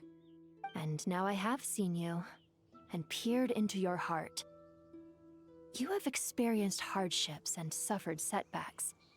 The torment an ordinary person might expect to face has befallen you threefold. This is the source of your resilience. But, beneath all this, I've witnessed the seeds of desire. You yearn to return to the simple life you once knew, do you not? I do. I want to throw away everything that isn't mine. But how do you decide what is yours? The scars that others carve into your flesh? The kindness and love they inscribe? Are these things not yours as well? They are. This is something I've talked about with Miss Nicole. Miss Nicole said I should learn how to adjust my standards. I just want to live as an ordinary human. Anything beyond that isn't mine. Don't you want anything from the remains of the goddess of flowers? She gave me a revelation once. I think that's already more than enough. In the past, you would not have possessed such a rich heart. Your brief life has taught you to hold on to everything good, to home in on kindness. How fascinating. You're nothing like Nabu Malikata, and you're certainly not her. Of course not. I'm not some great and powerful being, Miss Lilopar. Yet I am a Djinn. We exist because of the Lord of Flowers. We revere and love her. My wish is to see her one last time, to give everything for her. Kale, can you do this for me? But her remains won't be easy to remove. Are you sure this is what you want? That's beside the point. First, I need to know. Are you willing to do something for the soul of this lonely, wandering woman? I'm willing. But look, you know nothing about me. Even if you have heard the stories about me, all you would know is that I was rightly punished for the many evil deeds I committed. Ah, so you do know. Your lips are quivering, your eyes trembling, and still you're willing to do something for me. Life has been cruel to you, and yet you've learned to be kind. My dear young lady, to repay your kindness, I too must play my part. Are you sure about this, Lilupar? I yearn to see my mistress. For this moment, the world can burn to ashes, the universe be engulfed in flame. I care about nothing else. And you, Kale, I can give you a gift. You'll become just another ordinary human. But Miss Lilopar, what will happen to you? My wish will be fulfilled, and I can die happy. Why would you wish for that? A long, unending life might seem desirable for one who has never possessed it, yet it brings torment to one who has. My remains are scattered across the yellow sands, but my soul can find no peace. Since you've promised to grant my wish, give me that release. Allow the dying to die, and let the dead rest in peace. You have my thanks.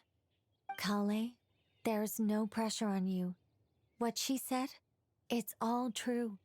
A wish is a genuine desire, after all. It's as if you want to use the last of your life to give me a better future. Nothing so selfless. We'll be using our futures to fulfill each other's wishes. This is a noble act, a beautiful and secret transaction between two women. I understand. Miss Lilopar, I'm ready. Close your eyes, Kale. Then open your soul. From there, I will embrace my mistress. The downpour of flowers is your touch. Like returning to the very beginning. Like surrendering to your grace, my mistress. People say that devotion is beautiful, yet filled with pain. How foolish of them. For me, devotion is beautiful, pure and painless. Devotion is my love. Thank you.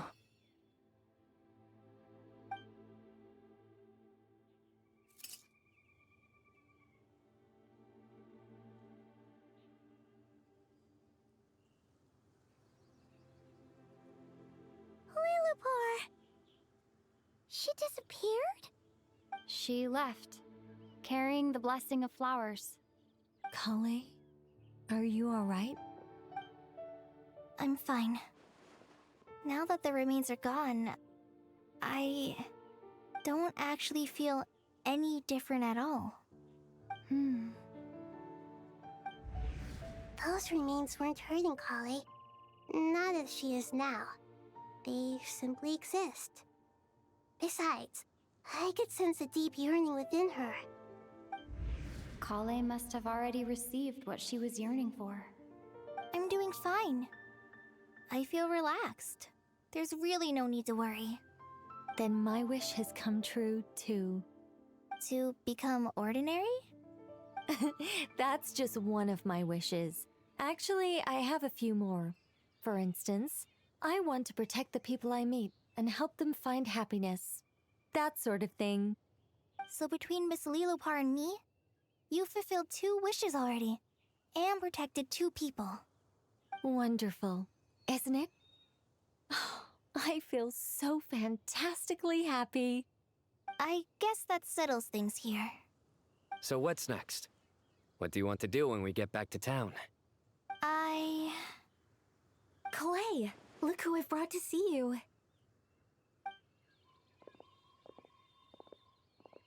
Hey, Kale! I heard you guys were holding some kind of secret event. How come you started without me? Huh? Oh no, it's nothing like that. We were just saying goodbye to an old friend. Really? Who? Me. The old me. So that's what this is all about. Did you come all the way to Mondstadt for that? Because we knew the old you so we could witness the change? Exactly. The old me is gone. I puffed her into the air, and she became a fluffy pink cloud, floating into the sky, before disappearing forever. Do you think, maybe up in the sky, she has friends waiting for her with test tubes, flasks, and bows? Oh, when you put it like that, it doesn't sound so bad after all. What do you think, Miss Nicole? I think maybe that's right. At least, if it were up to me, I'd consider that a happy ending. Dear Sucrose, even though my childhood ended long ago, these past few days have really felt like growing up again. I've become stronger, and I feel like I can finally accomplish things by myself. Surely someone as mysterious as you will find a friend like this fascinating? Always growing, always thriving like a plant. I came to say goodbye to my old self. I know that after this, she'll be gone. Thinking about it makes me feel a little lonely. I know the weakness that kept me company will one day leave me too. But somewhere in my heart, I feel a great sense of joy. It feels like I've always wanted to take this step. To walk towards the new me.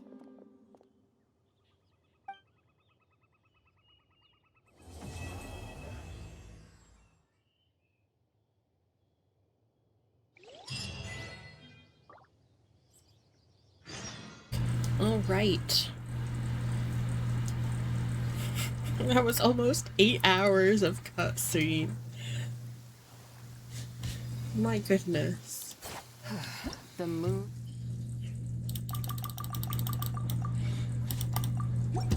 is barely visible. What am I even looking for? F1. That's what I want.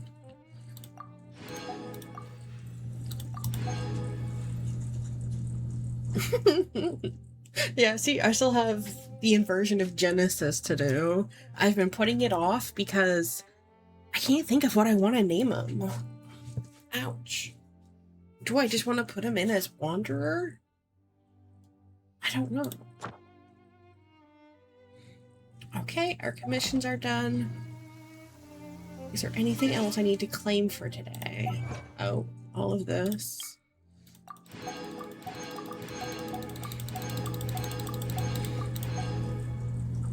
Arcana Lunar Arcanum. I don't know what that is. Okay. We've got all of our achievements. How many primos do we have now? Not very many. We've got 3 rolls, so let's throw them and see what happens.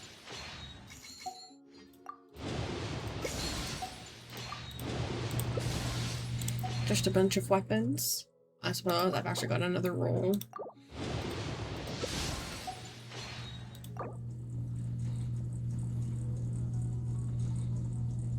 Okay, yeah, no.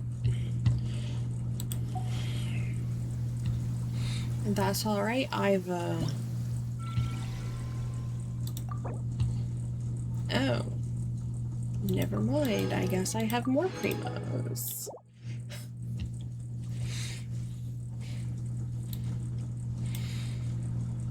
So these are materials for Nicole. Can I level my Nicole up? I don't remember where I left her. Oh, 50.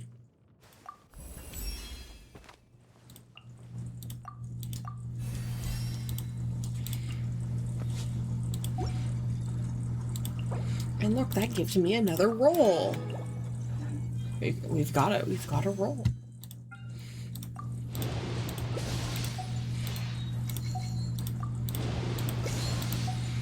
I could, if I could get another copy of Prune.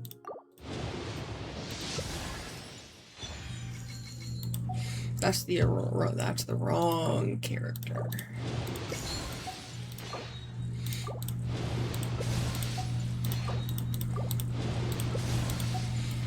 I swear to God, the 4 stars are much harder to get than the 5-star.